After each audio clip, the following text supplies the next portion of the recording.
Welcome, everyone, to The Wizard of Radical Self-Respect. My name's Jared Mello, and I'm the Shepherd of Black Sheep. So, as many people in the true crime space know, there's been these allegations, and it's allegedly against JLR. And I'm seeing some wild stuff, especially considering what I know about domestic violence, coercive control, narcissistic abuse. I talk about it all the time, so I can look at it through that lens as well. And we're going to go through a few different videos. There's points to be made. A lot of people are trying to say the woman is a liar because of the allegations she has made previously against other people. But I would caution people into just instantly not believing her, because more than one thing can be true. Yes, she lied before, but she might not be lying right now. So as someone who advocates for victims, I don't like hearing that, but people are saying it. They're like, "Oh, she did that before, so she's doing it again." It's like, well, we're going to go through it, and everyone can come with their own conclusions. I'll tell you what I think along the way. How about that? But how is everyone in the chat here? Sammy, Bethany, Philly Special, Nobody Won. What it do? Black Sheep. We are the flock of black sheep here. Nobody Won. Wendy, welcome. Ashley, welcome. Who else is up here? Christy D. Tim. It's going to be a wild one, folks. But I trust my audience to have some perspective with this and not go too far one way or the other. Sarah, welcome.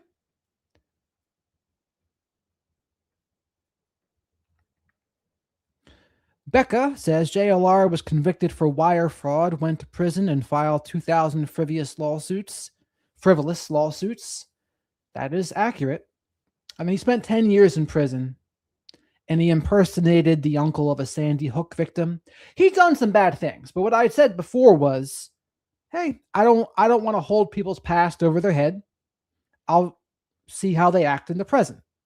Caution and skepticism is good. So now this comes out, and we're about to go over it. The first video is going to be a Gavin Fish video. Hello there, Tina. Welcome. JLR's one of the most popular true crime live streamers. He was out there in Arizona in Pima County covering the Nancy Guthrie case.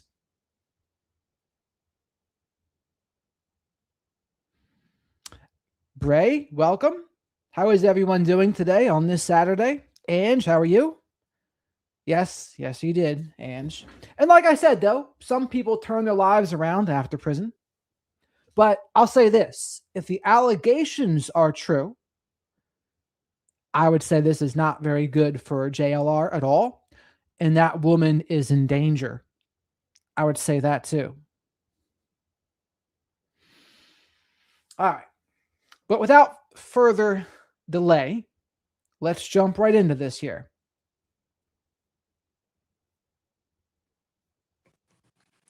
Allegations have been made public regarding a DV situation. Actually, before we get into this, I'm going to read what his ex said. His ex's name is Magnolia.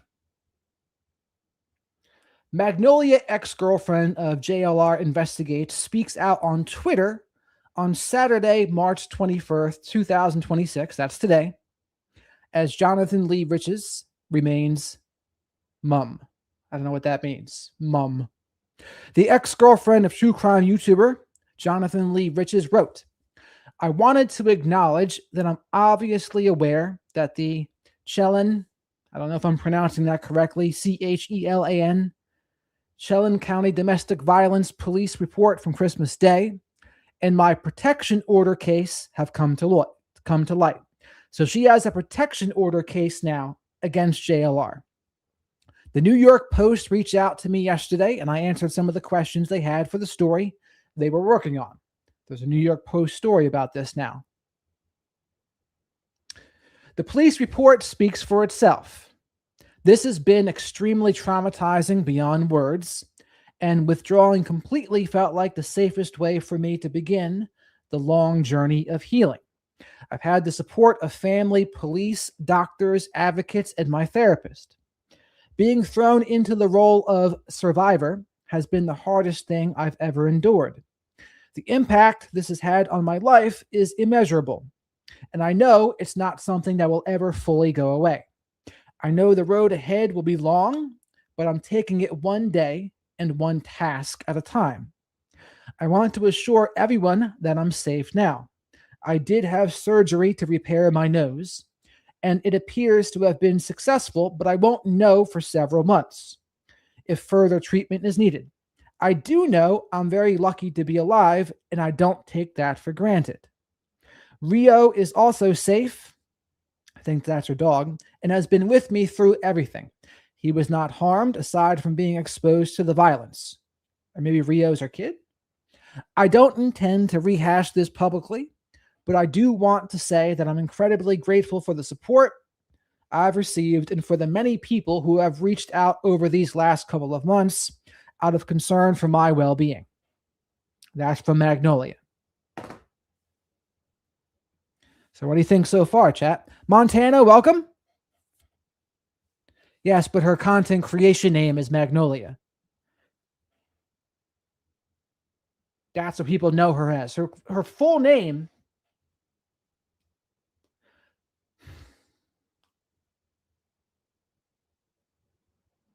Jamie Tenniel Phillips is her full name.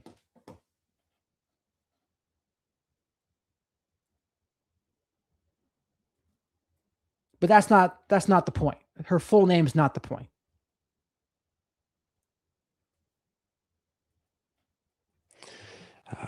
Involving a content creator on YouTube, a man named Jonathan Lee Riches, who has a channel, very popular channel, more than 500,000 subscribers, called JLR Investigates. And we've seen him.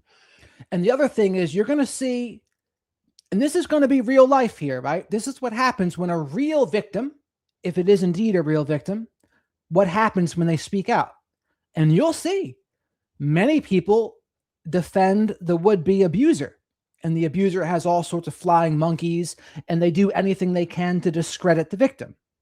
But again, if the victim in the case is telling the truth, those flying monkeys are committing abuse by proxy and gaslighting the victim in this case.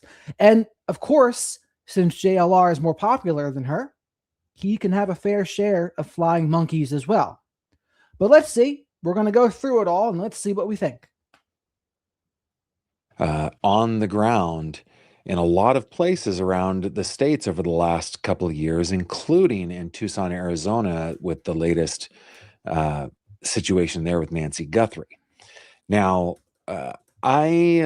when I learned about this from a viewer, thank you very much for sending that in to me. I know that you want to remain anonymous.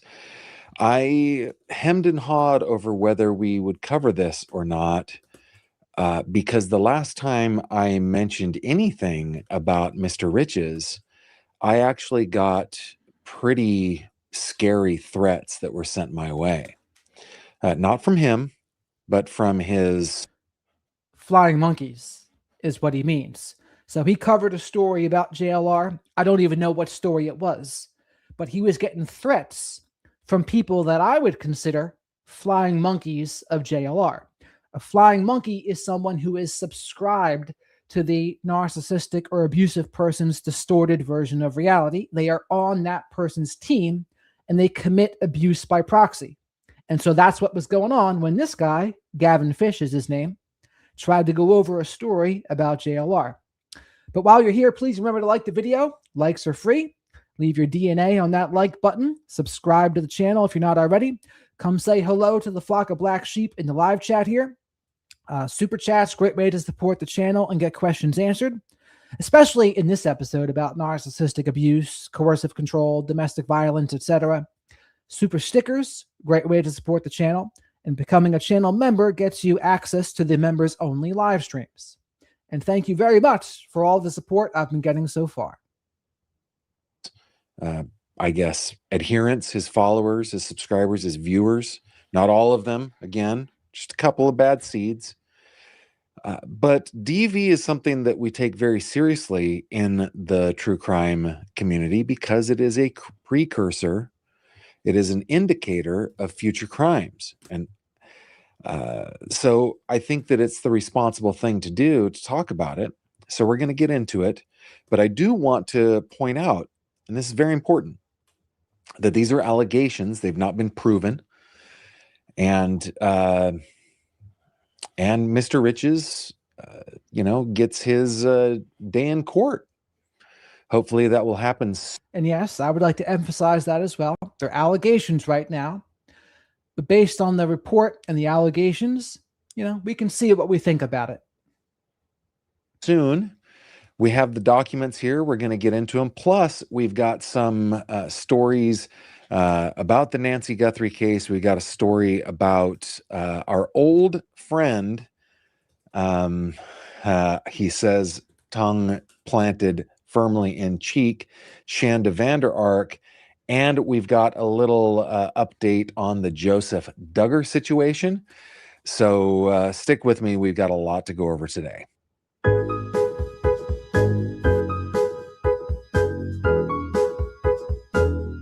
My friend, and welcome back to another true crime conversation with me, Gavin Fish. So glad that you're joining me. Wherever you're joining me from, please tell me in the comments your current location. Not specifically, we don't want to be doxing anyone. Just, where in the world are you? I'd like to know. And bonus points for those who can do so creatively. Mega super bonus points, I've decided, if you can do it creatively and make it so that I'm strangling her. The filing obtained by the Post alleges Riches, a convicted felon who spent 10 years in federal prison over a credit card fraud scheme, was in a relationship with Phillips beginning early 2023. And again, if JLR sues every streamer that is covering this, every streamer should countersue, because we're just doing the same exact things JLR does when he explores a case himself.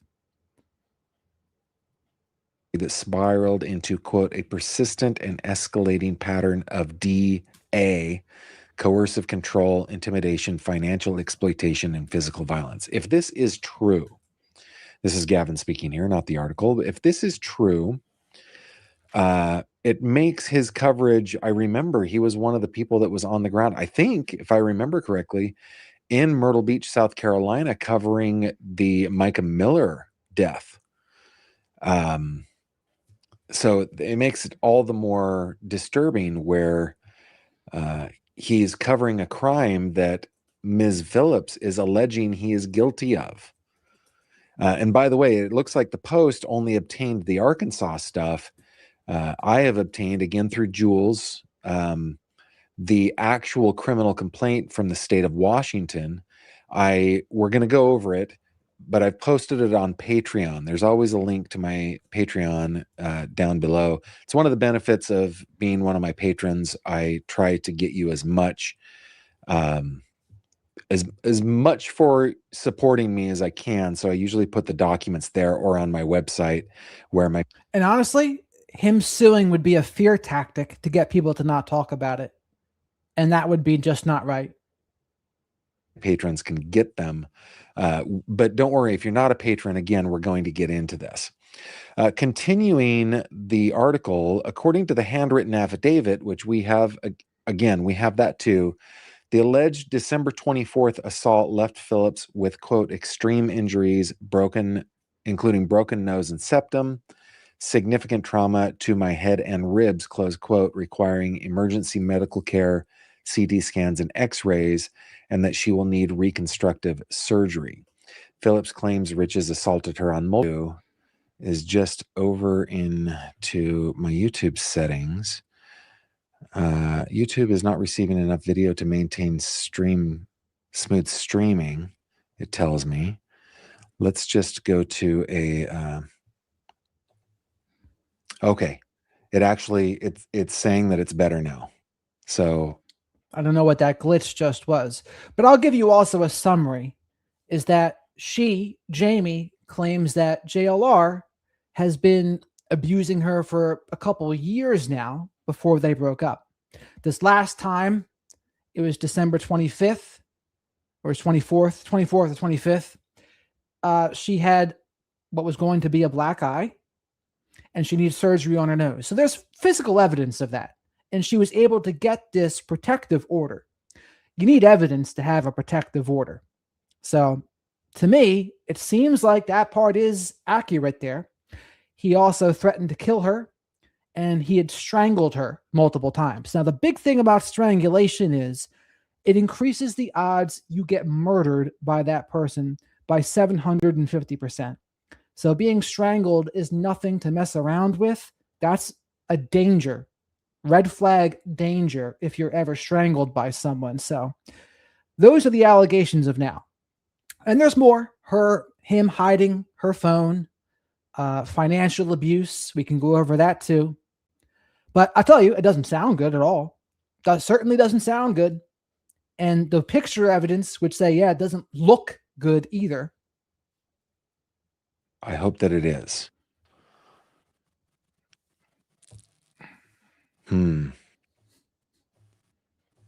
Well, this might be yeah, it says excellent now. The connection is excellent. So maybe we fixed it. I hope that we've fixed it.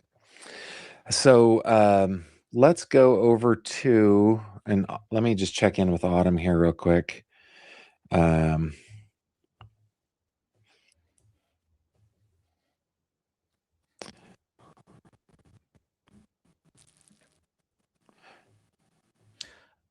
I watched this yesterday. I don't know why it's having so many problems today, his stream.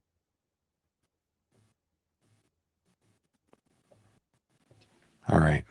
We'll do it like that. Okay. Let's go back over to Acrobat and we will get into the actual document that I want to show you guys, okay?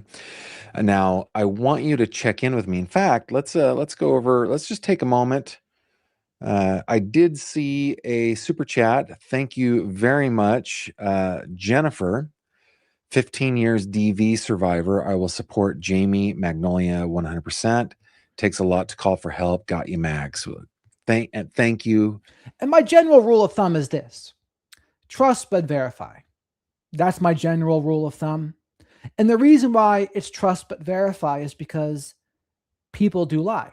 There are abusers who claim the other person's an abuser because that's what people like that do. Darvo, deny, accuse, reverse victim, and offender. So if it wasn't for things like that, you wouldn't have to do the trust but verify. But legally, and because of that, we do. So that's what we're going over now. For the sentiment and the super chat. I really appreciate that. Just checking in with where you guys are coming in from. What do we got? We got, I just want this to, we got Montana in the house. We got California in the house. I just want to make sure. Yeah, lagging for many people. Hopefully we can fix this. YouTube says it is doing better, and it might just be YouTube right now. And thanks for being patient. PA is in the house. Who else have we got here? We've got Prague is in the house. Thank you for being here. Buffering. JLR does have a record. He has a record and served time for sure. Liv Wade, I think we may have fixed it. Man, I may have to restart here. Let me see if I can. I'm not sure why he's having so many problems. The stream status does say poor. No, now it says excellent again. Well, I hope we may have to just do a yeah, now it's back to excellent. So I hope that it works out and we're able to get through this, because this is an important conversation. Okay. This from the Chelan County Sheriff's Office. This is from Washington State. This was filed on December 25th of 2025. The report came in at 9:18 a.m. So the report was filed December 25th, so Christmas Day, 2025. So this is less than 3 months ago. The complainant was Jamie Phillips. The report, ASNC, assault not classified, ASNA, assault no weapon, aggravated injury, harassment, and interference with a DV report. Got the responding officers here. You can just kind of see this. The guy's channel we're watching is called Gavin Fish, GAVINFISH. We have a couple more to go over after this one. Our suspect is Jonathan Lee Riches, and we'll get into the affidavit of probable cause here. Okay, so here's the narrative. The following report is a summary of an incident which occurred to my recollection. This report also serves as a summary of my involvement and understanding of said incident. Furthermore, portions of my involvement were recorded by audio and video on my department-issued Axon body-worn camera. Please review the incident recordings for chronological order, exact statements made, and or for further information outside of this report. I'm curious if body-worn camera footage is going to come out on this. I don't know what the state of Washington's laws are when it comes to freedom of information law or act or right to know law, whatever they call it in Washington state, sunshine law, but I will be putting in for those. On December 25th, 2025, at approximately 10:21 a.m., I, Deputy K. Talley, was working uniformed patrol and driving a fully marked patrol vehicle for the Chelan County Sheriff's Office. I responded to the All Season River Inn, located at 8751 Icicle Road in Leavenworth, Washington, for a report of an assault. The victim reporting... Yoga Runner, I talk about this because I talk about domestic violence and narcissistic abuse on this channel all of the time. So I also been talking about true crime recently. So it's the intersection of the things that I talk about. That's why. And of anyone that's been talking about true crime recently, I think I'm uniquely qualified to talk about this, considering my personal experience with all these kinds of situations. So I'm going to give my thoughts on the matter. I'm not saying my thoughts on the matter are the definitive thoughts on the matter, but I'll give you my thoughts from someone that has a lot of experience helping people in these kinds of situations, interviewing many professionals like Dr. Peter Salerno, who I spoke to the other day, Dr. George Simon, author of In Sheep's Clothing and Character Disturbance, Dr. Z, H.G. Tudor, the narcissistic psychopath. Who else? Plenty more, but there's plenty of them. Party identified herself as Jamie T. Phillips, and then there's a redaction. I think that's probably date of birth right there. I did not react to this part. There are portions of this that I redacted. We don't need to give away Mr. Rich's address, the last four of his social, his date of birth, his telephone number. I've redacted those. And this guy, Gavin Fish, to me, he seems like a genuine guy. That's why I wanted to watch his stuff first here, because it doesn't seem like he's out here just to get clicks and tear someone down. It seems to me like he's out for the truth. And that's the kind of person I respect the most. That's why I like Brian Netton the most in the true crime space, because I respect his integrity. And to me, that's very important. Things, but there are some things that were redacted by the police. Jamie told dispatch she received an injury to her nose from a fight last night with her boyfriend, Jonathan Riches. I'm sure that's the date of birth. Rivercom was also informed Jonathan had taken Jamie's phone and left last night. The taking of a phone. Yes, the taking of the phone is a red flag. That's something coercive controllers absolutely do because they don't want you to be able to get help. There's a friend of mine who I also interviewed. That interview's private now, but that's what her ex would do to her. He would take her phone and then throw it out the window or smash it because he was physically abusing her and he didn't want her to be able to call the police or reach out for help. It's all about control. That's what the taking of the phone is. Is a classic coercive control move. It's a, and again, these are allegations, right? But this is a classic move for somebody who, is coercively controlling. Deputy Talley continues, I arrived at the location at the same time as aid. So, yeah, an ambulance, probably, maybe paramedics or something. We contacted Jamie in the main entrance door. I could visibly see bruising around Jamie's right eye, consistent with being in the early stages of a black eye. I could also see a small red mark on the upper right corner of the bridge of Jamie's nose. So this is the report. So it looks like the beginnings of a black eye and a mark by her nose there. So it seems like a punch to the nose and eye. And there's physical evidence of it that this person who wrote this report saw, the officer. So to me, sounds pretty damning.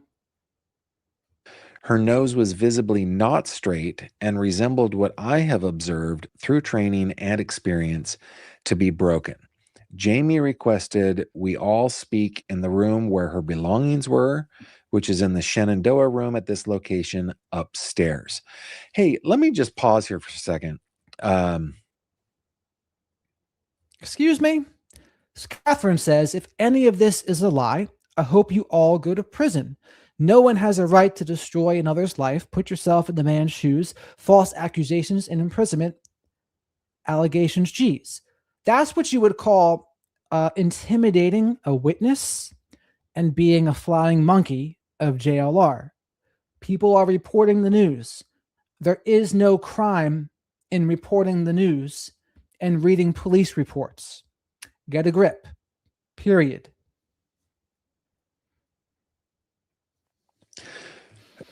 Again, with the caveat that these are allegations that Jamie has made to police, that police are making against Mr. Riches. But good on Jamie for making the call.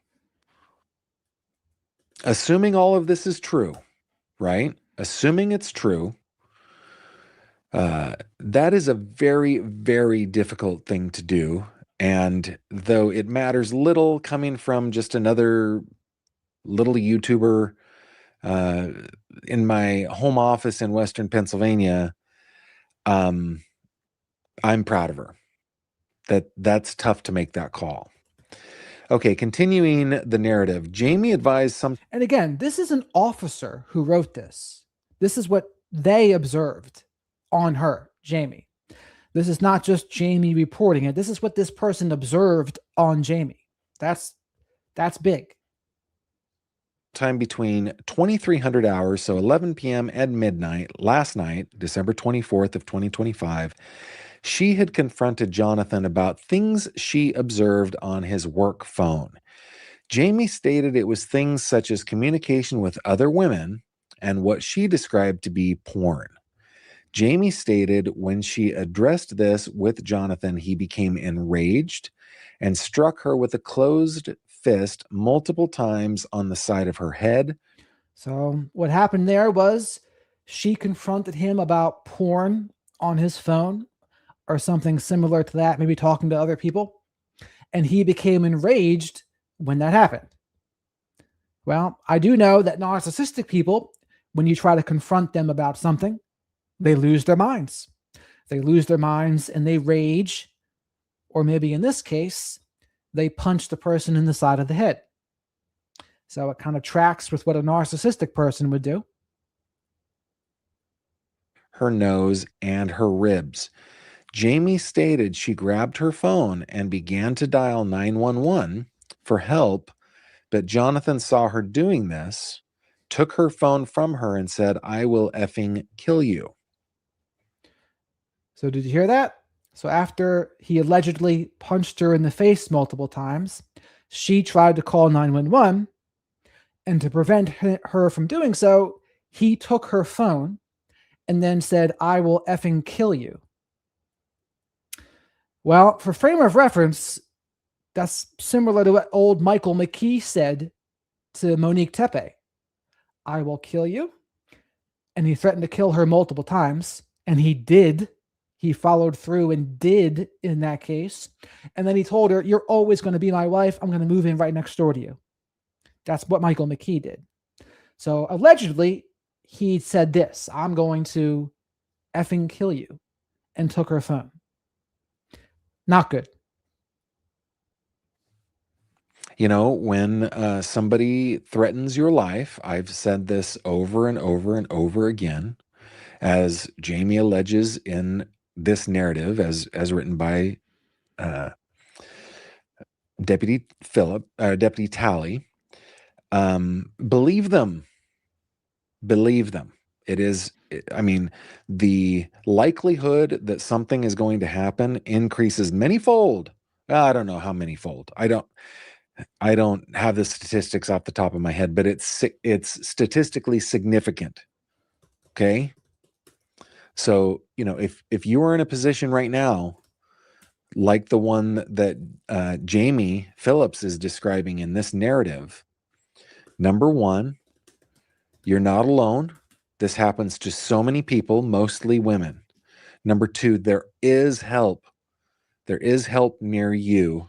And if they have told you that they will kill you, believe them and summon up. So Ravioli, though, someone can be upset about someone going through private data, but it's a completely different thing to assault them and punch them in the face and then threaten to kill them. That's a different ballgame. And then some people are going to say, "Well, why didn't she leave sooner?" And I would say anyone who says that, they don't understand the frog in a boiling pot analogy of abuse. It's not bad right away, usually. But what happens is it gets worse and worse slowly over time. And it's like the frog in a boiling pot. You put a frog in a boiling pot of water, it jumps right out. But if you put a frog in a pot of water and slowly turn up the heat, the frog boils to death. And that's the analogy of an abusive relationship. And then there's a trauma bond. A trauma bond is just like a drug addiction. It's hard to break. It's not easy to leave. They say it takes on average 7 times to leave an abusive relationship. So it's not some sort of easy thing. And they use coercive control, intermittent rewards, breadcrumbing, and it mimics gambling in the brain. The ups and downs, the emotional roller coaster, the highs and lows. It's wild. It's not easy to leave. So we're going to go through some of the comments on one of the other videos. Some of them are pretty troubling to me. Just all the courage that you can, knowing, I just know how difficult it is. But summon it all up. Summon it all up. In every county in the states, there is help for DV. Okay?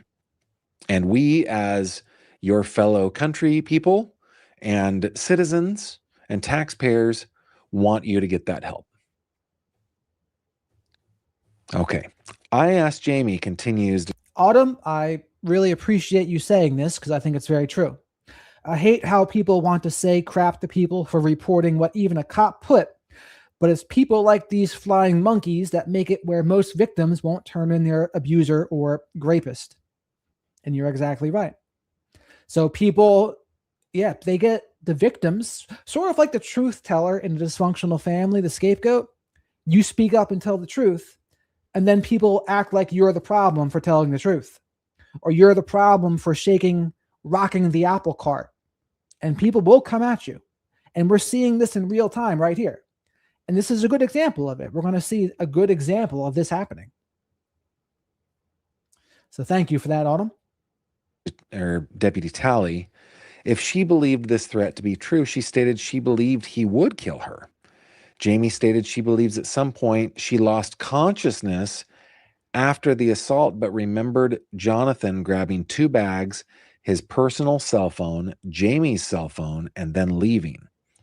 I asked Jamie what phone she currently had, and she stated it was Jonathan's work phone that he left behind. Jamie stated she did not know where he went, but believed he may have taken the white Jeep Compass they rented. Let me pause here for just a second. This is where I'm coming back. I've noticed in the clips that I've watched of JLR Investigates, he will hold up a phone and it looks like he's using a phone to film that, right? He'll have basically has 2 phones. And I know this is just me. This is just me, right? What bona fides do I have? But And so far, everything that's in this report, it passes the smell test of what domestic violence and coercive control is. Like, this all tracks to me. And what he's about to say here tracks to me as well. it just seems like a shady thing to have multiple phones. It just does. It reminds me of like Better Call Saul or something. It's just weird every time I've seen that. But I've said to myself, you know what? He's doing that. He has 2 of them for the purpose of, holding up the little graphic. So it's his shtick. It's kind of his trademark. But still, I don't know. It still kind of weirded me out. So here's the other thing. Please remember to like the video. Likes are free. Leave your DNA on the like button and subscribe to the channel if you're not already. And he just mentioned the multiple phones thing. That's one way that narcissistic people do get away with their double life, whether they're talking to other people, cheating, or pornography, or fill in the blank, gambling. People will have another phone. So they'll say, see, I'm trustworthy. I'll let you see my phone. I got nothing to hide on my phone. But then they have another phone where all the shadiness goes down. Well-known tactic. Another well-known tactic is putting people's names as a guy when it's really a girl, and vice versa if it's a woman. So a woman will put dudes' names as women. So it's just another tactic. All right. Whatever. Deputy Tally continues. I observed a white Jeep Compass to be parked outside prior to making contact with Jamie. I asked Jamie if she would be willing to have her injuries photographed for documentation. Jamie agreed. Princess says, I hope you lose all your ratings talking shit about JLR. I apologize, but the truth isn't really talking shit, and it's just reporting a police report. It's the same thing JLR would do in any other kind of situation. But what we shouldn't appreciate is flying monkeys like yourself that are going to enable abuse to continue if that's what's going on. Because don't get it twisted, that's what flying monkeys do. They enable abuse to continue. And sometimes they commit the abuse themselves, by the way. Jamie, the paternal pride, and we're probably close to the same age, but I don't know. I just look at these things paternalistically. I think of my daughters. That is a hard thing to do. And she agreed. Awesome. And Cindy, this is a police report not made by Jamie/Magnolia, but by an officer and what they saw. And then part of it is what she said, but the physical evidence is the physical evidence. To most of the medics on scene and myself to be male, and one of the areas of injury requiring Jamie to lift her shirt, I asked a female medic if she would be willing to take photos of Jamie's injuries with my department. I mean, this is how people will jump through the hoops to defend someone. She could have beat herself up and blamed JLR. It's like, really, Cindy? Really? I'm not going to say that's impossible, but I think it's highly unlikely in this case. But this just goes to show you, like, could you imagine if you were abused by someone And then the people that know your abuser say this to you: oh, you must have just beat yourself up and then blamed him or blamed her. It's like, how invalidating and obnoxious would that be? It would be completely invalidating, obnoxious, and gaslighting. Issued cell phone in the bathroom of the hotel room, to which she agreed and completed. These photos will be uploaded for evidence. Upon completion of documenting the injuries, Jamie was transported to the Cascade Medical Center for evaluation. Great. Great. Get that on record. I requested Rivercom, and I So she went into the hospital to get evaluated. That's big, at least for evidence sake. believe that's the communications, the 911 center, the dispatch center, to put an on the lookout for Jonathan. I responded to the Cascade Medical Center, continues Deputy Talley, and met with Jamie in emergency room number 3. I asked Jamie if she would be willing to complete a medical release form for documentation of injuries received from the assault. Jamie agreed, and a medical release form was completed, signed, and provided to the medical facility staff. Excellent. Honestly, these are every action that she has taken. Attempting to call 911, calling 911, getting police out there, getting medics out there, telling her story, getting photographic evidence, going to the hospital, signing the medical release form. Each one of those steps is like climbing Everest for a victim of DV. It is so, so important. And I just feel so proud, man. Again, with the caveat that these are allegations, right? Okay, Jamie stated Jonathan had been texting the work phone knowing he left it behind. He told Jamie he was, quote, 100 miles away from her, close quote, and, quote, in the middle of nowhere, close quote. Jamie could not confirm the Jeep Compass still parked at the hotel was their rental, but due to it being... So this is all important to go over. All the people, how they're trying to defend what they don't even know yet. Yeah, JLR is right-handed. Her right eye was black. Should be left eye if hit by a right-hander. It's like, you don't know the angle of where they were. Like, if she's pointed like this and he's to her right and he's right-handed, it could easily be her right eye. So, wild. The only one there and all the other guests' vehicles accounted for, this was most likely the vehicle. Jamie believed Jonathan to be most likely still in the area, and their flight leaves tomorrow.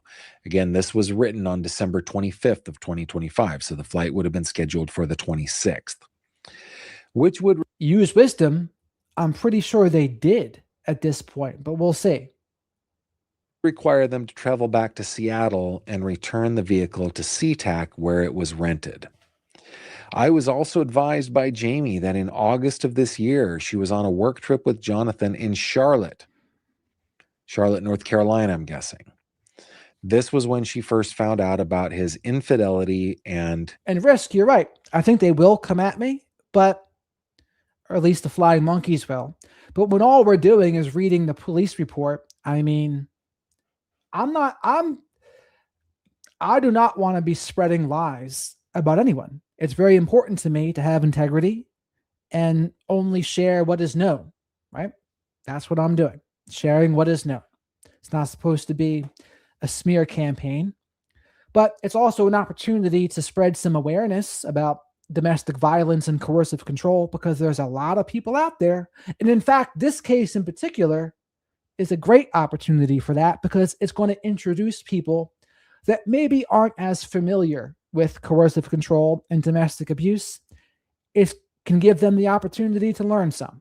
And you're going to see all the dynamics, right? The people that defend the alleged abuser, flying monkeys, people that enable them, what they say to the victims, the alleged victims in this case, right? Porn issues. this would be her describing it, right? This isn't the deputy saying he has them. He's saying she said that. She stated she confronted him and he attacked her in the hotel they were staying at. Jamie stated it was similar to this. He assaulted her violently and then took their rental car and drove back to Florida where they live. Jamie stated there is a long history of Jonathan assaulting her in their almost 3-year dating relationship. Yeah, a lot of us would ask. So a long history of her abusing him in their 3-year dating relationship. So, I mean, let's examine that. Do you think that's a lie? Would she lie that there's a long history of him abusing her? It's a possibility, but I wouldn't think so with this physical evidence. Now, what we're going to see in another video is people are trying to say Jamie is a liar because of a false accusation she made against Roy Moore in 2017. But I would caution people to say, you know what? Yeah, she can lie about that. But it doesn't mean everything she's saying now is a lie, too.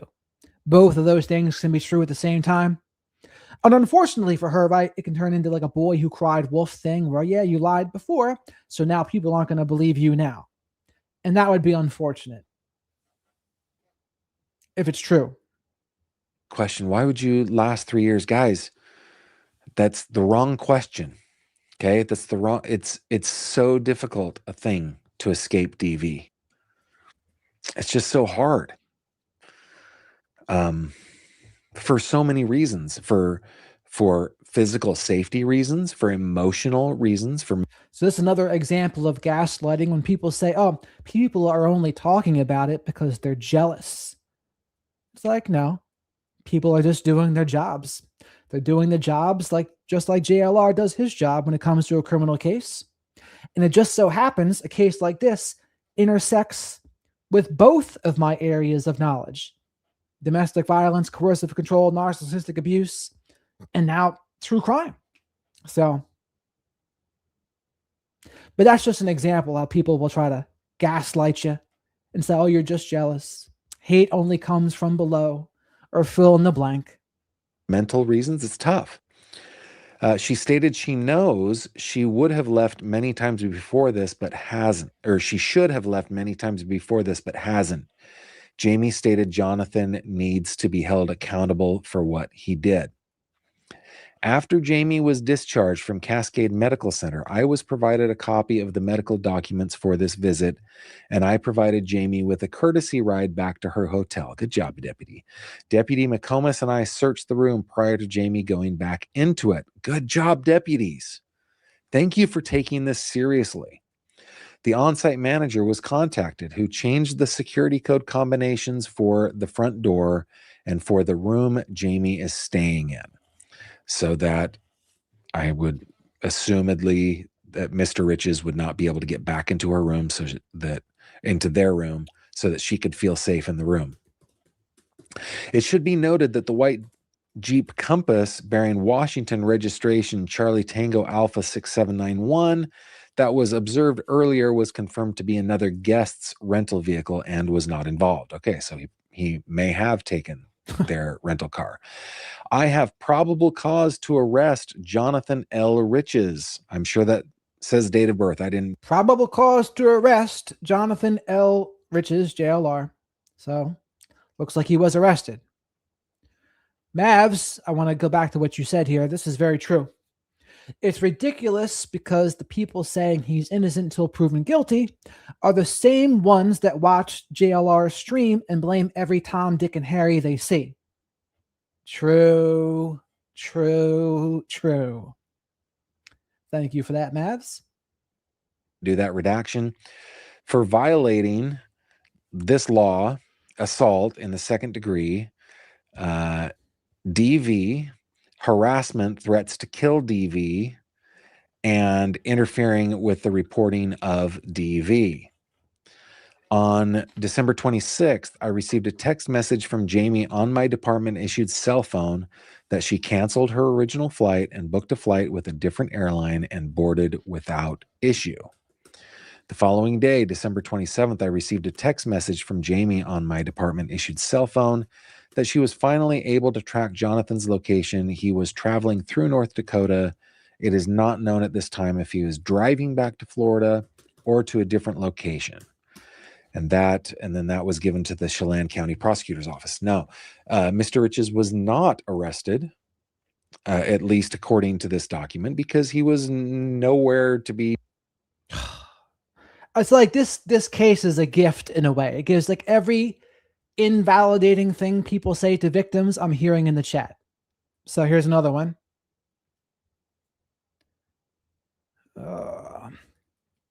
It takes two to fight. In other words, it takes two to tango. And it's like, well, dude, when you're in an abusive relationship, it really doesn't. It takes one person to be abusive. And if that person's in a trauma bond, it's not always easy to get out of there. It's easy to say, oh, why don't you just leave? Why don't you just leave? But because of the trauma bond, that's just like a drug addiction, it becomes more difficult. But the goal is we make people aware of what's going on and we try to empower them to do what's best for themselves. That's what we try to do. Also, while you're here, please remember to like the video. Likes are free. Subscribe to the channel if you're not already. I also have a lot of interviews with professionals about domestic violence, narcissistic abuse, and coercive control. Check those out too. He found in Washington. But I think it's very important that he wrote that he has probable cause to arrest Mr. Riches. That if he would have been there, I think he would have been arrested. Now, in my description, before we started the show, so they have probable cause to arrest him, but they weren't there, so maybe they didn't yet, and now he has like a court appearance coming up. Description of the YouTube video down below, I put that he fled the scene. I think that was probably over editorializing, so I've changed it to he left the scene. I don't know that he fled. I know that he left. I don't know if he knew that there was going to be some law enforcement activity here. I mean, according to Jamie, this is not the first time that he's done it multiple times. Maybe he thought that he would normally get away with it, or maybe he's just like, you know what, screw her. I'm just going to, she can figure her own way home. I don't know. I try not to speculate, but this one's not leaving us with much. The rest of the document, which is another few pages, are yes or no questions. Did the victim indicate possession of other firearms? No, right? That just a whole bunch. Was the DV arrest an assault or an order violation? It was an assault. Was criminal history checked for prior DV convictions? Yes. Was a copy of protection order attached to report? No. Was a medical information release signed by the victim? Yes. The offender / suspect is Jonathan Lee Riches. He's not a resident of Chelan County. The victim was Jamie Phillips and so forth, right? So no drug violations there, but the criminal charges are assault in the second degree DV, harassment, threats to kill DV, interfering with the reporting of DV. He was not booked on any of those. He was gone. Anything else? So it sounds like he wasn't arrested at that time because he wasn't there and he fled. But if he was, I guess he would have been. So I don't know how it went after this, because if you flee, I don't know. I guess we'll have to read on. I guess not. That, and then, yeah, this whole page was redacted, and that was redacted. Oh, dang it. Not even showing it to you guys. Anyway, so redacted pages. Okay, so let's go over to, let me see. Okay, we're good now, Autumn. Okay, good. I'm glad. Let me go over to your comments. Let's bring up Mr. Riches and we will get rid of that. Let me see what comments you guys are making. I think I did see a super chat. Thank you very much for that super chat. that says, wow, this is horrible. JLR needs to be arrested. I think that the charges will stick. And as you'll see as we go through this, there are other states as well. Now, he is a person that apparently, at least to my opinion, from reading the documents and from seeing clips from his channel, he travels places, right, as part of his investigations. And I almost did air quotes. No, he like I don't have any problem with what he does on YouTube. I think that he's overbearing. I think that he harasses people, um, or at least borderline harasses people, and I don't think that he should be doing that. But he's investigating and he's bringing content to YouTube, so air quotes are not appropriate there. But I do think they kind of lived on the road. They were always going somewhere, and so I'm curious how many other places this might be happening. We know at least Washington State and Arkansas. We read in that document North Carolina. So, I mean, I don't know. Could this be federal? I don't know. I don't know. Hey, thanks, D. I hemmed and hawed over whether or not I should cover it. But DV is just so we just have to cover it. It is an indicator that increases. I mean, here's the thing about all the people upset people are talking about it. Imagine if it's your daughter or your sister or your mother or someone, right? And and she's alleging this happened to her. Would you want people to take it seriously then? Probably. So keep that in mind. It's an indicator, especially when there's strangulation involved. I mean, crying out loud. That there will be greater violence later, and so we gotta cover it. But we have to be fair, and we have to acknowledge that these are allegations, and we have to temper our speculation with humanity and with compassion, right? As the children of the surviving non-allegedly murderous children of Robin Michelle Reiner have said, right? That I've taken that to heart. Let's Kiss and Make Up says, yes, please don't blame the victim. It's an extremely difficult thing to do. Oh my goodness, yes. So hard. It is climbing Everest. Like I said, every single step that she took there was the equivalent of me climbing Everest, man. It's tough. Jamie is his girlfriend. She was known as Magnolia on his channel, apparently. That's what I'm getting out of the comments. Let's see. And yes, people have said in the chat, there are some abusive mothers out there that they abuse their daughters, and then their daughter's getting abused, and the mother invalidates them further and said, well, figure it out. It's probably your fault anyway. But that's an abusive mother, right? It's not a good mother. An abusive mother would do such a thing. Or abusive father might do such a thing too. Polly says, Gavin knows how to be careful how he presents this. Yeah, we don't want to be putting out there that he's guilty of anything that hasn't been proven, right? These are allegations. They're serious allegations. And I usually put in qualifiers like the police say this, but I also, I believe the police on this. I believe that these documents are accurate. Having said that, also, I mean, and this isn't really a cool thing to say. I blame the woman. After the first time, it's her fault. I mean, to people who don't understand domestic violence, they might think that, but it's just not that easy. Like, there's a lot of intimidation, bullying, and control. But our goal, my goal, in what I talk about, is to empower people to get out. So that's my whole thing. And like, to blame the woman for being abused, that's the definition of blaming a victim. And again, men can be abused by women too.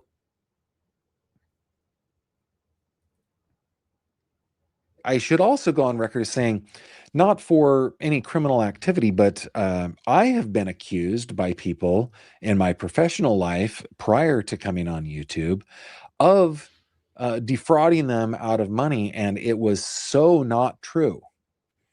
And yet their arguments, the stuff that they would post online and continue to post online, is so patently false. But the allegations, well, I would call them accusations, because nobody filed a police report, nobody filed a lawsuit, because it didn't happen. But I know what it feels like to be accused of something serious.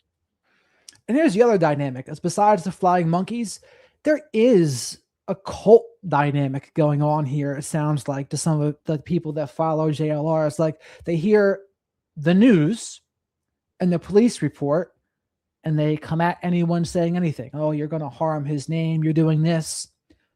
This is all a matter of public record at this point. But it's just wild. It's wild to see the dynamics here. And we just need to, I just want to be on record as saying these are allegations, right? Very, very important. Okay. Let's see if there are other, let's see. Real Happy says, we clearly have a ton of work to do in this country on educating people about DV. This chat is a clear indicator. Hey guys, we want to keep the chat classy. All right. We don't want to victim blame. We don't want to assume that the suspect in this is also guilty without having had it. And he's right about this. JLR is not automatically guilty, and we don't want to blame the victim either.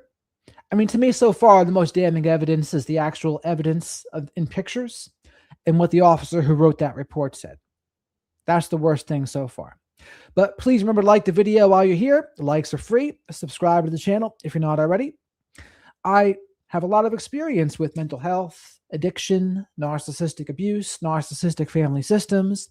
I'm on the autistic spectrum myself, and I usually use that insight to go over true crime and current events. I go live usually a little after 10 p.m. Eastern, 5 or 6 nights a week usually.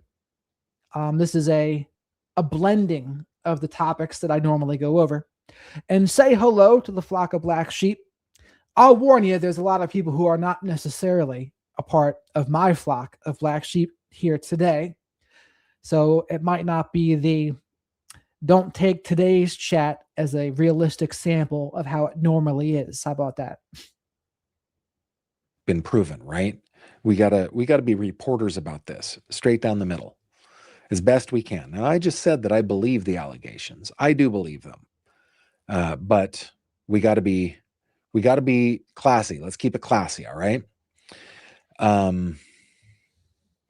Let's see if I think I'm all caught up on. And Cindy, no one's saying anything is a fact. We're reading the police report. That's what we're doing. On your comments to me. Now, let's head back over here to Acrobat.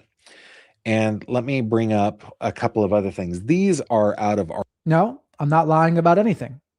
I'm reading the police report and what the police officer said and what they observed in the face of Jamie. There are no lies there, period.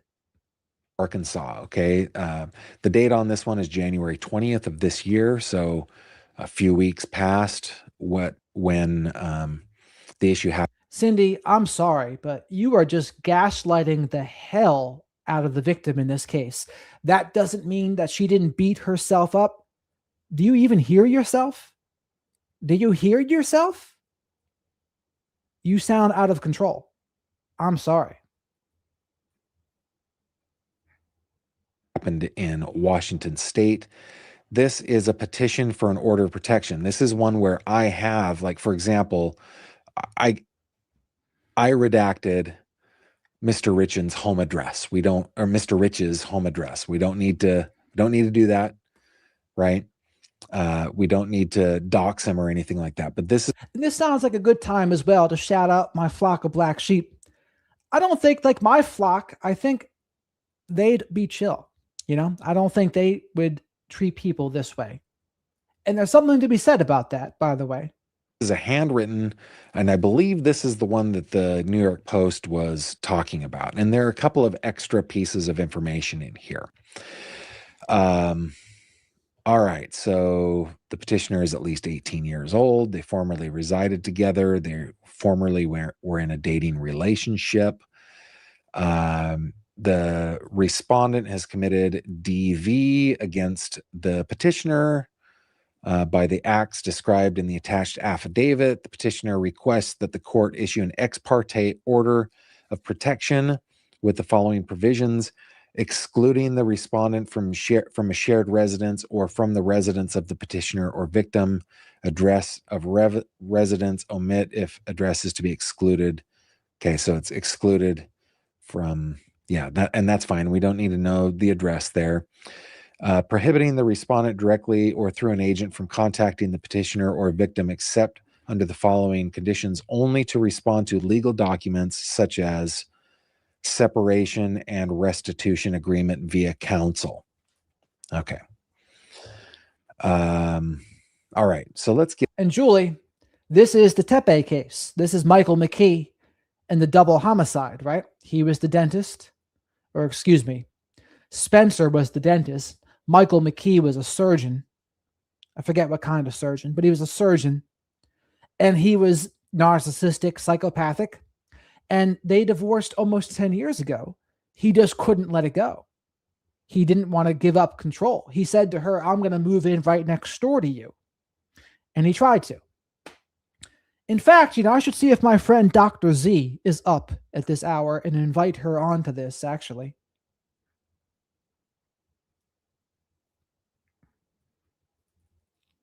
Get into the affidavit, okay? And I'm just going to get to her. This is the affidavit accompanying petition for domestic order of protection by Jamie Phillips.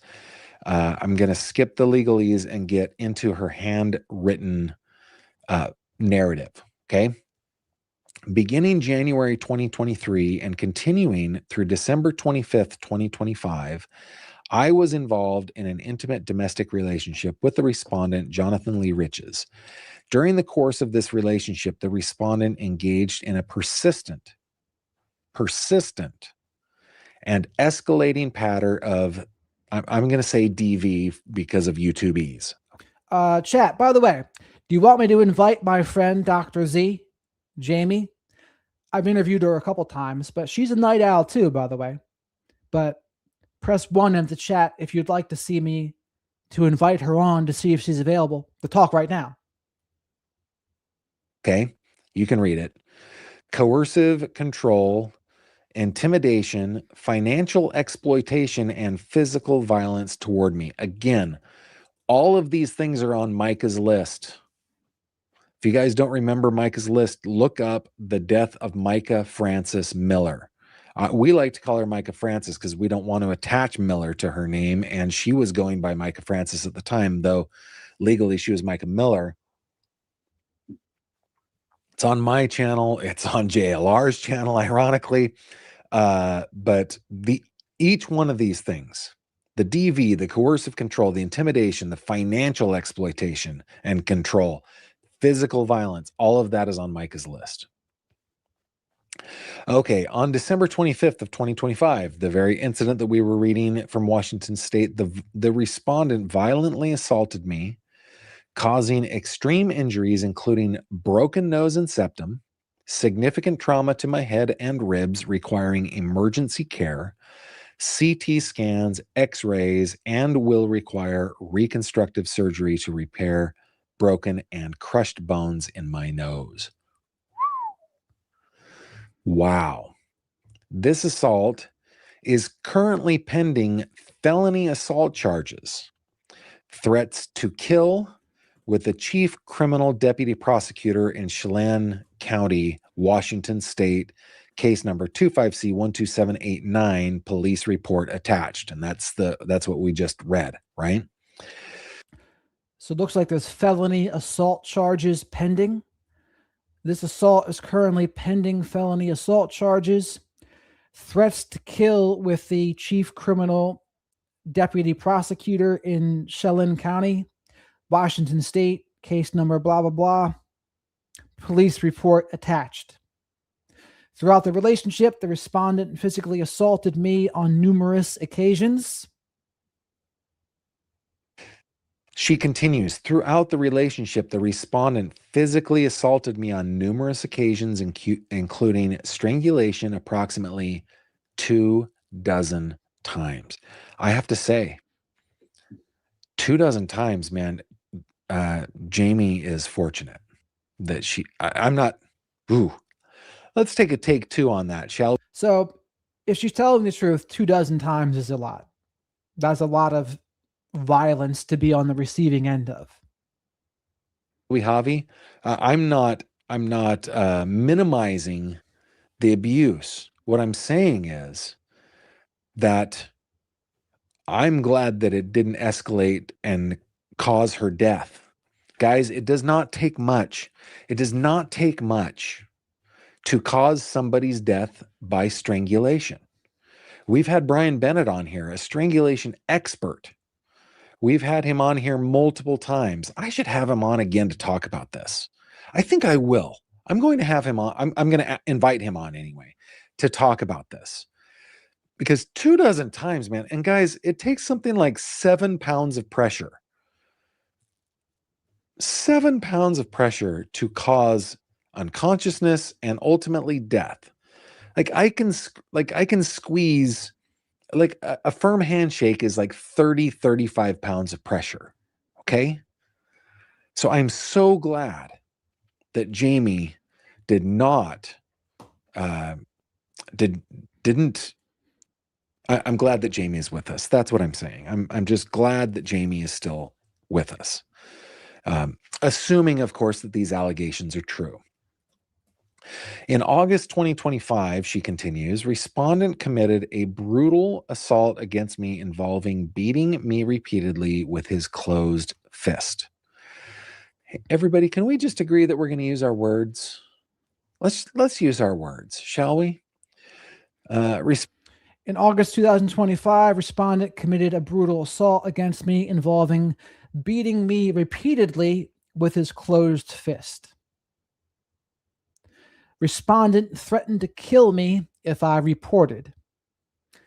And that does track for what a narcissistic abuser would do.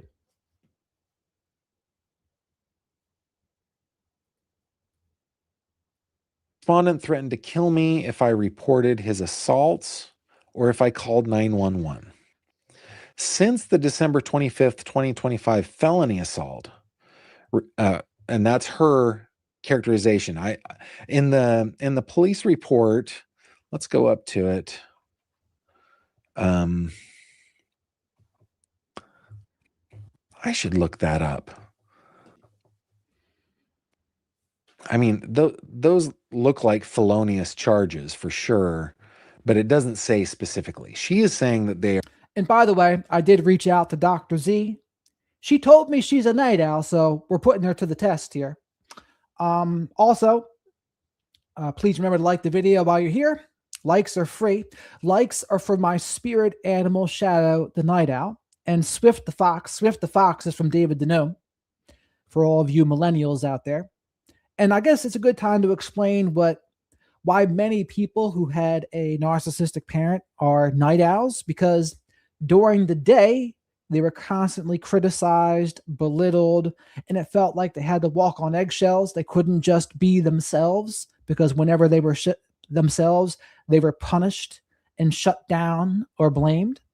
But there was one time of day when that was not the case, and that was at nighttime when everyone else went to bed. And this time could also be maybe early in the morning, but I find it more common to be late at night. And late at night, you were finally able to be yourself and relax. Your nervous system was out of fight, flight, freeze, fawn for a little bit, and you felt comfortable to be you.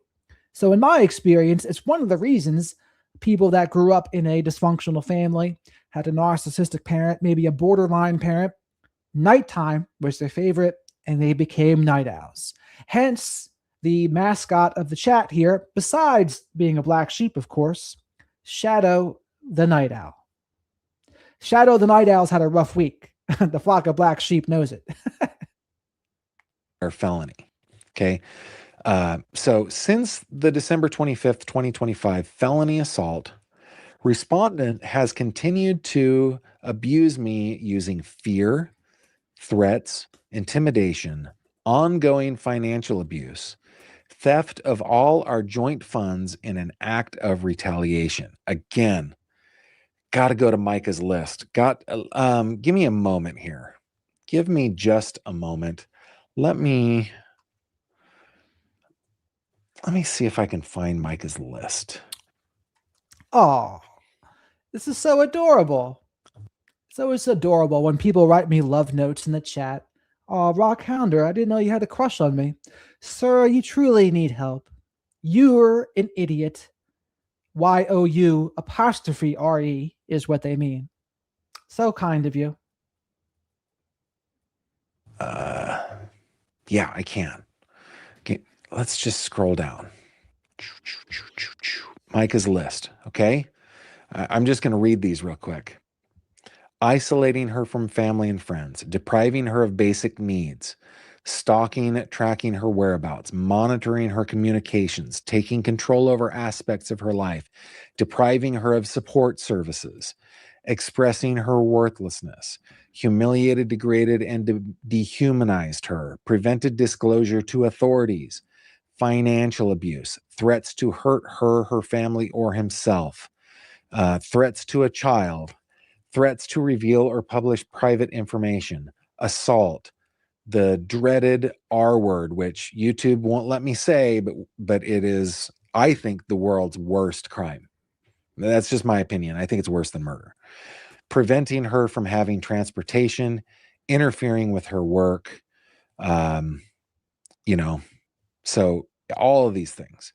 Emotional abuse, ignoring requests or commands to leave, cruelty to her dog, description, all these things that JP Miller was alleged to have done. Micah's list, if we go back to this one, they all fit, right?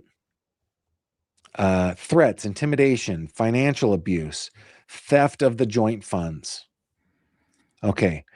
She says respondent fled the crime scene, fled the jurisdiction, and remains a flight risk. He has continued to contact me, and I'm in fear of immediate harm and death. And honestly, that's totally understandable considering what we read earlier, right? And what we heard, the strangulation, the threats to be killed. Yes, that does happen in those scenarios. It's just you have to take it seriously.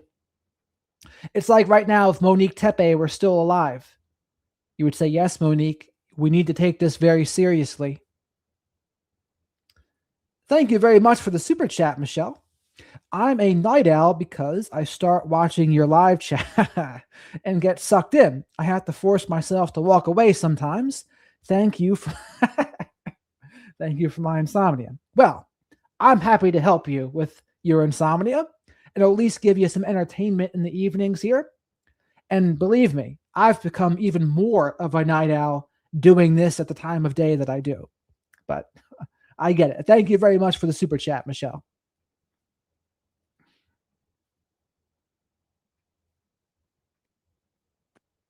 And that is the end of her narrative. Her affidavit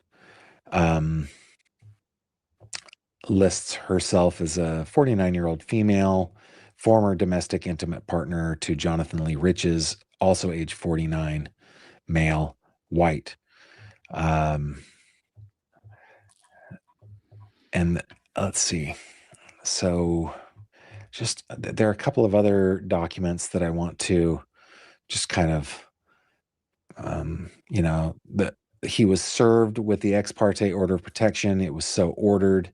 Here is the actual order, right? I did redact this sort of stuff. Doesn't need to be there. I forgot an address. Sorry about that. But yes, and if we get down to the bottom, I think of this one. Oh yeah, this is what might happen if Mr. Riches violates the order. A violation of the order of protection is a Class A misdemeanor, carrying a maximum penalty of 1 year's imprisonment in the county jail or a fine up to $2,500 or both. It is unlawful for an intimate partner who's the subject of an order of protection or an individual convicted of a misdemeanor of DV to ship, transport, or possess a firearm or ammunition under the U.S. Code. Ooh, wow. Well, he's already a convicted felon, so he probably doesn't have that right anyway.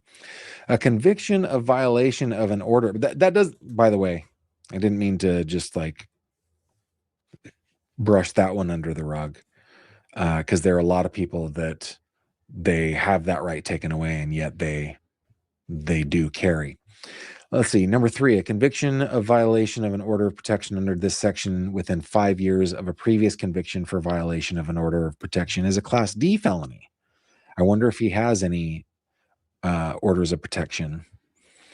Person who is a respondent or enjoined party is restrained from harassing, stalking, or threatening a person named in an order of protection as a family or household member, a child of the family or household member. So he's enjoined from, let's say, a person who is a respondent or an enjoined party is restrained from engaging in any other conduct that would place a person named in the order of protection as a family or household member, child of the family, household member, child, blah, blah, blah, in reasonable fear of bodily injury. And a person who is a respondent is prohibited from using, attempting to use, or threatening the use of physical force against the person named in the order of protection as a family or household member, a child of the family, blah, blah, blah, which would reasonably be expected to cause bodily injury. 7, crossing state, territorial, or tribal boundaries to violate this order may result in federal imprisonment. That's the answer to my question. According to U.S. Code 2262, 18 U.S. Code. This order of protection is enforceable in every county of this state by any court or law enforcement officer. Let's see if there's anything else. The proof. Let's see. I think there is a. Is there a proof of service?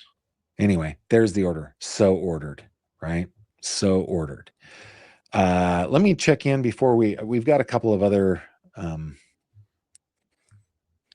documents to go through, but I want to check in. Looks like we got a super chat. Thank you very much. Thank you so much. Who is that? Beth. Thank you so much for that super chat. I deeply, deeply appreciate that. I just want to make sure that I don't miss anything else here. Let's see. Just Ducky. Gavin, I met JLR a few times while he covered Cavalcante running loose in my backyard. He seemed nice enough. Guess you never know what goes on behind closed doors. That's true. And some people need. And again, this is part of the crazy making for a victim of abuse. There's a lot of times the abuser can be very likable in public. And out in public, people will say, oh, you're so lucky to have them as a partner or as a mom or dad. They're so thoughtful. They're so generous. They're so helpful. But a lot of those people, they don't know the person behind closed doors. And behind closed doors, it can be a completely different story. This is true, especially amongst the covert narcissist types. And it's also true of the BTK killer, the bind, torture, kill killer. He was religious. He had leadership positions in the church. He helped out in the community. He had a wife and a daughter. Even they didn't know his double life. So he even appeared okay behind closed doors, but he had that double life they didn't know about. And his daughter has actually written a book about it, which I think would be pretty interesting to read. I haven't read it yet. Anger management, man. Yeah. Oh, we got a super chat here.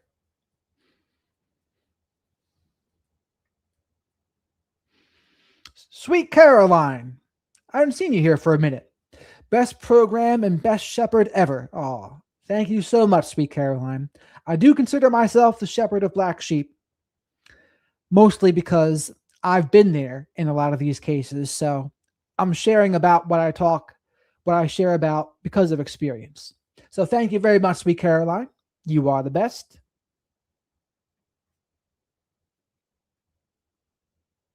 Let me just scroll on through. Guys, if you put GF in your comments, I will be able to, it highlights it on the back end for me.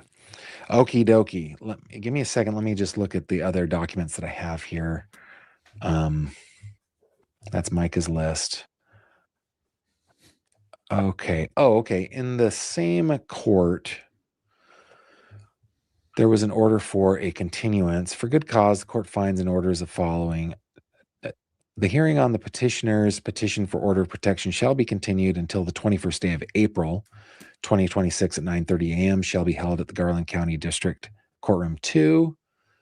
Any ex parte order or petition previously entered in this matter shall remain in full force and effect without modification pending further orders of the court. So we know, at least from this, that ex parte order of protection that she filed and was ordered will stay in effect at least through the 21st of April.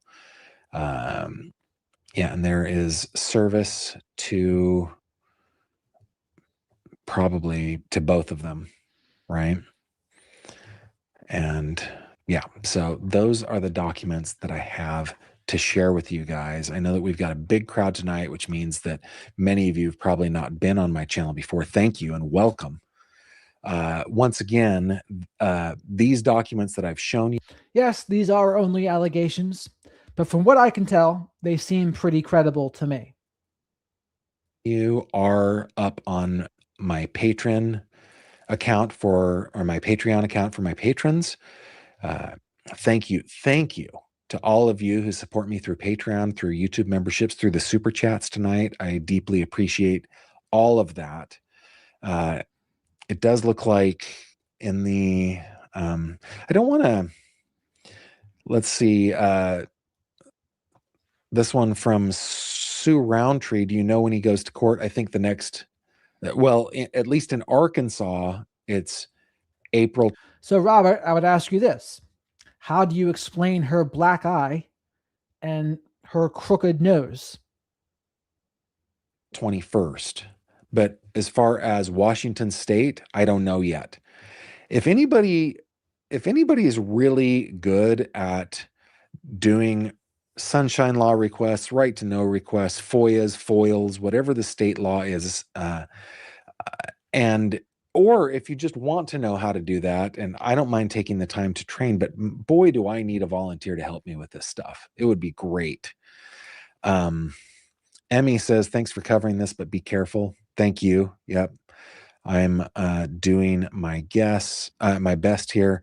Heidi Moon, just curious. I thought Magnolia was around his age. How old is she? They're both 49 years old, according to court records. So put things on percentages, right?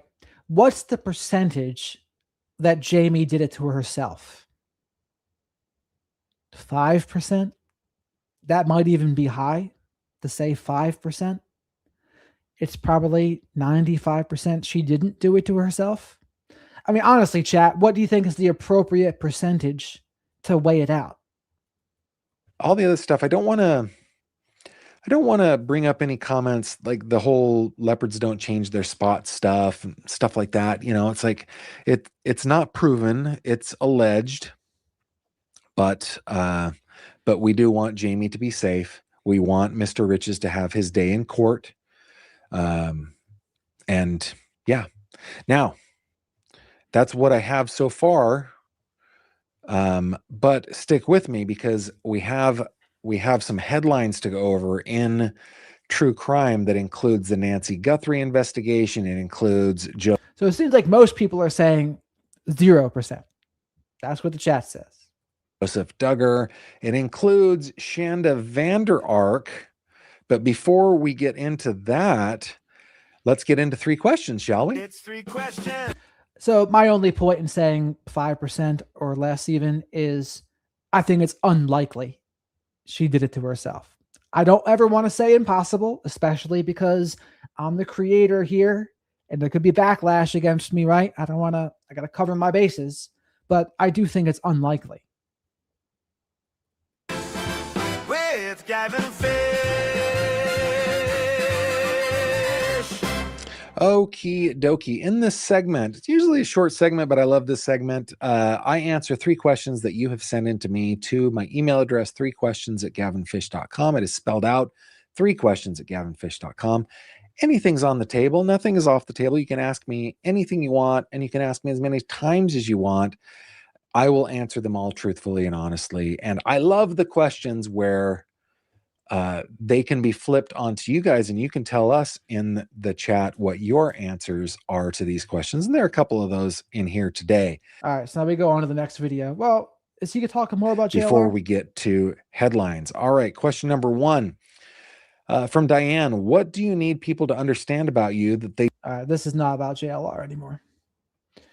So now we're going to go to Fugitive TV.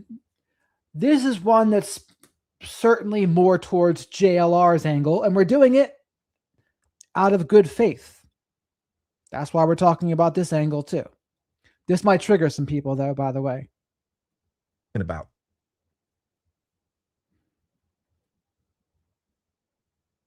Well, the comments, more like the comments might trigger people in this video.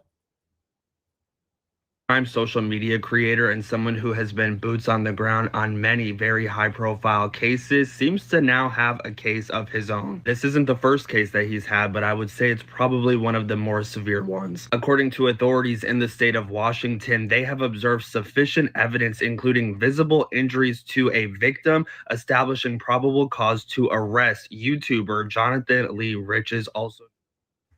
So we have an episode today that's going to be based on what's going on with JLR Investigates for you guys that watch his channel. And what we're going to do is we're just going to give you the insight of what's going on. I have people emailing me, all kind of things. Can I talk about exactly what's going on? So this is Fugitive TV. Stay tuned.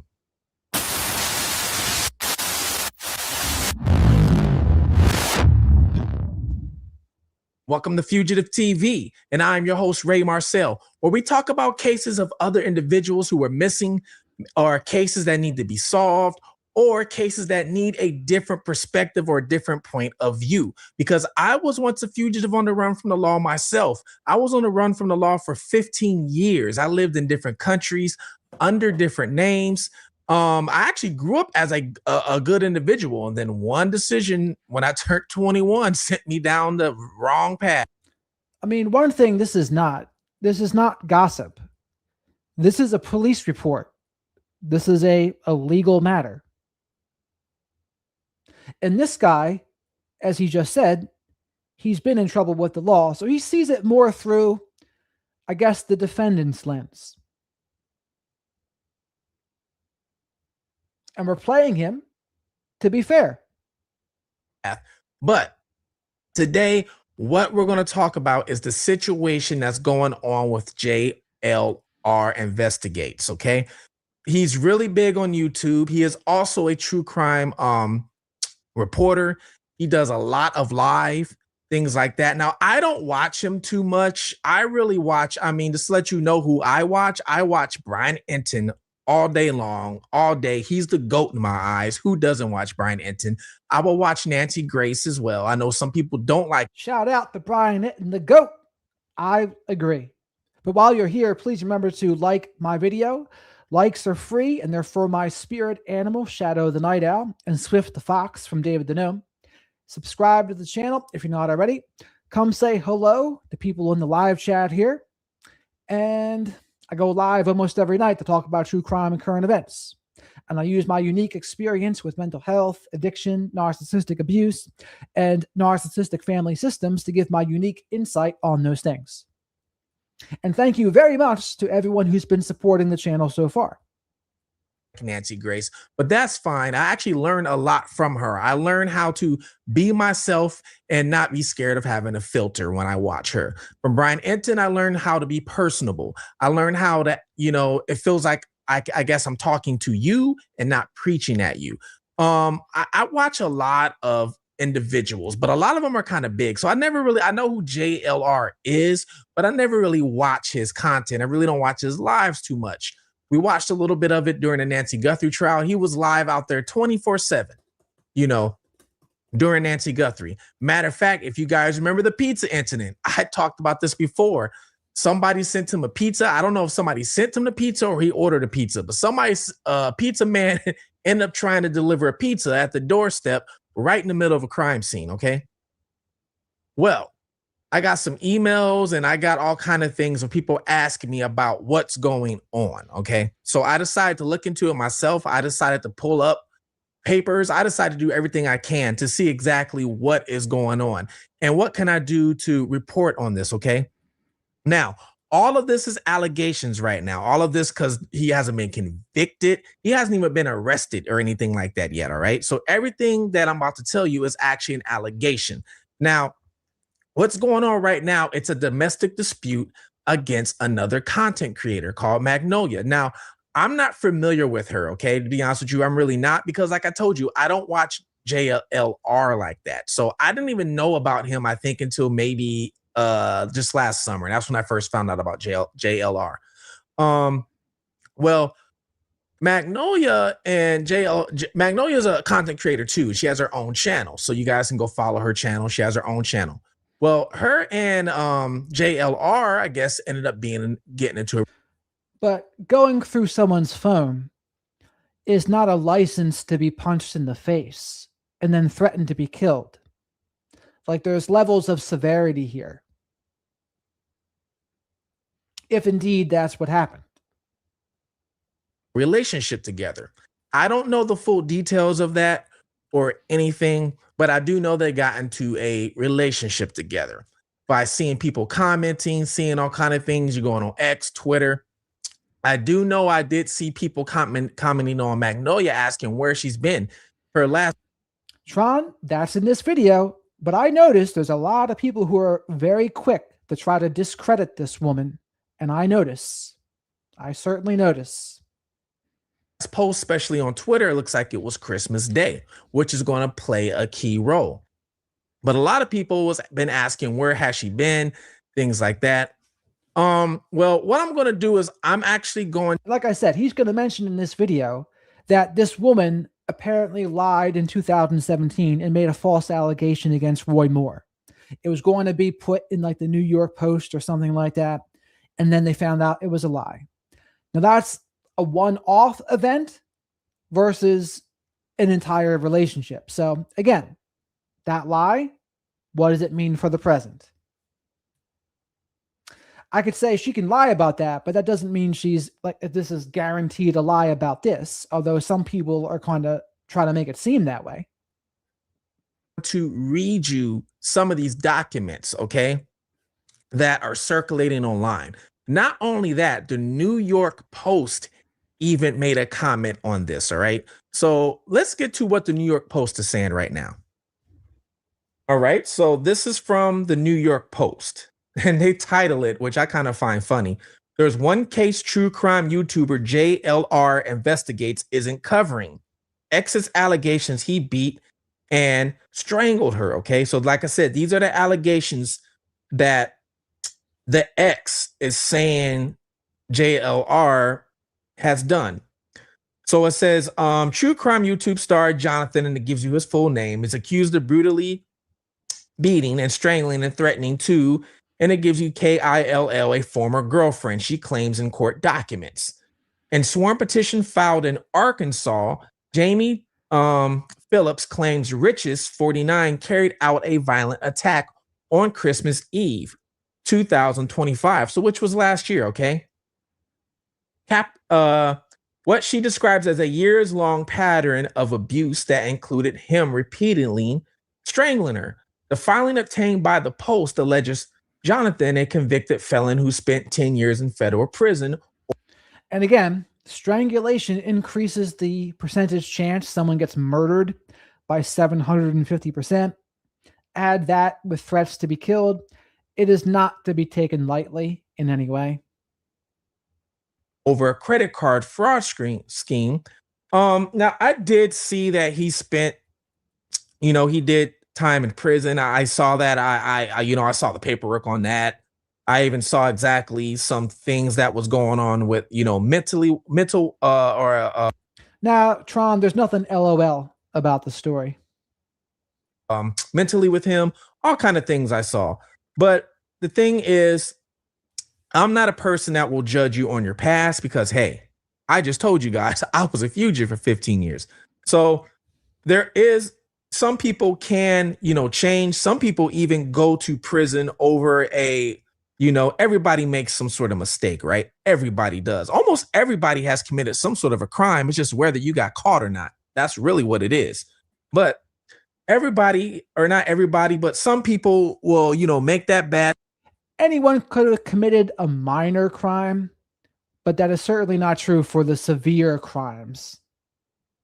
choice in life or bad decision in life, like I did, end up in that place knowing you were not raised that way, knowing you weren't raised that way, because I wasn't.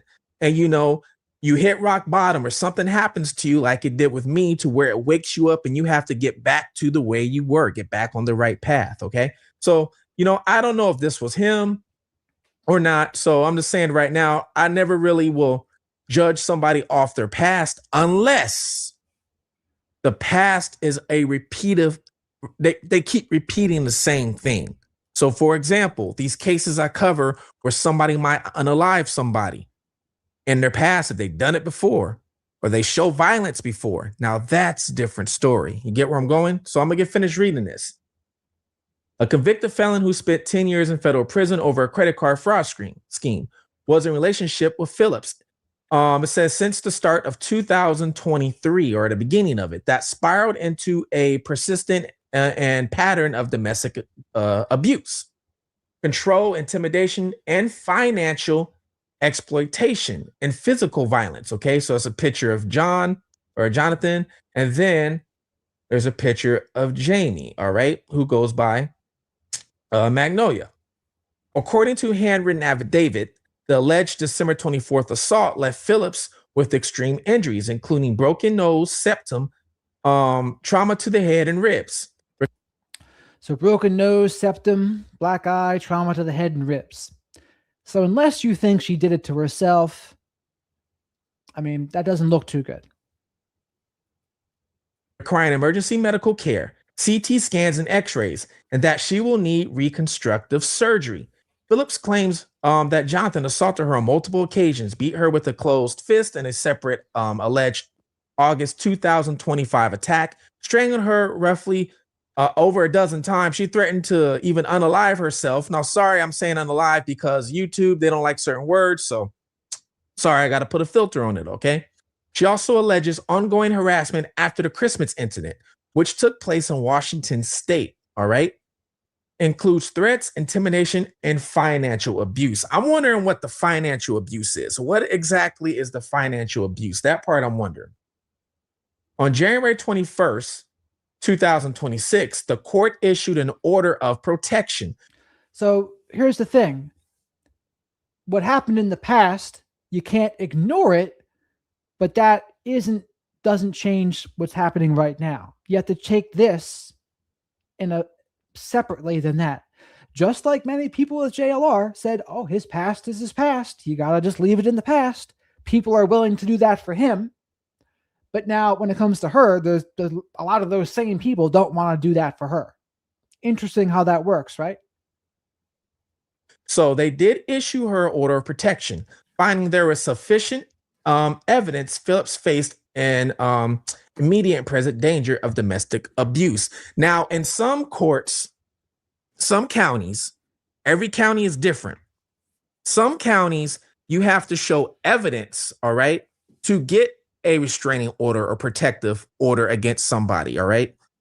Some people don't like this because if you in fear for your life from somebody else, but you don't, let's say, have the evidence, maybe they told you verbally, but you didn't record them saying it verbally, and then you go to the judge and the judge is like, sorry, you don't have enough evidence. Some people don't like that because now it's like, if this person does what they say they're going to do, there's no protection against them. Then you have some counties, there are some counties out there where you can actually go and file for this without evidence. So this one actually looks like you need evidence to file this protection order. That's what it says. The court issued an order of protection finding there was sufficient evidence. So the court said there was sufficient evidence for this protective order. That's an important point. Like I said, I'm going to break all this down to you, okay? So Jonathan has not responded to the allegations. He and his lawyer did not return the post request for comment. which they probably are not going to comment because this is an ongoing case. I know a lot of people probably want him to comment, but this is an ongoing case, so he's probably not going to, okay? Shelling County Sheriff's Office in Washington sent the Post an incident report which says that they had probable cause to arrest Riches, but he had left the state. He has not only formally charged in a retaliation. So sorry about that. He has not formally been charged in relation to the incident, and no warrant appears to have been issued for his arrest. So right here, what it's saying, it says they believe they have probable cause to arrest him. All right. But the charges are pretty much still pending. That's pretty much what the breakdown is. So Pending on whether she's filing charges or pending on what? even though she got the order against him, the charges are still pending. So that's why there has not been an issue or a warrant for his arrest. I'm trying to break this down for you the best way I can. Now, remember, this is supposed to be allegedly of what she is claiming that he has done. All right. Phillips herself has a colorful past, having been accused in 2017 of fabricating a story about being impregnated by Alabama Senate candidate Roy Moore as a teenager. So she made up a story about being impregnated by Roy Moore, a senator candidate in Alabama. And it goes to show you, if someone makes false accusations, it can come back to haunt you later, which for some people, it is doing right now to her. Which she tried to get the Washington Post to run. So I did see comments saying that she tried to lie on another man before. So the Washington Post tells you right here that she did have that. So we're going to look at that too, because we got to make this fair, because anytime I do a crime or anytime I report a crime, okay, and I've told you guys this for you guys that follow me, not only do we look at the suspect, but we also look at the victim. We have to look at the victim's past, because we have to see exactly maybe why they went missing or what happened to her, because this plays a big role. If the victim has a bunch of drug charges and was in and out of jail for prostitution. I mean, what I believe more than anything is the pictures and x-rays and police report of what they saw on her, more so than what she has said herself, but what they have seen and what the conclusions you can draw from that. Okay. Most likely, a lot of times that victim ended up missing because she was in the street doing something. Now, I'm not saying she deserves that, but we have to look at the victim. We have to look at them. That's a piece of the puzzle of probably what happened. Probably in the street, a drug dealer probably got a hold of her. Maybe she owed money. Who knows? But you have to look at that. So I have to look at hers too. So Washington Post right here is doing the correct thing by this. So Phillips herself has a colorful past, having been accused in 2017 of fabricating a story about being impregnated by Alabama Senate candidate Roy Moore as a teenager, which she tried to get the Washington Post to run. Phillips told the Post, I was due. So here's the thing, though, too. Two things can be true at the same time. It was wrong of her to do that. Definitely wrong. But if she's telling the truth in this, she doesn't deserve to be being abused. Both of those things are true if she's telling the truth about this. For so long, he betrayed himself as he had changed and turned his life around, but that's not real. He's the same way he's always been. He's a fraud. Now, I'm guessing she's talking about JLR. The only thing he cares about is money. He doesn't care about the cases. He loves when there's a mass shooting. He gets excited because he knows they couldn't even spell. He gets excited because COS. Who wrote this? He knows he'll get a lot of views and a lot of money. Richards invented himself as Phillips told the Post, I was duped for so long. He portrayed himself as if he had changed and turned his life around. But that's not real. He's the same way he's always been. He's a fraud. The only thing he cares about is money. He doesn't care about the cases. He loves when there's a mass shooting. he gets excited because he knows it'll get a lot of views and a lot of money. I mean, what do you think about that? I mean, I wouldn't be surprised. Rich has reinvented himself as a JLR Investigates, a YouTube channel which has grown to more than 500,000 subscribers around 3 years ago after a lifetime of frauds, fakeries, and manipulation. He describes himself as a fearless investigator and inserts himself into high-profile investigations to live stream. Most recently, he has been broadcasting from Tucson, Arizona, outside the house of missing Nancy Guthrie. He's basically a big celebrity in the true crime community. Fellow true crime streamer Alina Smith told the Post. JLR Investigates, a YouTube channel which has grown to more than 500,000 subscribers. Around 3 years ago, after a lifetime of frauds, fake, he has been broadcasting from Tucson, Arizona, outside the house of missing Nancy Guthrie, which I told you guys about earlier because I watched some of them. He's basically a big celebrity in the true crime community. Fellow true crime streamer Alina Smith told the Post. And that's pictures of him in front of Nancy's house. All right. Now, he has gained a reputation for being one of the most persistent streamers, filming for up to 15 hours a day. And yes, Italian, I opened up this live stream by reading her comment that she posted it on X too. And we read through what she had said. I mean, I can read it again in a minute if you want. Responding to questions in real time. I don't even have that time of 15 hours a day. That is crazy. I wish I had the time to stream for you guys 15 hours a day. I don't have the time to do that right now, but that is my goal. My goal is for me to actually be doing this full time and traveling to places. That is my goal of this channel. So I actually give him credit for being able to stream 15 hours a day. The more subscribers he gets, the more profitable his YouTube videos become, regardless of whatever the information he reports is fact or fiction. That's why he was in Tucson for over a month. It was easy money for him because why do they keep spelling COS? Anyways, it was easy money for him because he just sits up a camera and lets it go. Other streamers have estimated to the Post he makes about $30,000 a week with his persistent boots on the ground approach. But his 30,000 a week, 120 grand a month. It's pretty damn good. Audience are likely unaware of just how sinister Rich's past is. In 2019, openly admitted being a troll and fabricating highly sensitive information after he was called out for pretending to be Jewish and giving a fake backstory at a Trump rally. I did see some of those videos on TikTok. Okay, so I saw some of those, so I know exactly what they're talking about. I don't think about the long-term consequences as a fair disinformation of offending anyone, Richards told the Huffington Post in 2019. Let me read that again. I don't think about the long-term consequences as far as disinformation or offending anyone, Richards told the Huffington Post in 2019. I don't think about the long-term consequences as far as disinformation or offending anyone. Well, that's not very good.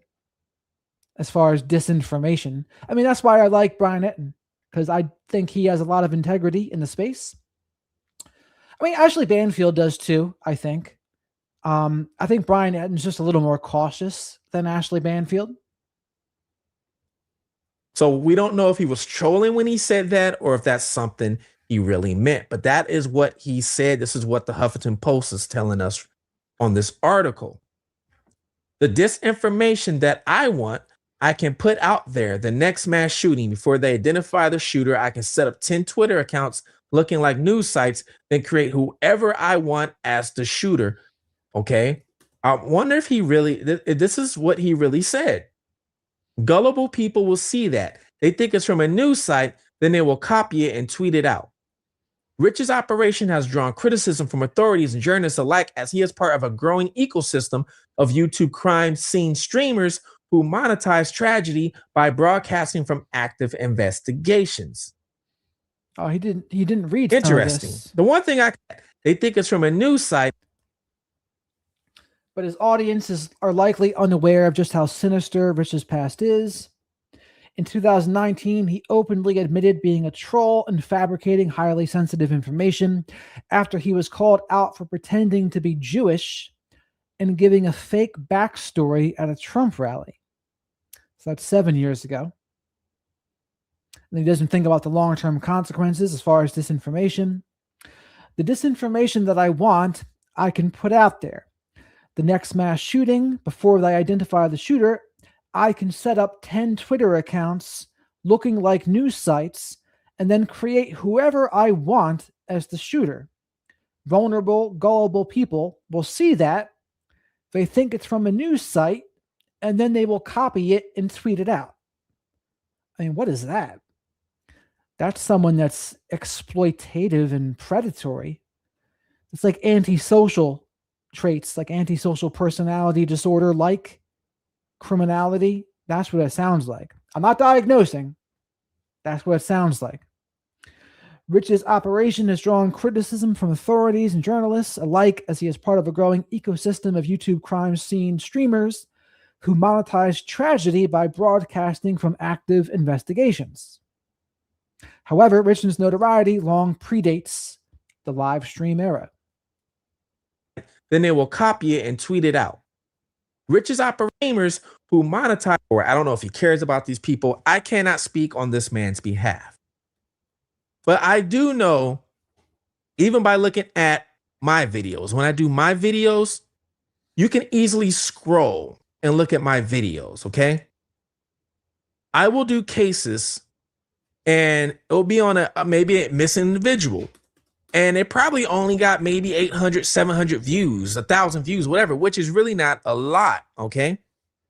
And even though it didn't get a lot of views, I care about the case, so I keep reporting on it. For example, Rebecca K. Park, I did, I think, 3 videos on her, maybe 4. Rebecca K. Park, her videos at the time was some of my lowest counting videos. But I felt personally, because Rebecca K. Park came from a family who really didn't care, okay? So personally, I felt that her story needed to be heard and she needed to be found. Come to find out who found her, TikTokers found her, not the police, not her family. TikTokers found her, okay? Actually, I take that back. Her family did help find her, but it wasn't like the family she was living with. It was her real father. So next, we're going to watch Nerdy Addict. Apparently, that's the 911 call from this incident. Father, who was kind of estranged in a way, and some TikTokers, but they found her, all right? And that's just an example. So a lot of these videos I do, I don't really care how many views I get. Yes, we all want the views. Yes. Lisa Mitchell, thank you very much for gifting a membership. Memberships give you access to the members-only live streams where we chat with the flock of black sheep. Thank you very much for that, Lisa. The way you get gifted a membership is by just participating in the channel. That's how YouTube decides who gets it. But while you're here, also, likes are free. Please remember to like the channel. Likes are for my spirit animal, Shadow the Night Owl. Shadow the Night Owl is very truth-oriented, by the way. He seeks the truth above all else. And subscribe to the channel if you're not already. We all want the subscribers. I would be lying to you if I said I didn't, because I just told you my goal is to be able to travel to some of these scenes. I want to be like a Savannah Guthrie, to where I'm out there in the, on the news reporting, and who doesn't? But I cannot speak on him if this is something he cares more about or not. Now, it tells you a little bit about his background as well with the federal prison, and it says he was indicted in 2003 in Southern District, Texas, along several co-defendants for a credit card fraud scheme. So this was back in 2003 is when he got in trouble. Then it gives you some details on that. A federal judge sentenced him to 225 months in prison. You guys let me know how long that is. I don't feel like doing the math on that right now, but 125 months. I always find it crazy that when you get sentenced in court, they give you months, but they don't say years. You ever realize that? Then it tells you how much restitution he owes, which is a lot of money. Hopefully he was able to pay that back with all this live streaming that he's been doing. Okay. It tells you about a Sandy Hook hoax that was done too. No, I don't need permission to do my job. As well. In 2012, Richards returned to Pennsylvania on supervised release, but almost immediately found himself back in legal trouble. He traveled to Newton, Connecticut, 3 days after Sandy Hook Elementary School massacre. That left 20, and we all know about Sandy Hook, okay? Supposedly he got in trouble for that, or supposedly as well. But it gets into a lot of his past. So I told you earlier, we're going to make this fair. Right now, we are looking at Jamie T. Phillips. What happened with her? Because, like I said, I didn't know anything about her until this whole thing came about. Phillips, a woman suspected of working for an organization that targets news media, falsely told the Washington Post she was impregnated as a teenager by embattled U.S. Senate candidate Roy Moore. Phillips contacted Post reporter Beth Reinhardt just hours after the newspaper published the first story, detailing allegations of SEXUAL misconduct against Moore, Alabama's Republican nominee for Senate seat. Okay. Phillips apparently first contacted newspaper using a fake name on an email account. The account, which included the phrase "Roll Tide," was listed under the name Lindsay James. After Phillips provided her real name and agreed to meet with the reporter in Virginia, she claimed she was a child abuse survivor whose family moved a lot. So it sounds like this woman in JLR had some commonalities back then. Kind of did some similar things. According to the Post, she claimed that she lived in the I can never pronounce this, Talladega area, and that's in Florida, for one summer, attending a church youth group where she allegedly met Moore in 1992. She said they started a secret sexual relationship and she became pregnant. According to the Post, Phillips told the Post that Moore drove her to Mississippi to have an abortion after convincing her to the end of the pregnancy. The Moore campaign didn't comment. Well, the Moore campaign didn't comment. All right. They never commented. And yes, this is very attention seeking by her to do this. Why would you do this? Why would you make up this allegation? I mean, I guess if you're a Democrat and you want to take down a Republican, that's one motivation. What's another motivation? To kind of be able to display yourself as a survivor or something? It's not good. Commenting on this. Post reports said they have spotted Phillips at the New York offices of Project Veritas, an organization that attempts to expose alleged media bias and discreet reporting. So they're saying that they allegedly, reporters said they spotted her with an organization that attempts to expose media bias. All right. Phillips told the Post she now lives in New York. Alice Kreitz, a Post researcher who was looking into Phillips' background, found a crowdfunding page on a GoFundMe.com that used the name Jamie Phillips. I moved to New York May 29th. Post stated, according to newspaper, I've accepted a job to work in a conservative media movement to combat the lies and deception of the liberal MSM. I'll be using my skills as a researcher and fact checker to help our movement. I was laid off from my mortgage job a few months ago and came across the opportunity to change my career path. Just a couple of months earlier, Project Veritas posted on Facebook that it was hiring people to conduct the undercover stings. So she posted that she needed to, she was moving. She got laid off from her job, but then the company or the organization was hiring, I guess, at the same time. The Post reported that she claimed to work for NFM Lending in Westchester County. So that is just a quick background. This is not the full background on her, right? Because I don't know her. I don't know her or JLR. But like I said, we have to make this even. So she's working with Project Veritas.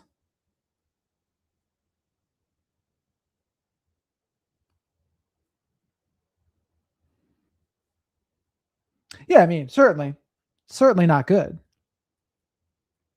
Sweet Caroline, thank you very much for the super chat. Shadow the Night Owl, buy yourself a treat. Hoot hoot, I love it. Thank you, Sweet Caroline.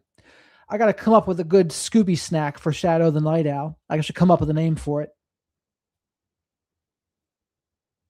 We can't talk about one without talking about the other, all right? So let's get into exactly what's going on. I mean, you can talk about one without the other, but it is good to know, like, because here's the thing. anyone who's been abused, it's like, is anyone perfect with anything? Probably not. So if you try to go over the victim's path with a fine tooth comb, you'll find something in some people's past. But that doesn't mean they weren't abused. So it's a tricky one, especially when, like, because this one's more than what most people have ever done. Like, most people don't do this. Right now. All right. So on this page, okay, this was posted by Nerd Addict, okay? Go follow them on Twitter or X. There's Washington deputies established probable cause to arrest Jonathan Lee Richards, aka JLR, following report domestic assault. Okay. There's a Washington police report details a domestic violence investigation that led authorities to establish probable cause for the arrest of Jonathan and gives his name. According to reports, deputies with Cheyenne County Sheriff's Office responded to a call at a Rooster, that's perfect, actually. Hootie snacks. That's Shadow the Night Owl's treats. Shadow needs some hootie snacks. I love it. residence in Leavenworth after a woman identified as Jamie T. Phillips reported being assaulted during an argument the night prior. Upon arrival, deputies observed visible injuries, including bruising around her eye. All right. Not only that, but I did come across a picture.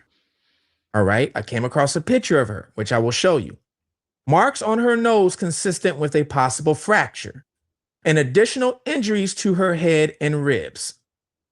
Police told investigators the incident began after she confronted Jonathan about a content on his phone. She alleged that he became enraged and struck her multiple times with a closed fist. She further reported that during the assault, he took her phone as she attempted to call 911 and made threats against her life. At one point, she stated she may have briefly lost consciousness.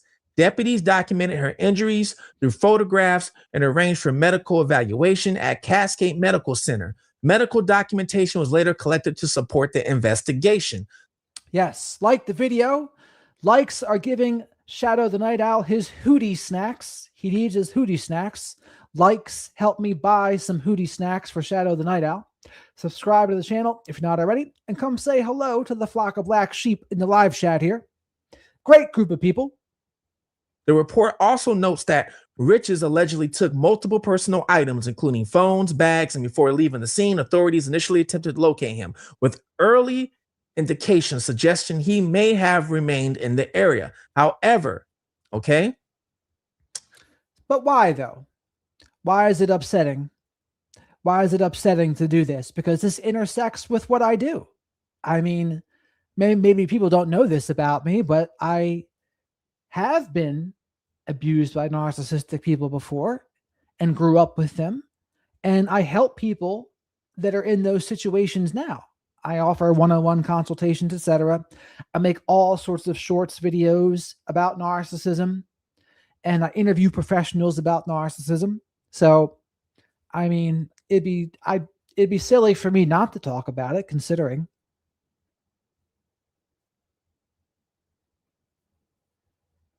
However, they did get information, all right, that allegedly he was traveling out of state. Southern-ish. Thank you very much for becoming a member. You now have access to the members-only live streams. So you can talk with us and the Black Sheep. Great group of people, very eccentric group of people, but I would have it no other way. Based on the victim's statements, observed injuries, and collected evidence, deputies determined there was probable cause to arrest Richards on multiple charges, including second-degree assault, harassment involving threats to unalive, interfering with reporting of domestic violence. This case has been referred to the Chelan County's prosecutor's office for further review. All right, so here is the incident report. There's stuff that's blanked out, information that you're not supposed to have. So I'm going to quickly just read through this.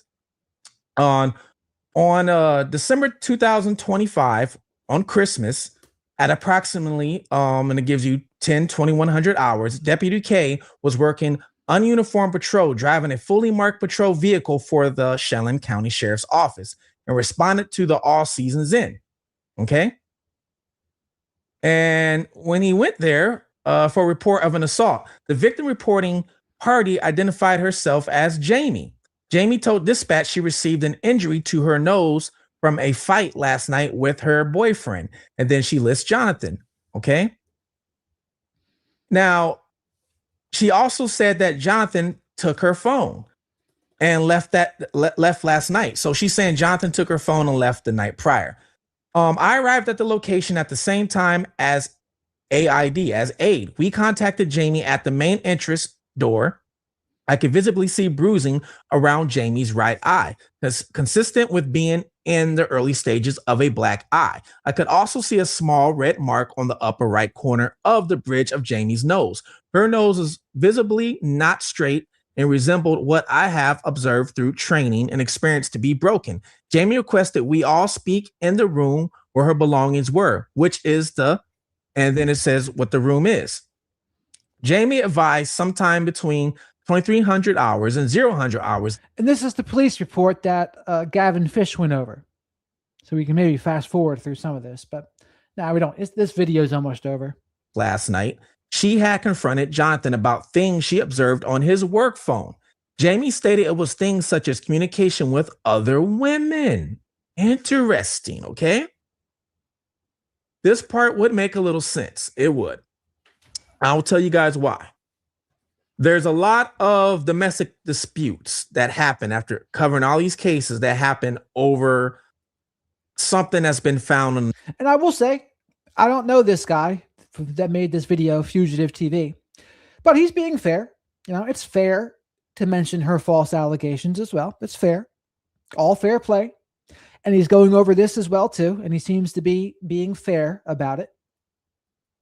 Another individual's phone. A woman will go through the man's phone. She finds something she doesn't want to see. The man will get in denial. Now, I'm not saying this is what happened. But I'm giving you experience from looking at other cases and even things I've seen in my personal life, you know? And next thing you know, a big argument takes place. And it can even be vice versa. I've seen men search the woman's phone and find something in the woman's phone. And now the woman's mad at him. Like, why you search? Well, for one, he took her phone. So one thing, he took her phone and he threatened to kill her. So maybe she was hesitant because he threatened to kill her. That could be. If there whatever gap there was, that could probably explain the gap. So he took her phone and threatened to kill her if you call the police. Search my phone and now they're fighting. Okay. Because one gets very defensive. And now she says, Jamie stated it was things such as communication with other women that she described to be PORN. Jamie stated that she addressed this with Jonathan. He became enraged. But each situation is going to be a little bit different. Just because you called them immediately doesn't mean every situation is exactly the same. Again, he took her phone and he threatened to kill her. So maybe some people are going to be scared. This is allegedly what happened. So some people are going to be scared. Oh no, if I try to call the police, they're going to kill me. And struck her with a closed fist multiple times on the side of her head. Okay. Now, like I said, this is just allegations right here, right? So she's saying she approached him about what she found on the phone, but she's also saying that when she addressed him, he just became enraged and struck her with a closed fist. Now, I'm not laughing at that, but there might be something in between there that could be missing. Okay. I'm pretty sure there might have been some words exchanged before a fist was thrown. Now, I'm not saying I don't believe her. She didn't get hit. But again, I mean, even if there's words being thrown, is the punishment, does that make it okay to get punched in the face?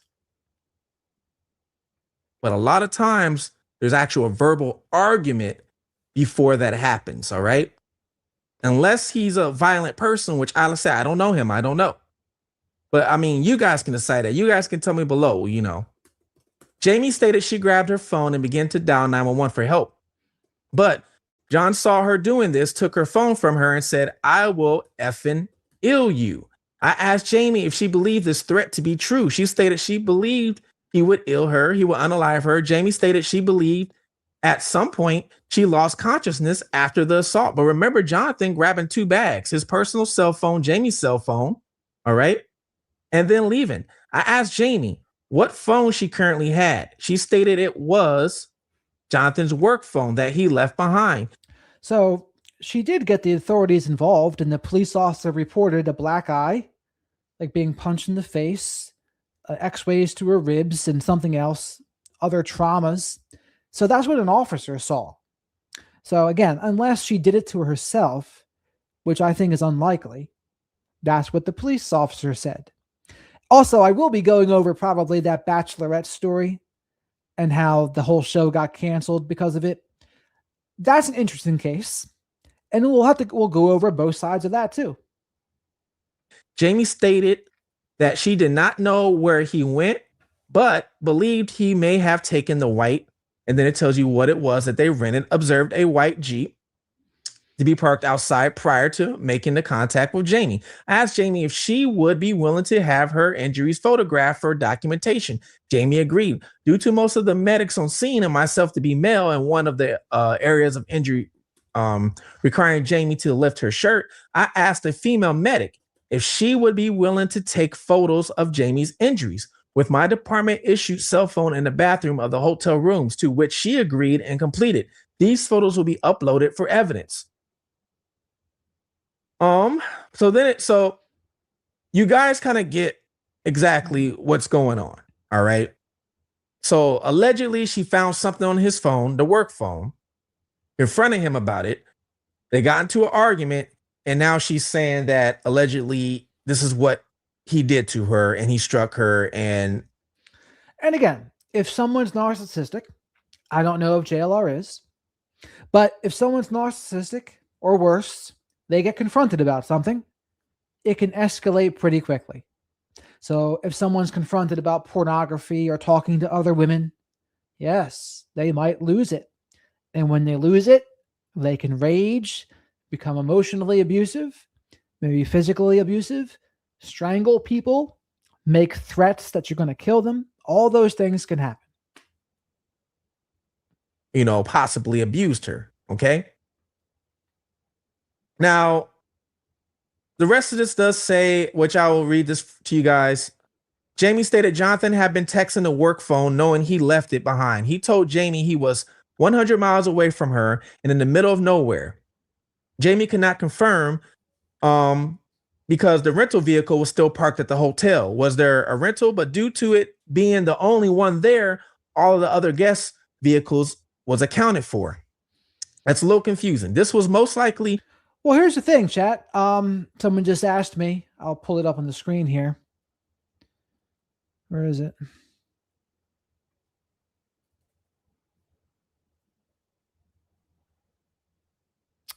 God dang it. You think he can get out of it? I will say it's hard to convict on these things sometimes. And I've heard a lot of stories where people have really been abused and nothing happened to the abuser. So it can be difficult to get justice in these cases for several reasons. So something might seem cut and dry, but it doesn't always mean they're going to get convicted. Ask any victims and they'll tell you, whether it comes down to restraining orders, protective orders, other domestic violence. It's just tough. It's tough to get convictions on it. The vehicle. Jamie believed Jonathan to be most likely still in the area. All right, so I get it. Now they looked outside. They saw the rental vehicle out there, one that looks like it. So she believed that he was still in the area. She believed that he was allegedly lying, that he really wasn't 100 miles away. He's still around. Now, Jamie believed Jonathan is still most likely be in the area, and their flight leaves tomorrow, which would require them to travel back to Seattle and return to the vehicle. So, excuse me, they were both leaving tomorrow to go back to where they came from, Seattle. I was also advised by Jamie that in August of this year, she was on a work trip with Jonathan in Charlotte. This was when the first round or about his infidelity and PORN issues, PORN, she stated. So she's claiming He has infidelity and video issues. Well, a lot of narcissistic people do have infidelity and pornography issues. That's just a reality. Ask any woman or man that's been in a relationship with a narcissistic person, they'll say that's very common. Very common. PORN issues. She stated she confronted him and he attacked her in the hotel they were staying at. So once again, if you realize, excuse me, guys, she's saying she confronted him, but then he attacked her. She is not saying nothing in between. She's not saying that he said anything. She's not saying there was an argument. She's basically making it seem like, hey, I found this on your phone, and he just hauls off and hit her. Yes.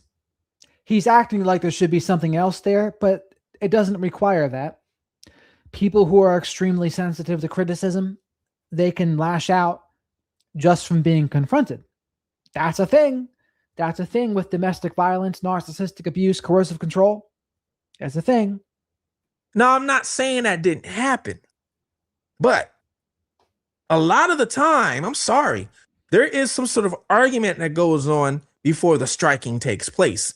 Unless this person is very controlling to where you can't say a word to him, to where him or she will just smack you, That would sound like more true in this case. There are people like that out there. But I'm noticing that she's not mentioning any verbal argument. It's just her bringing something up and then him striking. That's one thing I'm mentioning. So after she confronted him, let's get back to where we're at. She stated it was very similar to this. He assaulted her violently and then took their rental car and drove back to Florida, where they live. Jamie stated there is a long history of Jonathan assaulting her in their almost 3-year dating relationship. She stated she knows she should have left many times before this, but hasn't. Jimmy stated Jonathan needs to be held accountable for what he did. Now, I do see, there's not many people reporting on this yet. I do see some other people reporting on this. Some people are automatically jumping aside. Some people are saying, So she said she should have left sooner, but she didn't. And that makes sense. Trauma bonds, it takes on average 7 times to leave because they're just like a drug addiction. Between the intermittent rewards that mimics gambling in the brain, it's just not easy to leave. So I can totally see it that she didn't leave right away, for sure. And if what she says is true, she's lucky to be alive and out, honestly. told you about this, or I told you about her, I told you about him. I don't do that over here, okay? What I do is I report on crime, true crime. It don't matter who it is, because I feel I have a gift where I can help somebody solve a case because why? I was on the other side of the fence, okay? And I did what I did for so long because I was successful at it before I turned myself in. So why not lend my expertise or my knowledge to, to the good in life, We all have to be good. I'm doing great in life. I own multiple companies. I have this channel. I'm talking to you guys. I've grown to 21,000 subscribers in the last 8 months, okay? I'm open. I'm fair. I tell you guys all about my life. Matter of fact, my whole life is in this book that's coming out, from me at 3 years old to everything I did up until now. Rare Redemption, which will be out soon, okay? It's going through editing right now. So I have nothing to hide whatsoever, at all. That's why my channel is called Fugitive TV, I'm here to be myself. I'm here to report on true crime. So it doesn't matter who the crime is against. It could be against my neighbor. It could be allegedly against Drake. It could be against anybody. My job, as a journalist, investigative journalist, is to report and give you what I come across or what I find or what you guys send me tips on, right? So in terms of the case, I don't know where it stands now. They said there's all sorts of probable cause for him to be arrested, and there would be felony assault charges, but I don't know if they're being charged. I don't know if they're being pressed. I don't know if it's criminal. I don't know if it's civil. I'm trying to find it, but it's not really saying. Like, I don't know if he has an upcoming court date or what. Now, like I said at the beginning of the video, this is all allegedly. We really don't know. We don't know exactly. But I brought you the paperwork. I brought you some facts, and I brought you some stuff of, I should say, facts of the report, I should say, okay? Facts of the report. We're going to watch this play out in court. We're going to see what happens. Far as I know, all right, it says charges are pending, okay? So we don't know if he's going to get arrested for this. So charges are pending. I mean, what does that mean? What depending on what? I don't know. I don't know what they're depending on. A warrant gets put out for this. We don't know yet. So they're still investigating this, all right? So we don't know if she's telling the truth, the whole truth, the half truth. We don't know about him. He hasn't really spoken on it yet, which, hey, the case is still going. So he's probably not going to speak on it because you don't want to say the wrong thing. But if any of you guys, okay, Jamie or John, one of you two ever want to come on my show, do an interview, you could do it remotely. And I think some of this is even outside of Magnolia's / Jamie's control now. If the police report has been made, I don't even think it's up to her anymore. I think it's up to the state. Washington state in this case. They can decide, okay, what do we want to do? Are we going to charge this person criminally? Or are we going to do what? If it was her, I guess that would be more civilly, right? But if it's the state, I'm assuming it would be criminal. Okay? I'm not going to judge. You can come around on my show and you don't even have to explain everything because, like I said, the case is still going on. All right? But you can at least explain yourself. You don't have to explain the case, but you can explain yourself if you get what I mean. All right? I figure I reach out with that olive branch. That's what we do around here. This is what I do. This is what my community's based off of, okay? You guys can decide below. What do you think? What do you think is maybe going to happen? Do you think this whole thing is blown up out of proportion? Do you think that she's telling the truth in this? You know? Do you think that JLR should even, say something himself? Or even her? But this is Fugitive TV. Please like, subscribe, share this channel, all right? Not only that, look out for your surroundings. Take care of one another, all right? Until next time, I'm out. All right. So please remember to like the video. Likes are free, by the way. Likes, buy some Hootie snacks for Shadow the Night Owl. I love that, Rooster. Let's see the comments here. The comments are interesting. I'm glad you're on the case. So many people on YouTube have already picked a side. I'm happy to have someone neutral looking into it. JLR, did she break her own nose? A leopard doesn't change his spots. So that's someone who doesn't believe her. Pretending to be pregnant comes under crazy. I don't trust this woman. Hard to believe her after lying on a politician. I just hate that there's some folks really calling him out, but glad you are going to clarify what is really going on. Say something, JLR. You have a following, and we don't expect perfection in people, just honesty. I mean, beating women is not good if it's true. Like, it's just not good. If he was out there searching for Nancy, why did he spend his time standing outside her empty house? Interesting.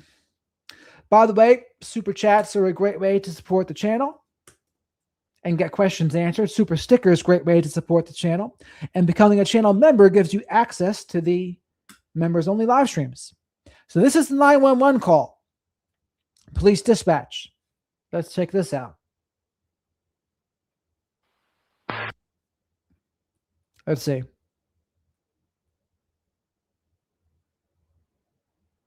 Oh, there's a super chat here. I missed. Sweet Caroline. Sweet Caroline, thank you so much. Thankfully, I was believed. I was an addict. He was a public figure, liked and respected. The evidence spoke the truth. A terrifying time. However, I learned so much through it all.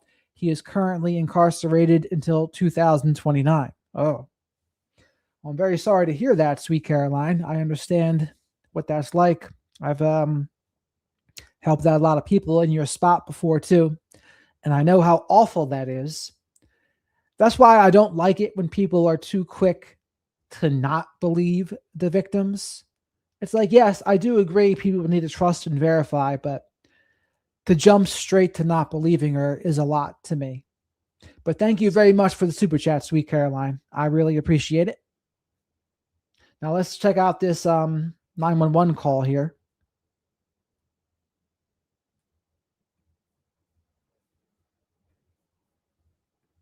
Whoever comes from County West Patrol to 11 with a domestic report, call 27 also. 29, she has injury to her nose. We're also going to be sending aid. 29, 924. I'll be in there, yeah. 829, 930. 5-year status. What are we even listening to? What is this? 45. 45, remember coming K5, your status. Okay, K5, 932. K29. are you still on the phone with the RP? No. Received. And you verify the number in the call is the RP's phone number? No, it was her boyfriend's. He left it behind, but I did verify what the number was. Received. We're not getting any answer at the building nor answer on the phone. This does seem like clickbait because it seems like it's nothing. Received. I will triple check and try and call back. Come K29. 29. K29 tried to call back that number again for me. There was no answer. But I verified that is the number that it called from, and that's what was plotting on the 911 map as well. Received. Thank you. We're trying all the different rooms at this point. Dumb, nerdy addict.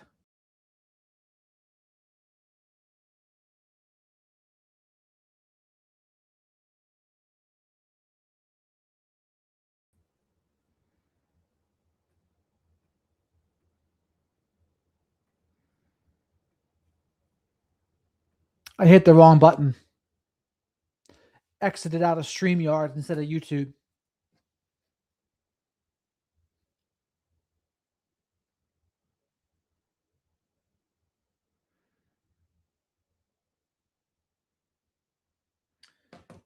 Jules.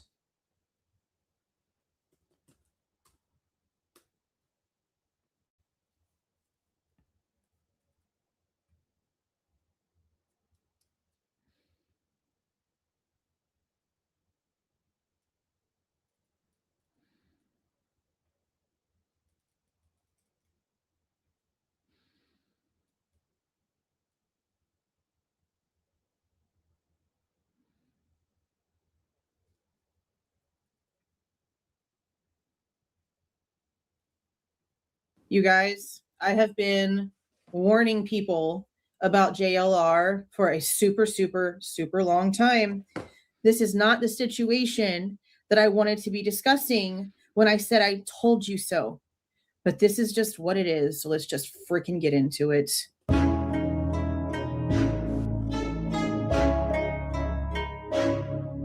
This is Jules True Crime.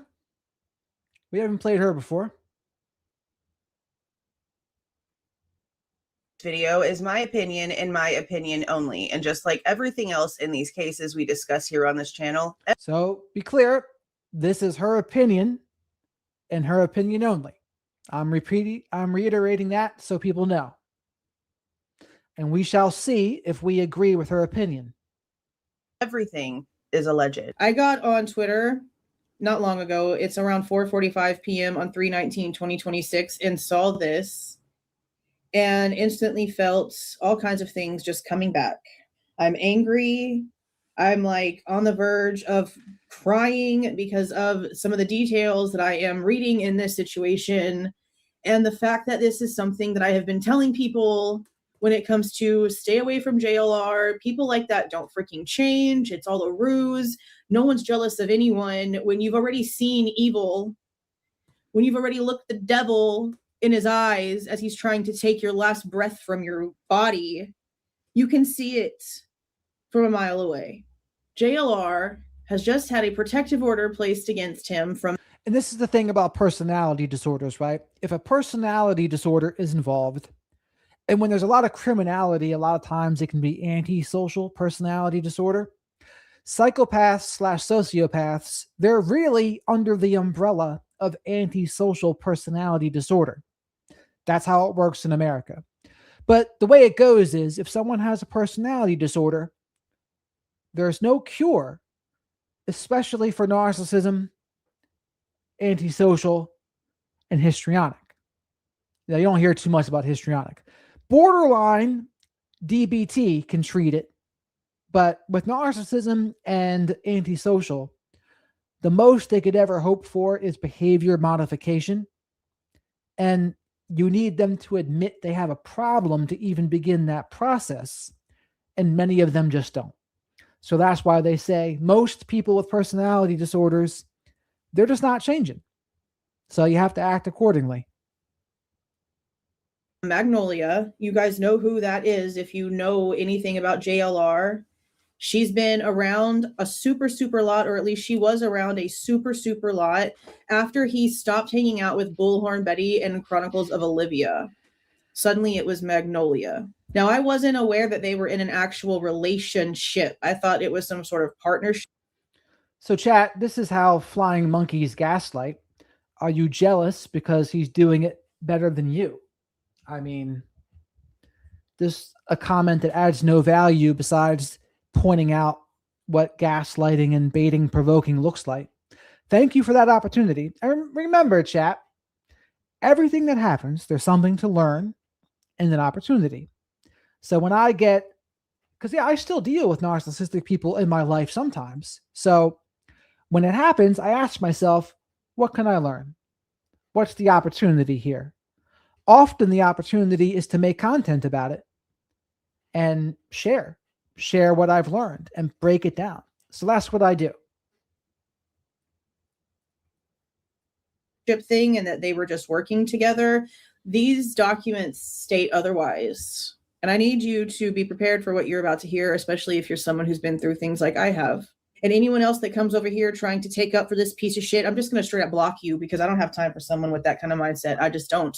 Now, again, I want to thank Nerdy Addict because he actually has some stuff up on his own website where he has the actual police reports, and on his Twitter page where he originally posted this that I noticed, he also has the link straight to the arcourts.gov website where all of the things that happened in court this week over the past couple of days on St. Patrick's Day is the last update on here. All of this is on here for us to look at. We also have the petition for the order of protection, and there are addresses and stuff on this. So I'm going to make sure that I redact what I need to redact in order for there not to be issues. But Magnolia's real name seems to be on here too. I don't find an issue with that. Her name is Jamie Phillips, not a big deal. But when it comes to the address, regardless of if it's that piece of shit's address or not, I know that I have to protect my channel by blocking things out. But of course, I will have links to everything in the description box. And trust when I tell you, there's going to be a brand new folder now added to the Google Drive. Now, this seems to be the incident report, the police report that was written at the time of the incident when 911 was called. And if you notice, this happened on Christmas Day, 9:18 in the morning on Christmas Day. That's wild. The offense codes are this kind of non-classified assault, aggravated injury, assault with no weapon, harassment, and DV report. And it looks like 5 different officers showed up. Yeah, that sounds about right. And as you can see here, they have Jamie as the victim and the complainant, and then they have JLR's ass as the suspect. And here's their vehicle in question. I guess that was parked at the residence. Narrative. The following report is a summary of an incident which occurred to my recollection. This report also serves as a summary of my involvement and understanding of said incident. Furthermore, portions of my involvement were recorded by audio and video on my department issue Axon body-worn camera. Please review the incident recordings for... So D, the treatment for BPD is dialectical behavioral therapy, or sometimes CBT. And there are also some trauma therapy too, would probably be helpful. So EMDR, brain spotting, EFT, those are the things that someone with BPD would do. And many do. And many do. Chronological order, exact statements made, and or for further information outside of this report. I have a feeling that's going to be probably out fairly soon. Somebody will have already asked for that, I'm sure. On 12/25/25, Christmas Day last year, so this literally just happened, 3 months ago? At approximately 10:21, I, Deputy Kay Talley, was working uniformed patrol and driving a fully marked patrol vehicle for the, is it Chelan County? One of those, county sheriff's office. I had the same question she had when I was reading that the first time. What's the proper pronunciation of Chelan? Shaylin? I don't know. I responded to the all-season River Inn located at 8751 Icicle Road in Leavenworth, Washington for a report of an assault. The victim reporting party identified herself as Jamie T. Phillips. Jamie told dispatch she received an injury to her nose from a fight last night with her boyfriend, Jonathan Riches. Maybe there's a date of birth or something there that they're blacking out, maybe. Rivercom was also informed Jonathan had taken Jamie's phone and left last night. So, wow, he took her phone and just took off thinking that she wasn't going to eventually be able to call the police. That's insane. Holy shit. I arrived at the location at the same time as aid. We contacted Jamie at the main entrance door. I could visibly see bruising around Jamie's right eye, consistent with being in the early stages of a black eye. I could also see a small red mark on the upper right corner of the bridge of Jamie's nose. Her nose was visibly not straight and resembled what I have observed through training and experience to be broken. Jamie requested we all speak in the room. And yes, chat, remember, this woman does not like JLR at all. So that could color her thinking here. That's sure. Probably give him the least charitable. But, I try to be in the middle. I try to call it as I see it. But that's not good enough for some people, clearly. But while you're here, please remember to like the video. Likes help buy Hootie snacks for Shadow the Night Owl. I love that Rooster came up with that. That was great. Subscribe to the channel if you're not already. I'm coming up on 40,000, which is pretty good. We've been rocking and rolling on this channel here. And we got a great flock of black sheep in the live chat too. Come say hello to them. Super chats, great way to support the channel and get questions answered. Super stickers, great way to support the channel. And becoming a channel member gives you access to the members only live streams where we can chat with the fellow black sheep. And thank you very much for all the support I've been getting so far. Room where her belongings were, which is the Shenandoah room at this location upstairs. Jamie advised sometime between 2300 and midnight, so 11 p.m. to midnight, she had confronted Jonathan about things she observed on his work phone. Oh my God. Jamie stated it was things such as communication with other women and that she described as corn. Jamie stated when she addressed this with Jonathan, he became enraged and struck her with a closed fist multiple times on the side of her head, her nose, and her ribs. Jamie stated she grabbed her phone and began to dial 911 for help, but Jonathan saw her doing this, took her phone from her, and said, "I will you." I asked Jamie if she believed this threat to be true. She stated she believed he would kill her. Oh my God, this is hard. Jamie stated she believes at some point she lost contact. So Hootie snacks are the snacks that I give Shadow the Night Owl. Shadow the Night Owl is my mascot of the channel. And likes help me buy Hootie snacks for Shadow the Night Owl. Hootie spelled H-O-O-T-I-E. It's kind of a play on Scooby snacks. Ruh-roh, Raggy. consciousness after the assault, but remember Jonathan grabbing 2 bags, his personal cell phone, Jamie's cell phone, and then leaving.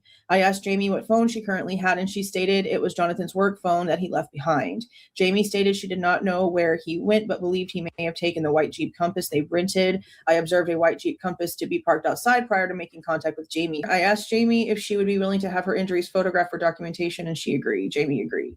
Due to most of the medics on scene and myself to be male in one of the areas of injury requiring Jamie to lift her shirt, I asked a female medic if she would be willing to take photos of Jamie's injuries with my department-issued cell phone in the bathroom of the hotel room, to which she agreed and completed. These photos will be uploaded for evidence. Upon completion of documenting the injuries, Jamie was transported to the Cascade Medical Center for evaluation. I requested Rivercom to put an ATL out for Jonathan. I responded to the Cascade Medical Center and met with Jamie in emergency room number 3. I asked Jamie if she would be willing to complete a medical release form for documentation of injuries received from the assault. Jamie agreed, and a medical release form was completed, signed, and provided to the medical facility staff. Jamie stated Jonathan had been texting the work phone, knowing he left it behind. He told Jamie he was 100 miles away from her and in the middle of nowhere. Jamie could not confirm the Jeep Compass still parked at the hotel was their rental, but due to it being the only one there and all the other guest vehicles accounted for, this was most likely the vehicle. Jamie believed Jonathan to be most likely still in the area, and their flight leaves tomorrow, which would require them to travel back to Seattle and return to vehicle to SeaTac, where it was rented. I was also advised by Jamie that in August of this year, she was on a work trip with Jonathan in Charlotte. This was when she first found out about his infidelity and porn issues. Yeah, they always go hand in hand, don't they?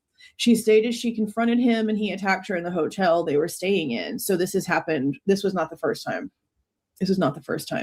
Jamie stated it was similar to this. He assaulted her violently and then took their rental car and drove back to Florida where they live. Jamie stated there is a long history of Jonathan assaulting her in their almost 3-year dating relationship. She stated she knows she should have left many times before this, but hasn't. Jamie stated Jonathan needs to be held accountable for what he did. How the fuck does this piece of shit talk about true crime, knowing that he has no problem creating victims everywhere he goes? So yes, this woman clearly doesn't like him. But yes, please remember to like the video. Likes help buy Hootie Snacks for Shadow the Night Owl, the mascot of the channel. Try to get to at least 500 for the night. That should be doable. I'm not sure why this woman doesn't like him. I'm not sure if she has personal experience with him or something. Or maybe she just saw his past and that was enough. I don't know. This is exactly why I have stayed away from him. This is exactly why I don't pay attention to him. This is exactly why I've spoken against him. What a piece of actual trash. After Jamie was discharged from Cascade Medical Center, I was provided a copy of the medical documents for this visit, and I provided Jamie with a courtesy ride back to her hotel. Deputy McComas and I searched the room prior to Jamie going back into it. The on-site manager was contacted, who changed the security code combinations for the front door and for the room Jamie is staying in. It should be noted that the white Jeep Compass bearing Washington registration that was observed earlier was confirmed to be another guest's rental vehicle and was not involved. Okay, so they just assumed. Oh, Tiger, is that true?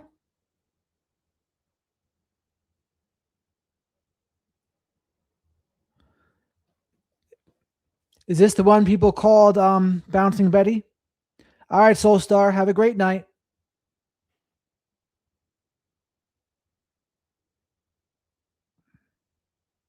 This. Did JLR date her? If so, I'm not aware. Let me know, chat, if anyone knows the answer to that. Yes, I would agree with that, Teresa. I would agree with that.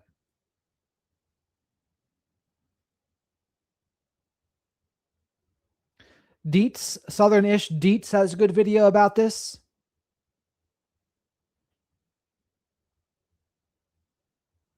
All right, the black sheep, that makes sense. Thank you. So she's a victim of domestic violence. So that makes sense why she's upset about this. Incorrectly because someone didn't account for their car and it really wasn't. So that means that he had it then. I have probable cause to arrest Jonathan Lee Ritchie for violating this code for second-degree DV, harassment, threats to DV, and interfering with the reporting of a domestic. Yeah, because he took her phone. On 12/26/25, I received a text message from Jamie on my department-issued cell phone that she canceled her original flight and booked a flight with a different airline and boarded without issue. Yeah, that was smart. On 12/27/25, I received a text message from Jamie on my department issued cell phone that she was finally able to track Jonathan's location. He was traveling through North Dakota. It is not known at this time if he is driving back to Florida or to a different location. Holy damn, bro. Now, this is the official court website. I'm not going to go through every little thing because there's been motions to continue that were filed and also one that was granted. Now, what we do have is what happened 2 days ago on 3/17/2026. A 3-year protective order has been agreed to. The attorneys are preparing the order. So it seems like they have until April 21st, 2026 to get the stipulations in order before it becomes, I guess, official and is active for the next 3 years. Now, what is included on this website is the actual petition for order of protection that Magnolia herself wrote out, which is like a summary of what's been sort of going on since their relationship sort of started. So we're going to... Thank you very much for this, sweet Caroline. Jared, could we get hoodies with shadow on the front? I love that. He, she represents truth. Aha! I love that too, sweet Caroline. So we have another idea to add to the bucket. The Revenge of the Black Sheep bucket. Oh, what's the other one that we had? Not Revenge of the Black Sheep, but Black Sheep Gang. We got a couple to do, but I really like that idea, sweet Caroline. And thank you very much for the super chat. Jump down here to page 4 and read what she wrote. Beginning January 2023 and continuing through December 25th, 2025, I was involved in an intimate domestic relationship with the respondent, Jonathan Lee Riches.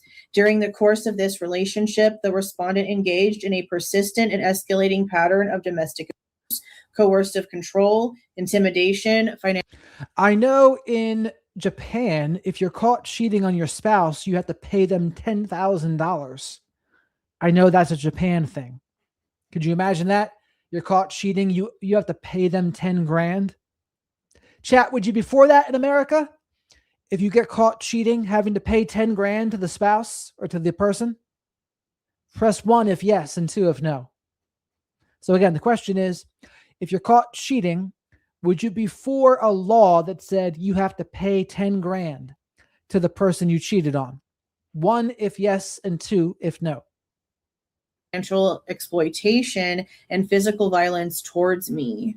On 12/25/25, which was Christmas, the report we just read, the respondent violently assaulted me, causing extreme injuries. I'm sorry for my phone, guys, but it's like in the charger. I mean, on the charger in the bathroom with the door shut, and it's just like super loud for some reason. And I just want to get this whole reading of this over with because this is just insane to me. Okay. He caused extreme injuries, including broken nose and septum, significant trauma to my head and ribs, requiring emergency care, CT scans, x-rays, and will require reconstructive surgery to repair broken and crushed bones in my nose. Remember, the police report, the police officer said it was very visibly broken, and it had been there for hours. All of this happened around midnight, and the cops didn't show up until sometime like, 10 a.m.? So someday, I don't know Jules's background, but they're saying that she was a victim of domestic violence. And so I think maybe this issue kind of hits home for her, and that's why she's upset. But again, like you said, not everyone's that way, but some people are. Yeah, some time. This assault is currently pending felony assault charges, threats to kill, etc., with the chief criminal deputy prosecutor in Chelan. Again, I'm probably not saying that right. County, Washington State case. This is the one with, they're saying around the time of like the Travis Decker situation. That's whenever all this happened. Throughout the relationship, the respondent physically assaulted me on numerous occasions, including strangulation approximately 24 times. I'm sorry. That's an awful lot. What the hell? Okay. In August 2025, respondent committed a brutal assault against me involving beating me repeatedly with his closed fist. So 4 months before this, respondent threatened to kill me if I reported his assaults or if I called the police, called 911. Since the 12/25/25 felony assault, respondent has continued to accuse me by fear, threats, intimidation, ongoing financial abuse, theft of all of our joint funds in an account of retaliation. They had a joint account and he took all of the money. Oh, wow. Okay. Respondent fled the crime scene, fled the jurisdiction, and remains a flight risk. He has continued to contact me, and I'm in fear of immediate harm and death. I mean, yeah, legit fear, I would say. Damn, man. Now, let's also remember that JLR has a criminal history as long as a CVS receipt. He has done a lot of very fraudulent things. He has done a lot of very, in my opinion, morally disgusting things. To even want to impersonate someone with a relationship to someone who did such horrible things just to try to get some sort of weird ass attention. I don't understand this type of person. Me having a distaste for this man did not come out of nowhere. It came from doing my own research about who he actually is. I choose to not blindly follow people. I don't care how many followers they have. I don't care how popular they are. I have never once in my almost 40 years been known to do anything trending nor popular. I will always do whatever the hell I want to do, regardless of what anyone thinks. And So I guess that's your answer. She just saw his past and didn't like him from that. That's the answer. So please remember to like the video while you're here. Likes are free and help buy Shadow the Night Owl his hoodie snacks. And subscribe to the channel if you're not already. Creeping up on 500, which I'm really grateful for. And I go live almost every night to talk about true crime and current events. And I use my experience on the autistic spectrum, mental health, addiction, narcissistic abuse, and narcissistic family systems to give my unique insight and perspective on true crime and current events. And that applies to this. That comes with having an opinion on things.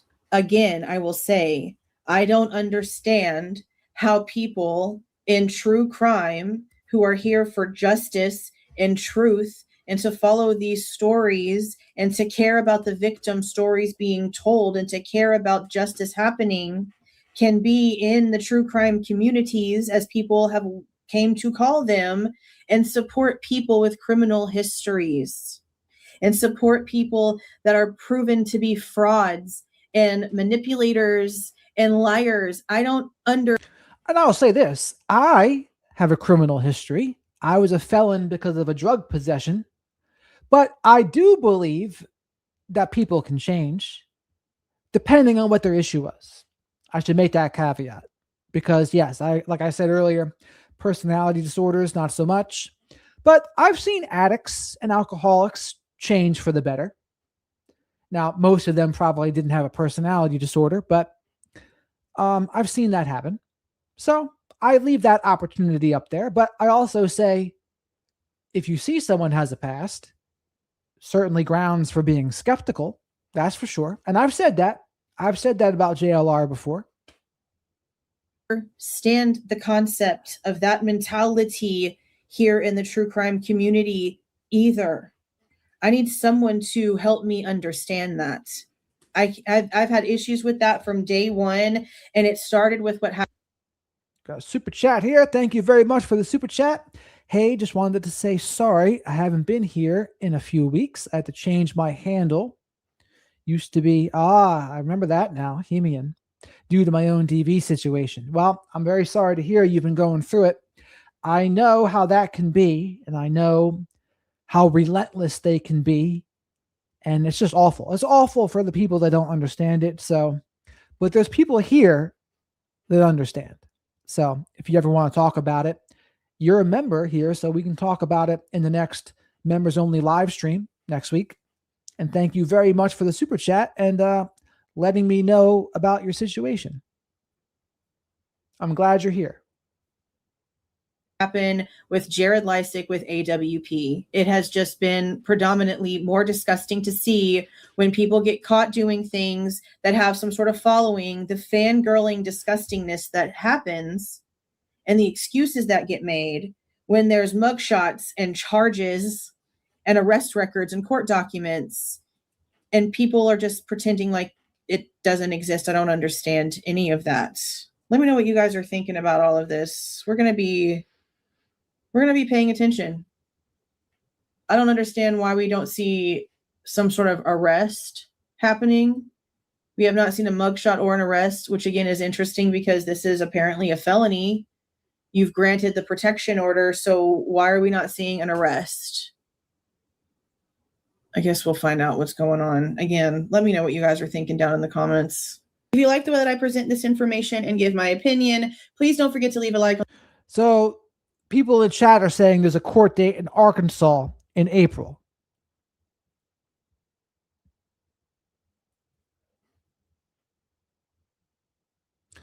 What did Animals say?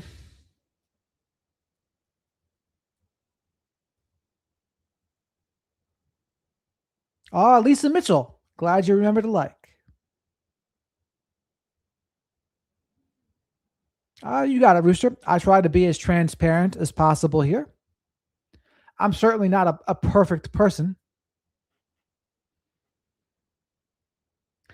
Animal Mother says, so many idiots will just run with this. I never liked Magnolia, and she wasn't beaten to a pulp from the sound of these allegations. Sounds like spite.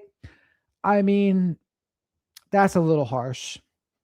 I think if you read the police report, there is a black eye, bruised ribs, punched nose. I don't know if I'd say that's just spite.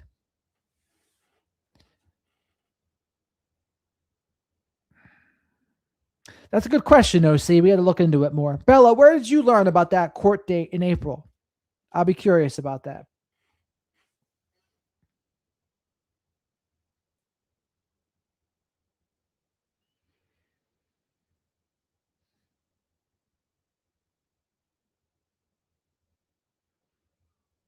I mean, the proof is the police officer saw her face and wrote the report.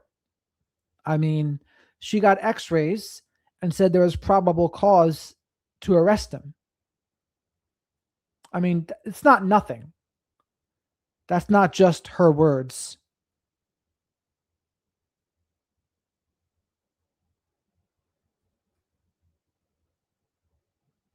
April 21st is the court date. Why is Magnolia evil, though, in particular? Just because of the false allegation against Roy Moore? And if you're going to say that's all it took for her to be evil, well, then what do you say about all the things JLR has done in the past? Does that make him evil too? Or what's different about it? Got to have equal standards. So chat, do you want to watch Dietz's video? Apparently she did a breakdown of JLR before this incident. Do you want to watch it? It might be too long to go through the whole thing, but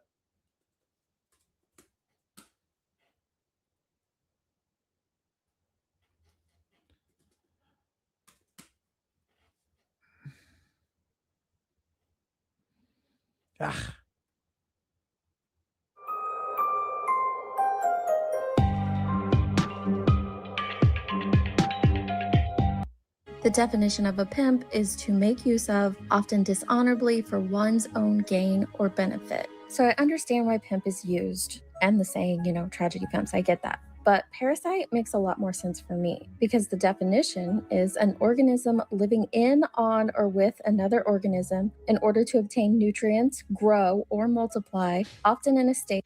That reminds me, people use the acronym in like the manosphere space, PIMP, positive, inspirational, motivating person. That directly or indirectly harms the host. But it's also the second definition that I really think sticks. Someone or something that resembles a biological parasite in living off of, being dependent on, or exploiting another while giving little or nothing in return. I saw Jonathan had posted this video last week, and I gave it a chance. I truly did. And for those who don't know Jonathan's past, you might think, oh, what's the big deal? He just went to Sandy Hook to share the memorial and everything that happened there. But it's a lot deeper than that. So it says, welcome to the memorial honoring the lives of the victims of the December 14th, 2012 shooting at the Sandy Hook Elementary School. This is a special place of quiet and reverence, place for the families of the victims and for the community to reflect and remember. Encased within the stone is the sacred soil created from the many items left. And me personally, I've never really looked in deeply into his past. So I'm kind of curious what they'll say. I don't really know the details. In the spontaneous memorials throughout the town on the days following the tragedy.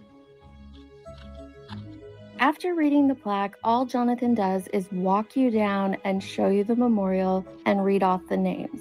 I kept waiting for it, for the apology that never came. At the end of reading off all the names of the victims, he said that he was praying for them. And I want to believe that, but I just can't. I'm sorry. It felt like to me he was exploiting them all over again. It might have been in a little bit different way than it was over 10 years ago when he exploited them the first time, but it feels like he exploited them nonetheless, using them solely for content, nothing informational or educational at all about the visit. And more importantly, no apology whatsoever for what he did 10 years ago. I know he did all the legal stuff beforehand and the fishing and all that, and we'll get into it. But Forget-me-nots. Thank you very much for the super chat. Thank you for being fair. There are so many misogynists, and it's sad. I do my best to be fair. And in the middle, I do get criticisms, as you saw today in the stream. But we're reporting the news. And considering I have a lot of experience with narcissistic abuse and coercive control, I thought it'd be a good learning opportunity for people as well. Thank you very much for the super chat. I appreciate it.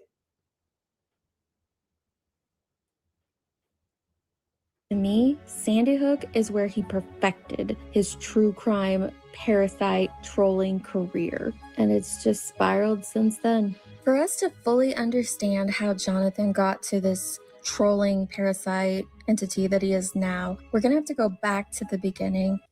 So this is Dietz is the name of this channel. It's Dietz.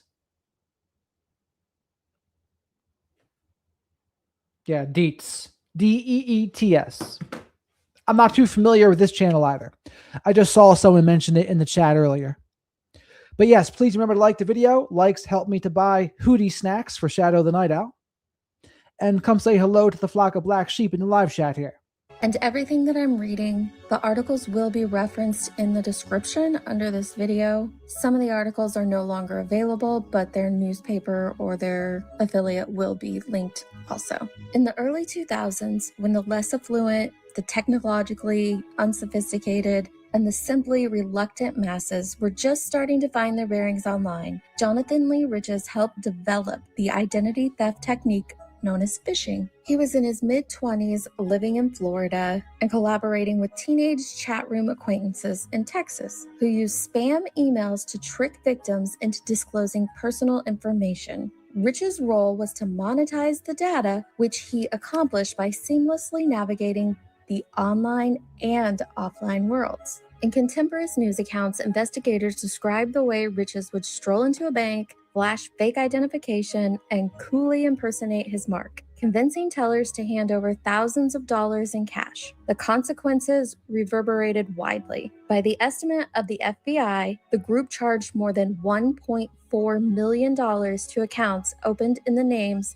of about 2,000 people. Rich's own parents, who live in a small town in Pennsylvania, served probation for failing to fully cooperate with investigators. He was sentenced to 125 months in prison for fraud and conspiracy. Riches kept up a steady legal correspondence on his case. In March of 2006, from a medium security prison in South Carolina, he filed a motion seeking the return of confiscated assets, including 23 new PlayStation video games, a commemorative Super Bowl football, 66 new shirts with tags, I wonder if they all said media, a plunger, a subwoofer, and a box of life vests. The document drew little attention or sympathy, and a judge ordered the items forfeited to the FBI for donation to Goodwill. In hindsight, though, his signature on the sworn statement, Jonathan Lee Riches with the copyright symbol at the end, signified the start of an improvisatory publicity campaign. He used the copyright symbol that same month in a 9-page conspiracy complaint seeking damages of almost $400 trillion, backed by gold or silver. Filing his suit in the Eastern District of Pennsylvania, he named several hundred defendants, including President Bush, Pope Benedict XVI, Bill Gates, and Kofi Annan. Rich's lawsuit was eventually dismissed on the grounds of failure to pay a $250 filing fee. But a more pretentious result did emerge. His work had been sucked into the internet slipstream with viral results. At this point, we are in the middle of 2006. At this point, his image begins to appear regularly on legal blogs such as Dreadnought, Above the Law, and even the hard-hitting Smoking Gun. One blogger called him America's favorite serial litigant. Over the next 6 years, he became a world-class irritant by filing absurd, frivolous, pro se lawsuits. He filed thousands of them against anyone and everyone. The Kardashians, Kanye West, whom Rich is accused of running a secret Al-Qaeda camp, Belichick, Michael Vick, anyone. So prolific a litigant was Rich's that he became a one-man burden on the federal court system, a troll tagging the docket forever. In 2010, federal prosecutors won an unprecedented and possibly unconstitutional nationwide injunction against him to prevent him from suing, claiming that if he weren't stopped, the government would suffer irreparable harm. Rich's immediately by That is wild. I didn't know that part either. So the government shut him down because they said if he's able to keep on suing people, it can cause irreparable harm. That's wild. passed the injunction by slipping a batch of lawsuits to a soon-to-be-released inmate to file on the outside for him. The prison cracked down hard after this. No paper in his cell, no stamps. This only caused Jonathan to go on a hunger strike in protest. After 22 days, the warden had him force-fed through a tube. This just shows his dedication to misinformation. Wow. So he went on a hunger strike and the warden forced him to eat through a feeding tube. Quite stubborn. But I mean, this is like, what would H.G. Tudor say, right? H.G. Tudor would say, when you're looking at someone's history, you have to analyze what you know about them. That's what he did about Erica Kirk, Candace Owens, Meghan Markle, Jennifer Lopez, Ryan Reynolds, Blake Lively, all of them, right? So this would be a part of it. Oh, you go back in there and see what's going on here. And yeah, it would give you pause for concern, right? You hear this, it's pause for concern. Jonathan was different. He trolled harder, unafraid to use his name and face, often shunning a keyboard in favor of real-world trickery, all of which made him a more effective hoaxer. Now, I obviously cannot mention every single lawsuit because there are thousands, but the next couple I think are very... And again, people are believing the woman, I'm assuming you're meaning Magnolia/Jamie. They're believing her because an officer saw the black eye and the beaten nose, and they went to the hospital, got x-rays, etc. That's why people are believing her.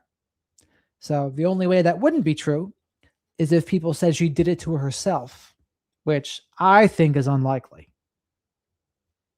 Important to mention. I would say it helps us understand Jonathan, but I don't think there's any understanding this guy. But it gives us some insight into the type of individual that Jonathan is, and it shows us the lengths that this man will go to effectively hoax, troll, parasite a situation, a tragedy. It's truly sick. In 2011, he sued Jared Lee Loughner, the defendant in the shooting of Congresswoman Gabrielle Giffords. His reasoning was, and I quote, "I'm in fear that if the defendant transfers to FMC Lexington, he will be placed in solitary confinement, where I'm currently being illegally detained and possibly being my cellmate, in which he could use his bare hands or a prison shank to kill me for being a moderate Democrat." In his suit, Jonathan includes a 4-page handwritten story of how he had to smuggle his complaint out of prison. It's a complicated story. It involves ants and pigeons. In 2016, Jonathan will end up circling back to Loeffner and impersonate. I didn't know most of this. Is the way his mind works is quite something. Him to sue someone else, but we'll get to that a little later. This brings us to Jonathan's release from federal prison in April of 2012. He was ordered to serve 5 years of probation, participate in any mental health treatment deemed necessary by his parole officer, and pay.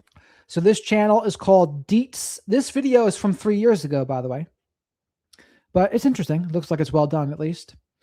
Please remember to like the video. Likes are free and help buy Shadow the Night Owl his Hootie snacks. Subscribe to the channel if you're not already. The other spirit animal is Swift the Fox from David the Gnome. And say hello to the flock of black sheep in the live chat here. Very awesome group of people. Eccentric too. A restitution of $92,680 at a rate of $200 a month. In legal filings, he pledged to capitalize on his fame by running legal workshops and selling t-shirts. He went home to live with his parents in Pennsylvania, but his parting shot, the Loeffner lawsuit, marked a darker turn. A little more than a month later, courts in several states received requests for a restraining order against Jerry Sandusky, the Penn State assistant football coach convicted of child molestation. The plaintiffs, who all typed similar accusations in all caps, included people calling themselves Jonathan Bollinger, Tom N. Jerry, and Gino Romano. In his injunction, Riches, posing as Jonathan Bollinger, a cousin to Brooks Bollinger, a former Wisconsin Badgers quarterback, alleges that on October 5th, 2002, I went to Camp Randall Stadium to watch my cousin play quarterback against the visiting Penn State Lions. Around the third quarter, I went to the... Now, this is not a diagnosis, but from what I'm hearing, this isn't really just narcissism. It's more like antisocial is what this sounds like, more so. Not a diagnosis.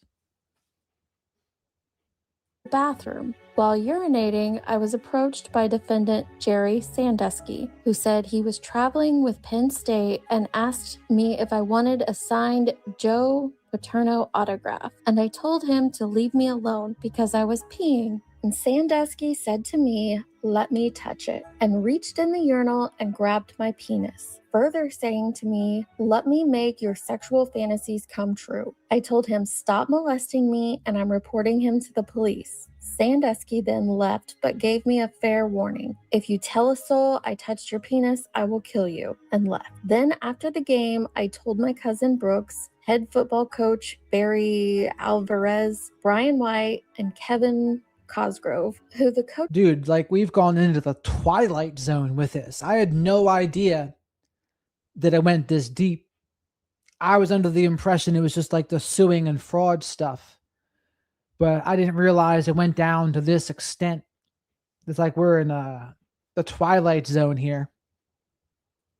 Coaching staff told me they are friends with Sandusky and won't help me. I have suffered emotional distress since. I fear Sandusky is going to kill me. I seek a restraining order. Respectfully, Jonathan Bollinger. This completely fabricated injunction, ladies and gentlemen, was manufactured by the man who now covers missing children's cases. None too amused, a judge in Wisconsin identified the plaintiff as Jonathan Lee Riches, who has vexed the court system with thousands of frivolous lawsuits before his recent release from federal prison, and whose zeal for filing meretricious actions against newsmakers, celebrities, athletes, and politicians continues unabated, threatening to hold Riches in contempt The judge wrote, aside from the incredibly tasteless act of filing these false accusations in light of the very real victims of sexual assault against children, the individual involved here appears to have committed a fraud on this court. The admonition carried serious consequences, including the threat of a report to his probation officer. In a letter to the judge dated... I had no reason to be sorry, folks. Is interesting. Mike, thank you for the super chat. Just joined in, but heard about the JLR deal today. News. Yes. That's been the news of the day, of yesterday and today. Court date in April. We'll see how that unfolds. Oh, charges are pending. So I don't know what that means. Does that mean they don't know what they're charging him with pending? They're going to figure it out in the court date, I guess. I don't know. But thank you, Mike. I appreciate the super chat. July 13th, 2012, Riches denied any knowledge of the lawsuit. He requested an attorney and a mental health evaluation because, quote, I don't know what this paperwork means, quote. Seriously, Jonathan? So here's another thing. There's the dark triad, narcissism, psychopathy, Machiavellian. The dark tetrad, all three of those, plus sadism. And then people are wanting to add a fifth. The fifth would be paranoia. And some of what Mr. JLR here has sounds a lot like paranoia as well. I can't with this guy. After this, Riches began to build his online social media presence on Facebook, Twitter, and YouTube. His next 3 lawsuits helped bridge that gap between online hoaxes and real-world antics. His behavior was beginning to escalate. In October 2012, he posed as Selena Gomez's father and filed a federal complaint against Justin Bieber for stealing his credit card and... So he pretended to be Selena Gomez's father to go after Justin Bieber. So again, the dark tetrad is the 3. Narcissism, psychopathy, Machiavellianism. Tetrad is 4. Narcissism, psychopathy, Machiavellianism, sadism. The 5th one is all 4 of those. They haven't invented it yet, but adds paranoia. So maybe I should invent it. The dark 5. You got to think of it, chat. The dark 5th. What would it be? I have to think about it. Using it to pay for a penis enlargement. That hoax was picked up by multiple news sources, mainly TMZ, who ran with the hoax for a while. Real-world antics. His behavior was beginning to escalate. In October 2012, he posed as Selena Gomez's father and filed a federal complaint against Justin Bieber for stealing his credit card and using it to pay for a penis enlargement. That hoax was picked up by multiple news sources, mainly TMZ, who ran with the hoax for a while. Then he posed as the brother of Kevin Federline, and that one exploded on Radar Online, and it brought a lot of attention to Jonathan. The third case was filed by a Jonathan Jolie, who sued Brad Pitt, John Travolta, and the Church of Scientology for, among other things, assaulting him. Jolie, meaning Riches, who claimed to be Angelina Jolie's cousin, wrote...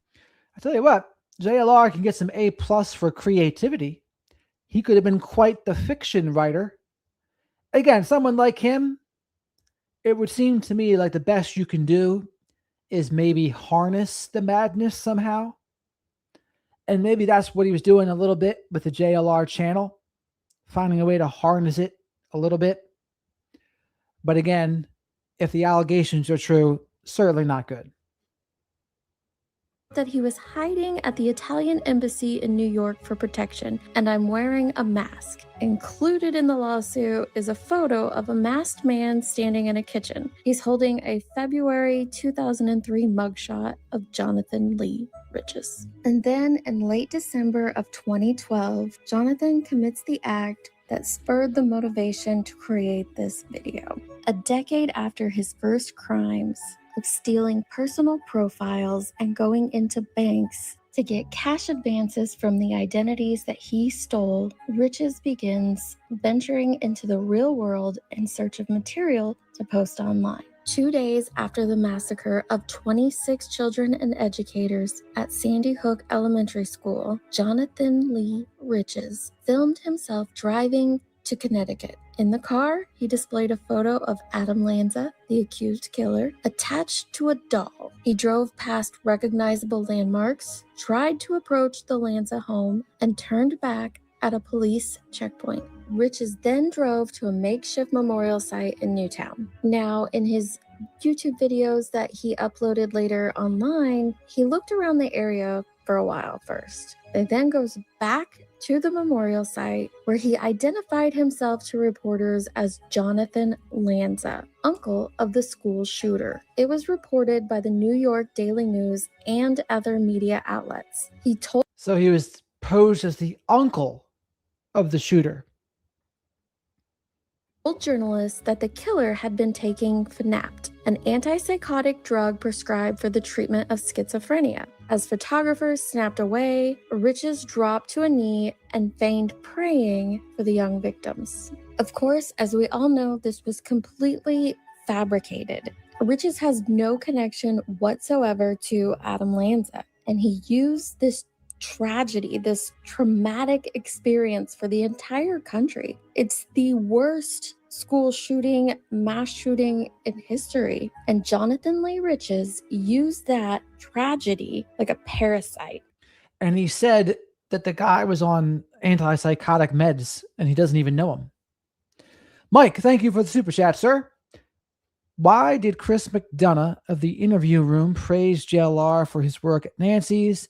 Did he know his past? Also, was JLR and Magnolia even a couple? I presume JLR and Magnolia were a couple. I think a lot of people were praising JLR's investigative work. Jen Koffendorfer, I heard, say something. Nancy Grace said something. What else? Ashley Banfield. I think even Brian Etten had mentioned him. Here's the thing, though. I think they were like me, though. I don't think they looked into it that deeply. They heard he had some trouble with the law. But if they dug into it and saw this video, they'd probably maybe think a little differently. They're like, I don't know. I mean, some of this stuff is like, once you're far gone enough, there's just no coming back from it. That's kind of how I see it. And some of this stuff, it's like, yeah, I don't know how normal you can be after this, you know? But anyway, thank you for the super chat, Mike. I really appreciate your support. Like the video here if you haven't already. Likes for the Hootie Snacks for Shadow the Night Owl. And subscribe to the channel if you're not already. He exploited the hell out of it, and he was proud of it. Heels in the Air has this audio from a 2015 interview that Jonathan did. He describes his actions at Newtown, and afterwards will prove how he was lying again. I went up to Sandy Hook. Let me do it. I didn't say I did it in court, though. I tried to play the denial role, but, I was actually at Adam Lanza's window in his house and get chased off by a neighbor. I decided to get on my knees and start praying. At that point, while I was praying on my knees, I could hear the snapshots, like camera snapshot. So I thought, okay, let me just wing this. So I just pretend I was crying. And I started crying and going hysterical, and the cameras are rolling. I get up from the memorial, and this one media journalist comes up to me and goes, "Sir, you're very emotional here. What's going on?" And then at that point, I just winged it. I'm Jonathan Lanza. So at this point, by identifying myself as Jonathan Lanza, then I started getting flooded like cockroaches. Everybody, all media outlets started swarming me, wanting an interview and asking me my take, and I just winged it. I basically said I was with Adam Lanza 2 weeks prior. I would wonder what Dr. Salerno would say about this. He'd probably agree, I think, with the sounds like antisocial. We had a barbecue, everything was fine. It had to be the medication, it had to be the Fanapt, and so on and so on. At that point, I started getting worried, a little scared, because I was getting overwhelmed with the media. I'm not used to media coverage like that. So I basically ran off, kind of walked away from the scene, but I was getting chased by media, and I didn't know what ado because my car was up the road and I was parked across the street from a church. And believe it or not, during that time, the actual victims of the shootings, the family were. Oh, that's right, chat. Ellen said it. This video told us why we're safe. He is not allowed to sue anyone anymore. Round of applause. None of us can get sued. The video said it. Remember, I didn't think of it, but that's true.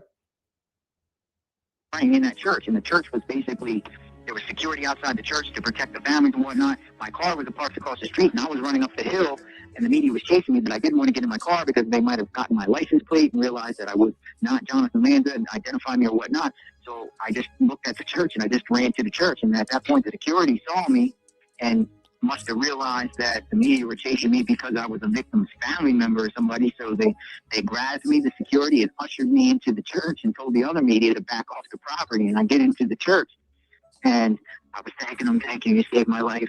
These people want an interview from me and whatnot. I said, my nephew died from this tragedy, and I switched the role playing at that point. Now I become a victim. There's victims' family members flooded in there, praying. And one of the preachers, or I don't know who he was, he must have been the head preacher there, comes out and talks to me. And I said, look, you don't even understand, these media here trying to get an interview from me, whatever like that, and I need your help. So he brings over a big gentleman inside the church, and he goes, this guy's a retired police officer. He's security here. Give him the keys to your car.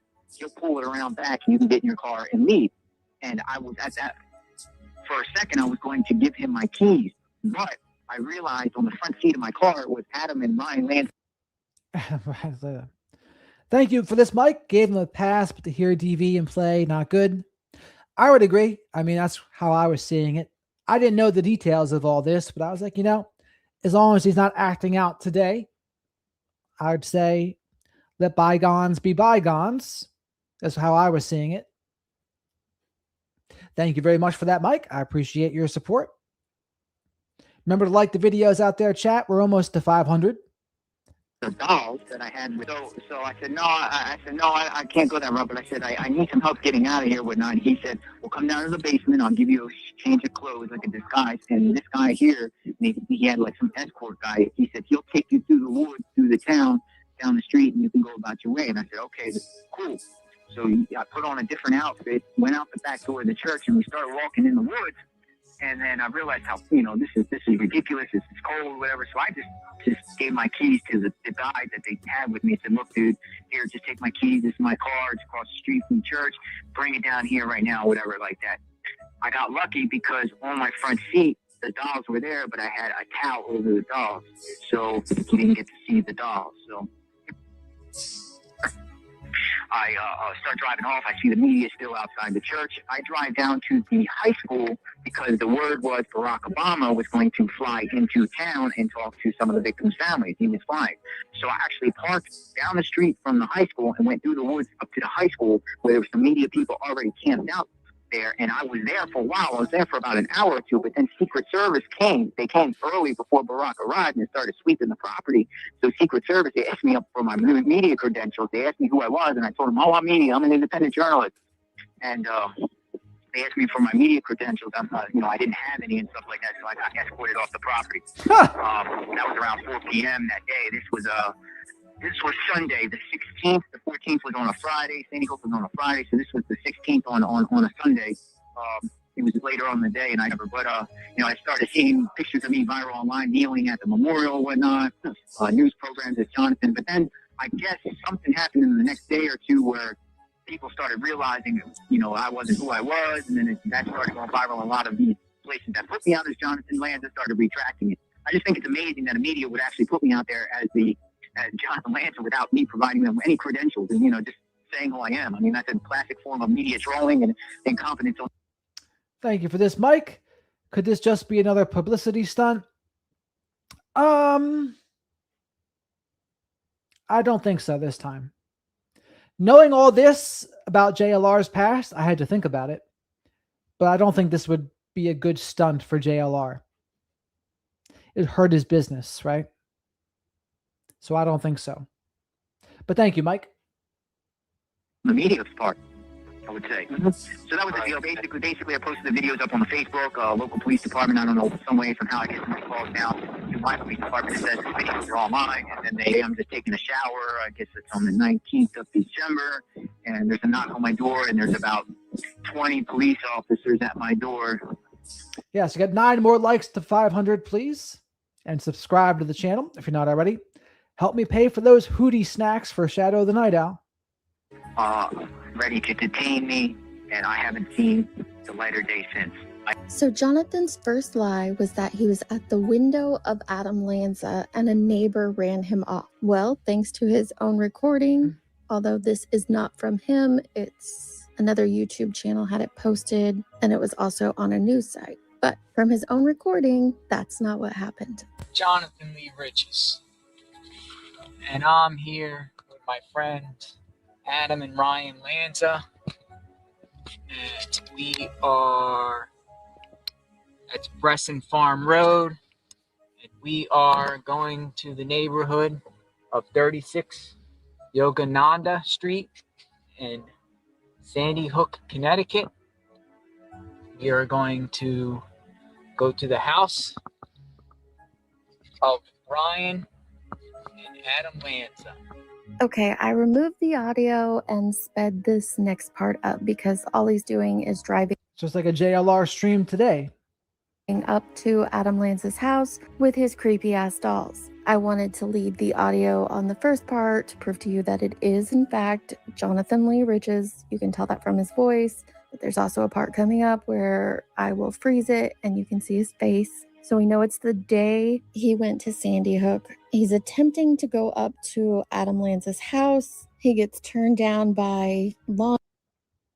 Thank you, Mike. He ordered the pizza to be dropped at Nancy's porch. Now, one of his followers did that. One of his followers ordered the pizza, as far as I know. But thank you very much, Mike. I appreciate your support. We'll watch what happens to this part, then we'll turn it off. Enforcement, other people protecting the house, and asked to leave. There is no neighbor. He didn't go up to any window. He never even got out of the car. Just more fabrication from Riches. Everything this man does is a made-up story. Well, I just got kicked out. The guy told me to turn the camera off. I just got kicked out. Just let us go. I don't know what's going on there. How do you feel about that? I had to throw the dolls down. Oh, I'm sorry. I ruined your face. I'm sorry I ruined your face, Adam. Anyway, this guy here told me to turn the camera down. Turn the camera off. I mean, sometimes they say fact is stranger than fiction. They could make a movie about JLR's life, honestly. As of now, it might be a bit of a tragedy, but it would be a movie. There's a couple other lies that Jonathan tells us in that audio clip, right? There's about 30 minutes of video from his trip to Sandy Hook. I'm not going to share all that because it would just be ridiculously long, but there's a few pieces of audio I really want you to hear. You'll see there, down that street there, it's Sandy Hook Elementary School. Police are not letting anyone go past there unless you are law enforcement. I believe they're trying to cover something up. I believe this whole incident was a false flag attack. I believe that Adam Lanza was mind controlled. I mean, this is kind of the Alex Jones's theory a little bit. But Alex Jones got ripped a new one, and he had to pay out like the biggest settlement of all time, I think. By the Illuminati, or possibly by some sort of New World Order global elitists. I'm here as a truth seeker to figure out what's going on and to find answers, because this will affect every American with the taking away of their civil liberties and the disarmament. There were multiple memorials around Sandy Hook, and Jonathan visits them all. Jonathan Lee Riches, Sandy Hook Elementary School. The front entrance. They're not letting anyone in. Adam Lanza was a victim of a mind control experiment orchestrated by the Illuminati. and I'm here to solve the puzzle. Jonathan Lee Riches. And today is December 16, 2012, and I'm behind the crime scene. I've made it behind the police, and this is downtown Newton, Connecticut, site of the Sandy Hook school shooting massacre. So we've heard twice now that he was unable to get access to the school. Praise the Lord. And we're about to hear it for a third time. And I was just down at the Sandy Hook school, but they wouldn't let anyone in. They got it blocked off. Jonathan claimed in the audio that he was accosted by media and chased to a church because his car was parked across from the church. That's not true, because we'll see at the end of this clip where his car is parked. The church is much farther down if you look at the map. He also claimed that he's changed his character for a third time and was taken through the woods and hid out to go to the school because he wanted to see Obama. And I think in the audio he said it was around 4 p.m. We can tell from his videos that he is there early in the day. We can tell from news reports that when he tells them he is Jonathan Lanza, it's in the mid-morning hours. And then he has video of himself leaving the area that afternoon. So again, nothing but lies from this man. Lies about the horrific hoax that he did. It's just ridiculous. And if you notice, going over to my car, and I'm going to show you something. Look at all these news meetings. But when we go into my car, what do we have here? What's under the masks? Yeah, it's Adam and Ryan Lanza. And we're together in downtown Newton. And I'm here to seek the truth. This clip is from the day before. On the 15th, he had planned to go to Newton. He's with his creepy ass dolls again, and then he burns a picture of Sandy Hook School. At the end of Heel's audio clip, there's a part that I cut off, and it's Bullhorn Betty claiming that Jonathan was brilliant for doing this. It's actually kind of smart if you think about it. She says he's proving that the media doesn't do a good job of fact-checking their sources. I'm curious how often Betty or Jonathan or any of these tragedy parasites fact-check their sources. But what Jonathan did 10 years ago and what he is still doing today is akin to what Alex Jones did to the victims at Sandy Hook. You are making a mockery of this tragedy. This is not an individual who is a self-proclaimed advocate for anyone. This is truly just horrible, and it continues to get worse. A few days after Sandy Hook and posting his videos on social media, because we know that's what Jonathan does, his probation officer saw them, and you can clearly see his face in that one video. He violated his probation. This article states, Jonathan Lee Riches of West Goshen Township appears before Chester County Court Judge Jacqueline C. Cody on Thursday morning. I know where that is, West Goshen. That's not that far from me. Accused of violating his probation by traveling to Newtown, Connecticut in December without permission. He told the judge he suffered from mental illness and does not always follow his prescribed regimen. I know that I have to take my medications, he said. I need treatment, Your Honor. He acknowledged feeling better since his incarceration, a contradiction to a letter one of his many followers posted on Facebook, in which Riches allegedly complains that Chester County Prison was starving him and keeping him in isolation, accusations the prison empathetically denied. Assistant District Attorney Andrea Cardamon told the judge that the offense marked Rich's fourth probation violation since 2000, a history of disturbing infractions that was interrupted while Riches spent 10 years in federal prison for duping AOL customers into giving him personal information that he used to make fraudulent purchases. He was paroled in April. In addition to making harassed... I will say this. So when you learn about this, it makes you wonder, what isn't he capable of if this is what he did, right? What isn't he capable of? And I think, like, knowing all this, if something wild were to go down in the Nancy Guthrie case, it's like, well, would you be surprised knowing this? Probably not.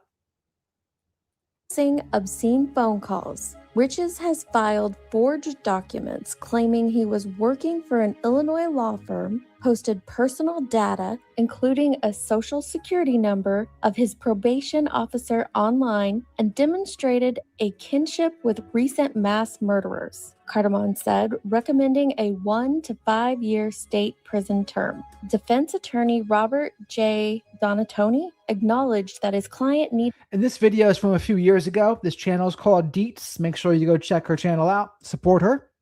Like my video while you're here as well, please. Subscribe to my channel too, please. To be punished. However, he urged an 8 to 12 month county sentence. He pointed out that Rich's behavior also prompted a federal detainer. The federal government is waiting to see what happens here, Donatoni said, suggesting that the federal system's medical facilities are better equipped to meet Rich's needs. He's mentally ill, Donatoni said. I don't say that as an excuse. I say it as a statement of fact. Donatoni said Riches was delusional enough to file record number of lawsuits from federal prison, citing a... Who is this Donatoni person? I missed it. Defense attorney Robert J. Donatoni acknowledged that his client needed to be punished. However, he urged an 8 to 12-month county sentence. He pointed out that Rich's behavior also prompted a federal detainer.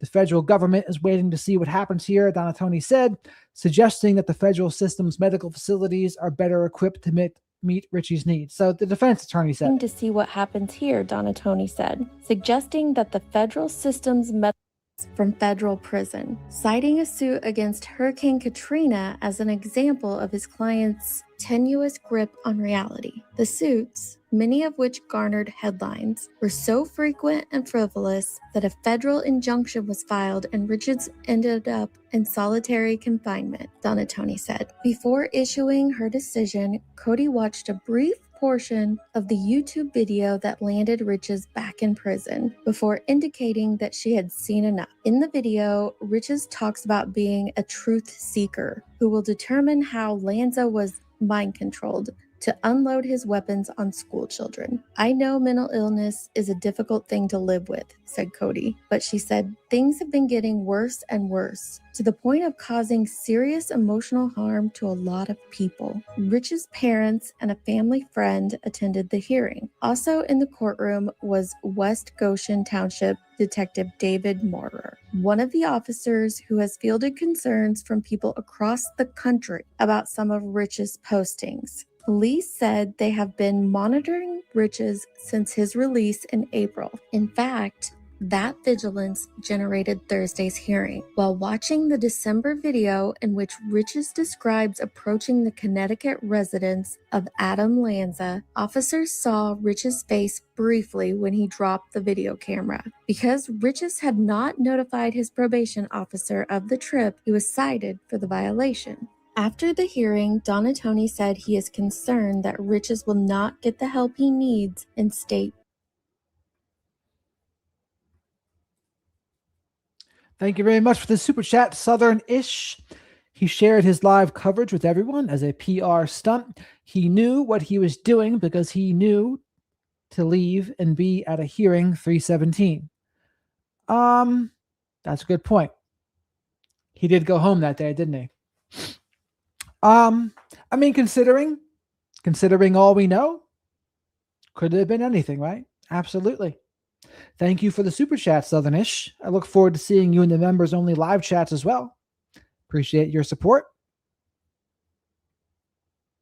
Prison. He said he expected federal authorities to impose an additional penalty, although no hearing has been scheduled. He said that term could be consecutive to the Chester County sentence. A strictly penal sentence will not serve anyone. He's seriously mentally ill, said Donatoni. He needs to be in a place where he can get treatment so he doesn't get worse. Cardamon said she was pleased with the sentence, in particular because it prioritizes the need to protect the public and the community. She said both Chester County and the federal authorities have been attempting to address Mr. Rich's mental health needs for over a decade. The sentence imposed by the court today ensures that the community will be protected while these efforts continue. I don't take the claims about Jonathan's mental health lightly. However, I also don't take what is happening to these victims lightly either. And maybe you're saying the same thing that Betty says here.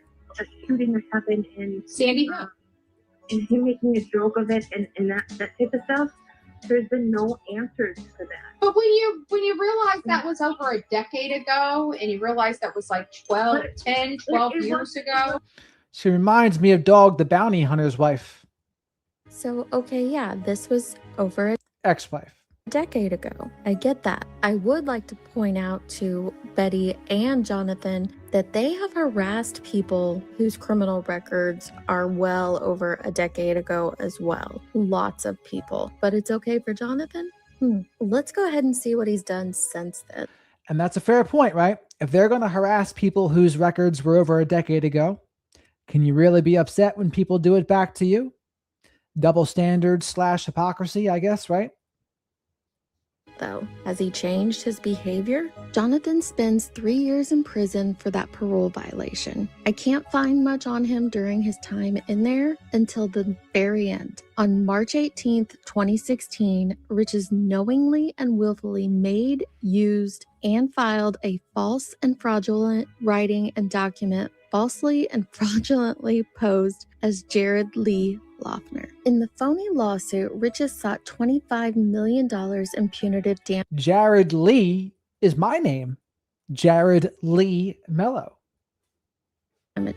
From Giffords for emotional and psychological distress. While posing as Loeffner, Riches said Loeffner was illegally incarcerated based on false statements by Giffords. He also couldn't help himself, and he had to get involved in filing a lawsuit on behalf of Jason Dalton, the Kalamazoo spree shooter. Multiple media outlets reported about the jaw-dropping $10 million suit that Jason Dalton, the alleged Kalamazoo spree shooter, had purportedly filed against ride-sharing company Uber. Dalton, a former Uber driver, stands accused of killing 6 people and wounding 2 others between passenger pickups on February 20th in the western Michigan town. News of Dalton's supposed suit came days after police revealed that during an interrogation, Dalton claimed that he was possessed by the devil through his use of the Uber app. In the multi-million-dollar suit, Dalton alleged that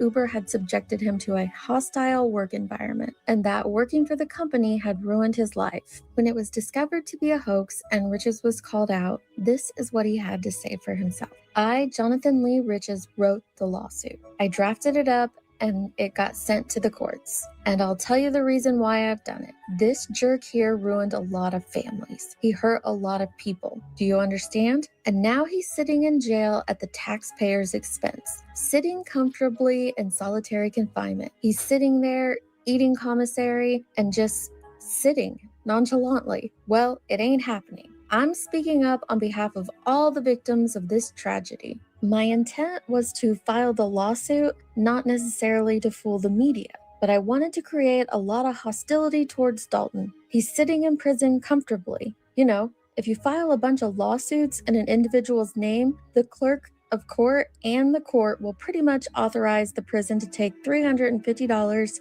out of that person's account because they have to pay the filing fees. This is in reference to the 1996 Prison Litigation Reform Act. So what I'm trying to say is the more lawsuits that get filed in Jason Dalton's name, the clerk of court and the courts will send a notice to the jail or the prison, wherever the individual is, authorizing them to take $350 out of the prisoner's trust account. Therefore, Jason Dalton can't get no commissary because his account will be frozen. He'll be so in debt to the courts. I hope people all around the country file suits in his name. I'll continue to file suits in this man's name, and I strongly encourage other people to do it. Dalton might be a monster, but what Jonathan did is he turned him into a victim of Jonathan's crime. There are 2 more lawsuits that Jonathan did before he was released from prison that I want to share with you. And it might be repetitive of me to go over these suits, but I want you to realize the scope of what Jonathan has done,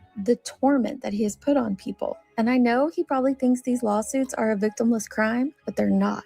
In this handwritten lawsuit, Jonathan poses as a man named Jahidi Shits.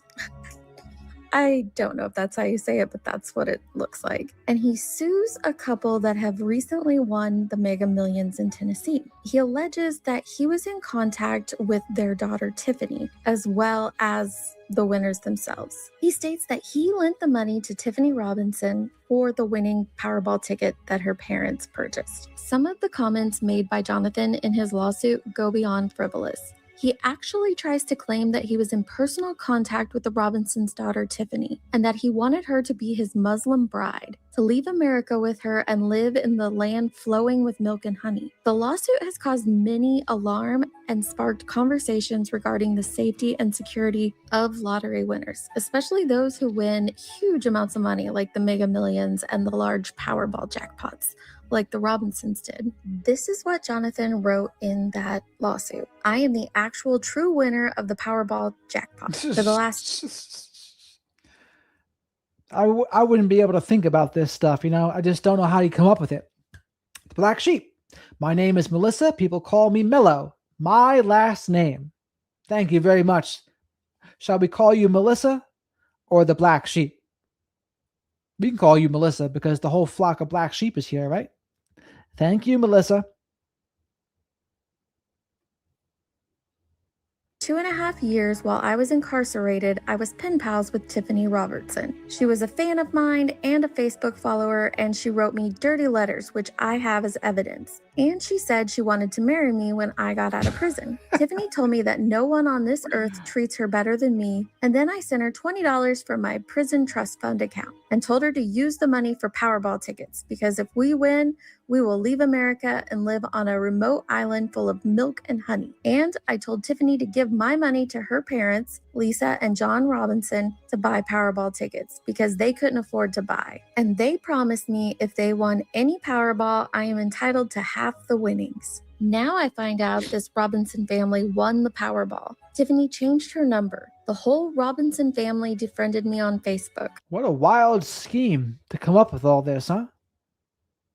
That he's entitled to half of the money. And this is the backstory. My goodness. I am not in prison no more. He was in a halfway house at this point. I am a practicing Muslim, and Tiffany was going to be my Muslim wife. And now I'm homeless. I had to borrow pen and paper to write this restraining order. Now, the whole Robinson family are going to run around this earth spreading Powerball money that belongs to me. I am so heartbroken by this injustice. I feel Tiffany conned and bamboozled me and manipulated my love for $20 and sold me out. Now she is laughing at me while I collect crumbs. I had to go to a psychologist to get depression medication because of Tiffany Robinson. She's responsible. I seek a restraining order against the Robinson family collecting any Powerball money. The money belongs to me. I paid for the winning ticket. I seek a full congressional investigation. I seek half of the Robinsons' earnings. I pray for relief. If we have learned one thing from Jonathan's lawsuits, it's that he can easily conjure up a story, a narrative, twist facts to bend in his favor. And we see him do this frequently now in true crime. It's disgusting. I don't think his current crimes or alleged current crimes are going to help him. And I think most people just didn't know all of the details of this either. The last lawsuit that Jonathan Lee Riches files before leaving prison halfway house situation that he was in is kind of ironic, but he files a suit seeking an injunction and a temporary restraining order to stop Donald Trump from running for president. I can't even. The reason it's ironic is what he spends. Now that's one some Democrats can get behind, right? The rest of his year doing. And we're going to get into it. After his release, Jonathan spends the rest of 2016 and 2017 perfecting his skill. I don't know what else to call it. He becomes very prolific in social media, creating multiple Facebook accounts, YouTube accounts, Twitter accounts to troll people with, even to troll himself at times. Very odd behavior, a behavior that I believe he continues to this day. But he also starts to go quote unquote real life. Although his past crimes affected real people, they truly did. What he begins to do though is actively attack people on social media and cases, of course. It's very evident that he is drawn to whatever the hot topic is of the time. He attended the Bill Cosby trial in September and offered Cosby Jell-O every time the rapist entered and exited the court. This is also when Jonathan takes the opportunity to jump into the political world and troll the shit out of it. One particularly successful ruse was posing as a Muslim and attending political events. He did it at a Trump event in Pennsylvania on October 1st, 2016. And then just 3 days later, he was front row at a Hillary Clinton town hall in Haverford, Pennsylvania, representing Muslims for Clinton. That appearance led to Riches being featured in the lead image of a Breitbart story, attacking the Council on Islamic American Relations, a Muslim civil rights and advocacy group. Oh my God. This is like Stranger Than Fiction. On Breitbart. Hillary Clinton to win Muslim vote by landslide. Insert JLR. Muslims for Hillary Clinton. What? That the political right has used as a boogeyman to whip up Islamophobia. While all of Jonathan's political trolling is downright narcissistic, shameless, and disgusting, this situation at the end of 2016 sheds a lot of light into who Jonathan Lee Riches truly is. After Trump won the election, Jonathan took to trolling anti-Trump protests rallies that were happening around the country. He also started doxing anyone that would post that they were having an anti-Trump rally. When he posted Nicole's photo, the comments under it were so horrendous. He also outed her previous employer, thinking it was her current one, and within a half an hour, over 600 bad reviews were made on the previous employer's business, which led into a lot of problems for Nicole. The previous employer calling her, talking about lawsuits. It was just despicable. Nicole tried going to law enforcement,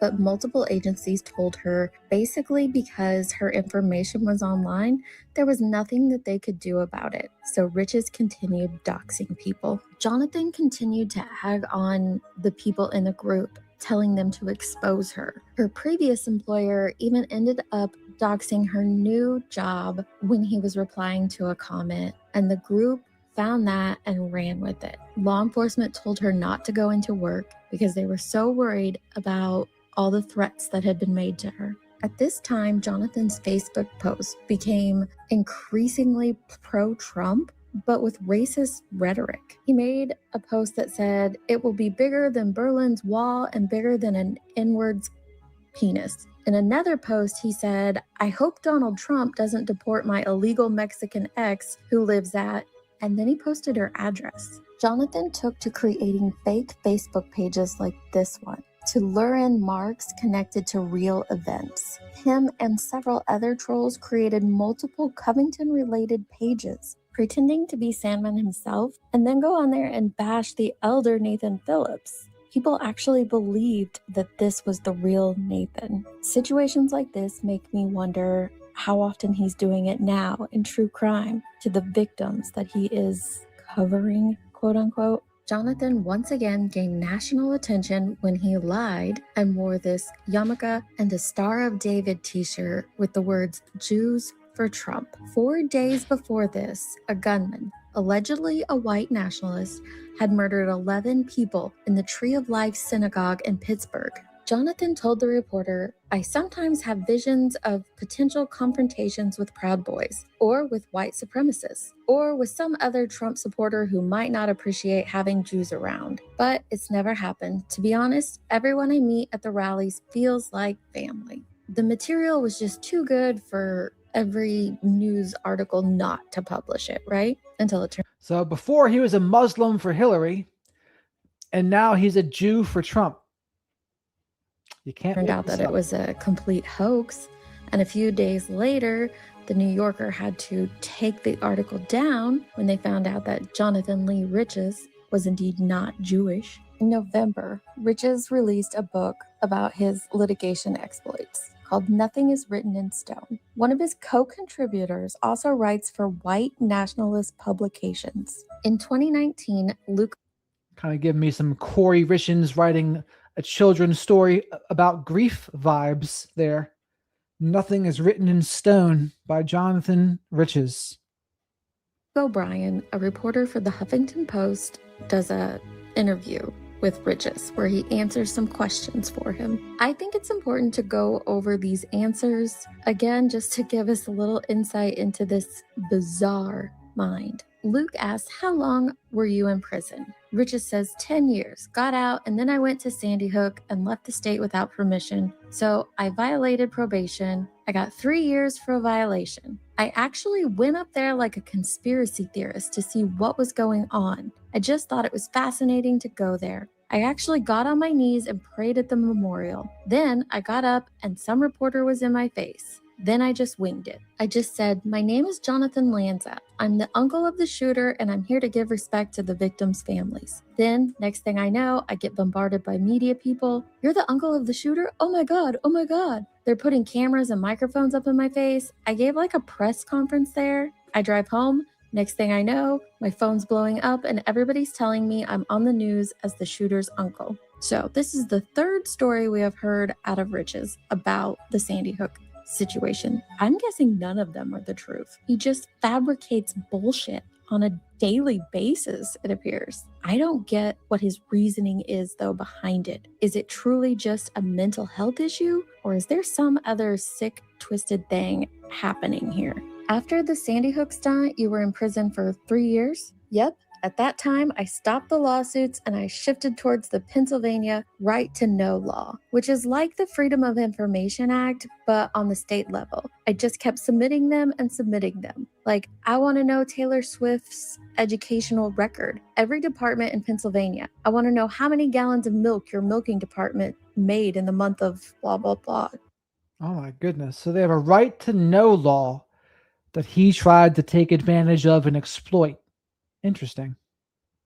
Just stupid stuff. I was just creating a clusterfuck. That was my entertainment when I was in prison. This is a lie because we know for a fact that he filed multiple lawsuits while he was in jail that second time around. But this also shows us he likes to just file FOIA requests for the simple fact of filing them. I don't believe for 1 second that he cares about the people that he's producing content on YouTube. You got out of prison the second time in May, which was coincidental because not long after that, Trump declared his candidacy. Riches replies, that's where I got fascinated because Mr. Trump comes and then he's just is not politically correct. He's just a candidate that I instantly paid attention to. I was looking at the online reactions to him and stuff, and then I trolled off of other people's reactions. So Trump was your entry point to political trolling? Political and online trolling, yes. And real life trolling. Once he got the nomination, then that's when I started, especially in Pennsylvania, because Pennsylvania was a hotbed state. So I was going to every single rally with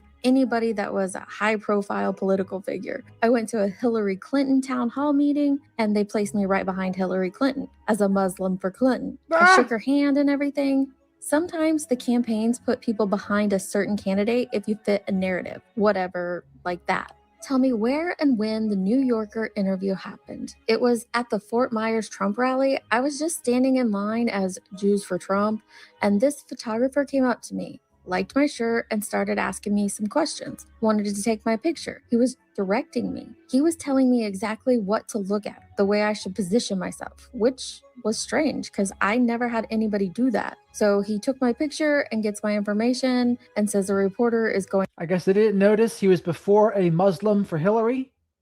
They didn't do their background check on him. To get back to me.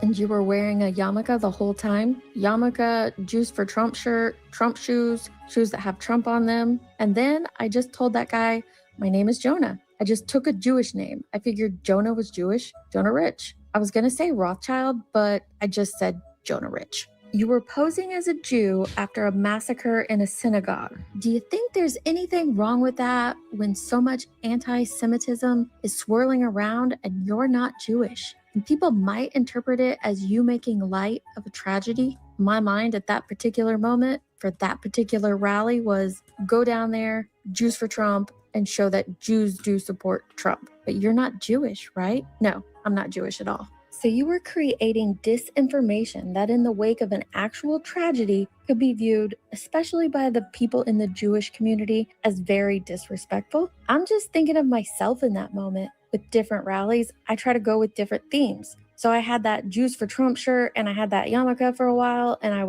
was just an opportunity to use it at that time. Just the luck that the tragedy happened. I'm like, okay, I'm going to run with the Jews for Trump because of the tragedy. I don't think about the long-term consequences as far as disinformation or offending anyone, but I understand after the fact that people could be offended. My belief system shows no disrespect whatsoever towards that tragedy. This wasn't 10 years ago, people. This is 4 years ago. What did you tell the New Yorker reporter when he contacted you a few days later? We talked about my life, and I just created a whole story that wasn't even true. I come from a Jewish family. I've been ostracized from the community or from my Jewish community for supporting Trump. The only thing that was real that I told him was maybe close to my name, Jonah Rich, Jonathan Riches, and my age. I'm from Philadelphia. Other than that, everything I told him was complete bullshit.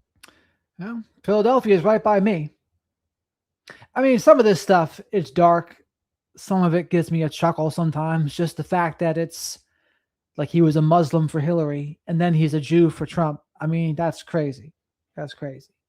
I was telling him I was going to rallies I've never even been to. I was Googling Trump rallies from 2017 to get the time and month right so I could spit it out to him. He did ask me on the phone, okay, so who's your parents? I'm also looking up the white pages, and I just find some family in Philadelphia linked to a guy named Jonah Rich in their 60s. I shot him off their names, so it backed me up. How long was that story up? Well, the next day I put up a Facebook post that said, haha, look at this, I trolled them, and then that evening it was gone. In terms of effective trolling, how important is it for you to do things in person? It's like testing my own boundaries, testing my own limits. My next troll is I'm going to start running for political office, like mayor, city councilman, sheriff in different elections, like mock campaigns. Getting out diversifies my craft. It gives me confidence to do these feats, and I like to try to test the limits. So here's the interesting thing, though, about a JLR. People like him they can become financially successful in our system. Right? That's interesting. It's interesting that someone like that can do better than most people. That is something to think about. I don't know if that's an indictment on capitalism or our society and what we value and pay attention to. I don't know. What do you think about that, chat? What do you think about JLR being able to make 120 grand a month? Media has made it much easier to troll, right? I think the tools are available now that can be exploited, and it's easy to get that message spread. The disinformation that I want, I can put out there. The next mass shooting, before they identify the shooter, I can set up 10 Twitter accounts looking like news sites, and then create whoever I want as the shooter, and then use the news sites to retweet that. Vulnerable, gullible people will see that. They think it's from a news site, and then they will copy it and tweet it out. Whenever there's disasters, I also set up Facebook groups, and then just thousands flock into the groups. I encourage everyone to basically fight each other. I don't censor anything. Is Facebook aware of the groups? Facebook is aware. Every single tragedy that happened in this country since, I would say 2015, I got a group set up in that topic. I can create fake Facebook. My God, I didn't know it'd go this deep, but keep this in mind, folks, right? There could be a person at the head of these pages that's pushing you to fight with one another and then moderate nothing. I'd always thought they were maybe bots from other countries because that is a thing. And just like businesses will go on to Reddit and they will give their companies propaganda because they know people go to Reddit for the truth as opposed to a commercial or something. And so the corporations know, businesses know, well, we have to put our version of the truth in here that people are looking for. Accounts under people's names so I can be anonymous. If a mass shooting happens, I'll create a video real quick and put whoever I want to identify as the mass shooter. Put some music, photo edit it real quick, and then throw it up on BitChute because I know that will be the searched word. People think of trolling in a negative way for good reason, but can trolling have a positive effect? I think if someone trolls, I think they should expose their troll to bring awareness. When I troll something and troll events, I go on my Facebook page and talk about the troll, kind of like informing everyone of what I've done. One, to brag, but also to wake people up. It provokes thought. It plugs the loopholes. What do you believe underneath all this? Do you have any firm beliefs? What are your politics? I'm just an atheist from a Christian family. I don't practice any religion. I don't hate anyone for their religion. I might pretend I belong to a religion, but not to disrespect it. What about your politics? I made a choice. Whoever's in power, that's who I'm going to support. That's a Machiavellian statement right there, if I've ever heard one. I just try to go with the flow. Obviously, I was in prison and I strongly believe in criminal justice reform. Do you think Donald Trump is a troll? I would consider him the king of trolls. He knows what he's doing. He knows what to say to provoke attention. He's a showman. I think he's trolling the presidency, to be honest. For what reason? I think he's just getting a kick out of it. This might be some sort of bigger thing. Maybe with Russia or something? Create division. That's a real picture, too, of JLR with Trump right there. That's crazy.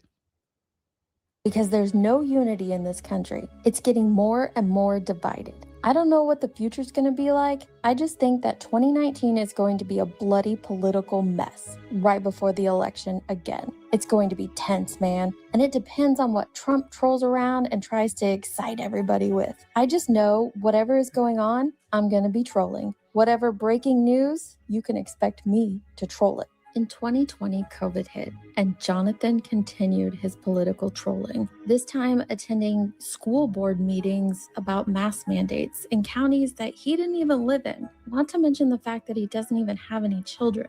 That's okay, because you can care about political viewpoints like that without having children. But the way he acted in some of these meetings was just bizarre. He continues to this day to attend Proud Boy rallies and Trump rallies and multiple political things for both sides of the aisle. For me, this isn't about politics. I don't care what your political viewpoint is. It's about what he is doing to victims. In 2021, The Curious Case of JLR instead of The Curious Case of Benjamin Button.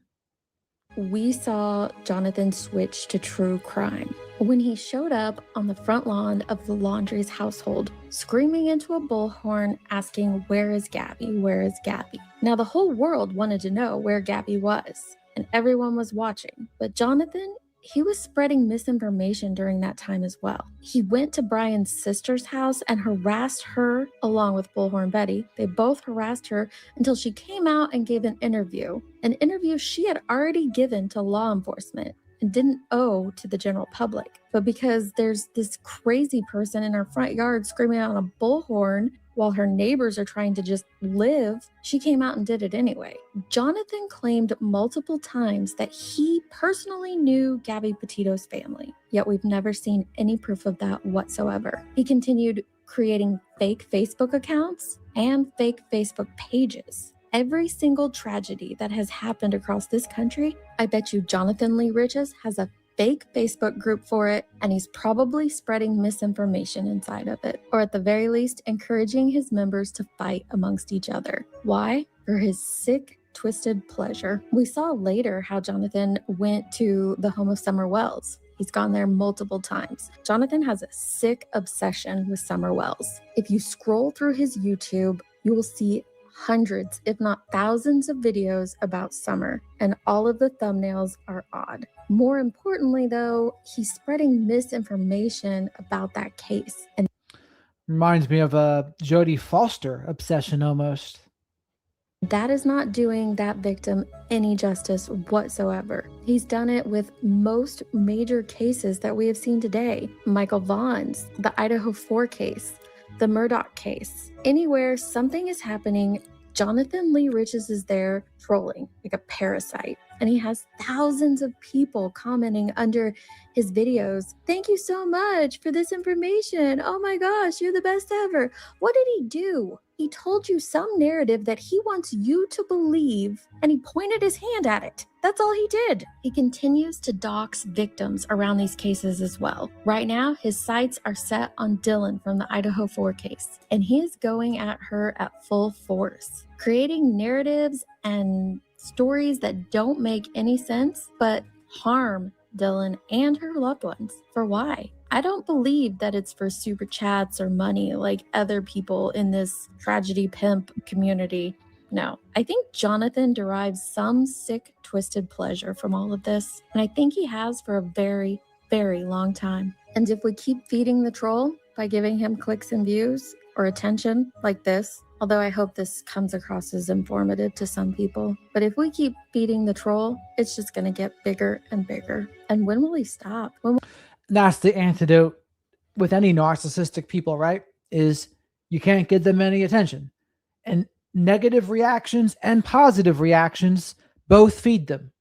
Now, they have to be in control of the negative reactions. They like that better. And this is why, though, social media caters to narcissistic people, because the social media algorithm is just like a narcissist. The only thing it doesn't like is being ignored. It likes hate attention. It likes positive attention, likes, comments, shares, reposts, retweets. But even angry comments and engagement with the post, the social media algorithm likes that too.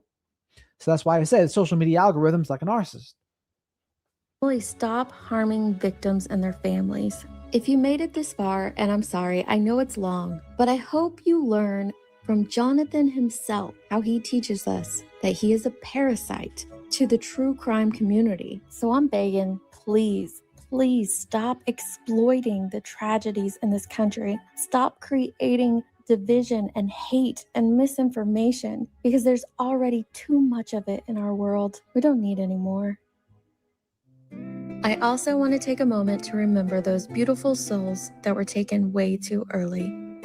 Charlotte, Daniel, Rachel, Olivia, Josephine, Dawn, Dylan, Madeline, Catherine, Chase, Nancy, Jesse, Anna Grace, James, Grace, Anna Marie, Emily, Jack, Noah, Caroline, Jessica, Avael, Lauren, Mary, Victoria, Benjamin, and Allison. Crazy. And imagine, I mean, Alex Jones had his folks come over there and like harass them and say, this didn't happen. Thank you, Sweet Caroline, for the super chat. Would you say that he is a smart businessman, Jared? He seems like the kind of businessman that would just kind of throw shit up against the wall to see what sticks. And to his credit, in a way, some of it has stuck. True crime. True crime has stuck. So, again, he's an interesting figure. That's for sure. Yes, rest in peace to all those 26 people there. That's insane. Yes, that too, Bella. I'm not going to disagree with that. I mean, knowing what we know about him now, I would think anything is possible with him. Anything.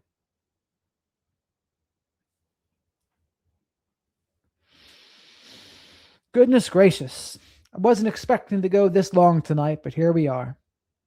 But I'm glad we went over that. And I'm glad we went over the videos before that too.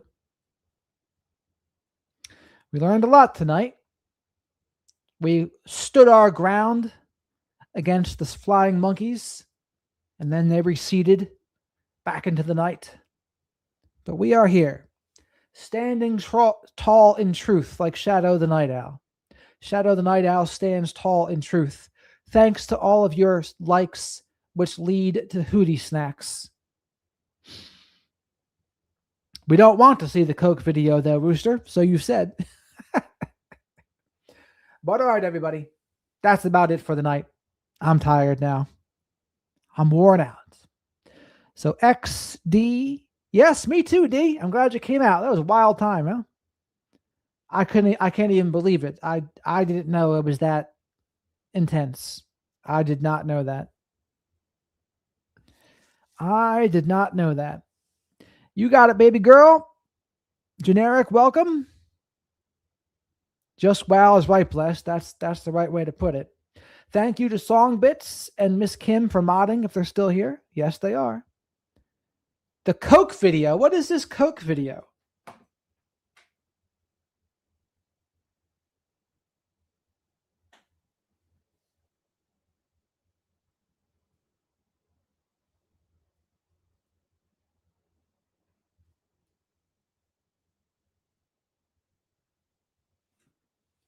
Is it JLR saluting Hitler and doing strange things?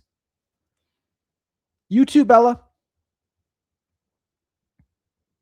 The cross of Coke? I don't know what it is.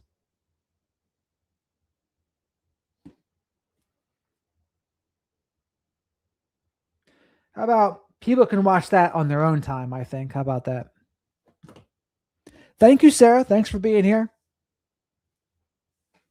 OC Girl, thanks for being here. Melissa, thank you. Anne, thank you. Becca, Southern, thanks for joining and becoming a member. Have a good one, Lauren. Lauren, you are still welcome here, by the way. We allow dissenting opinions. I don't think people were mean to you.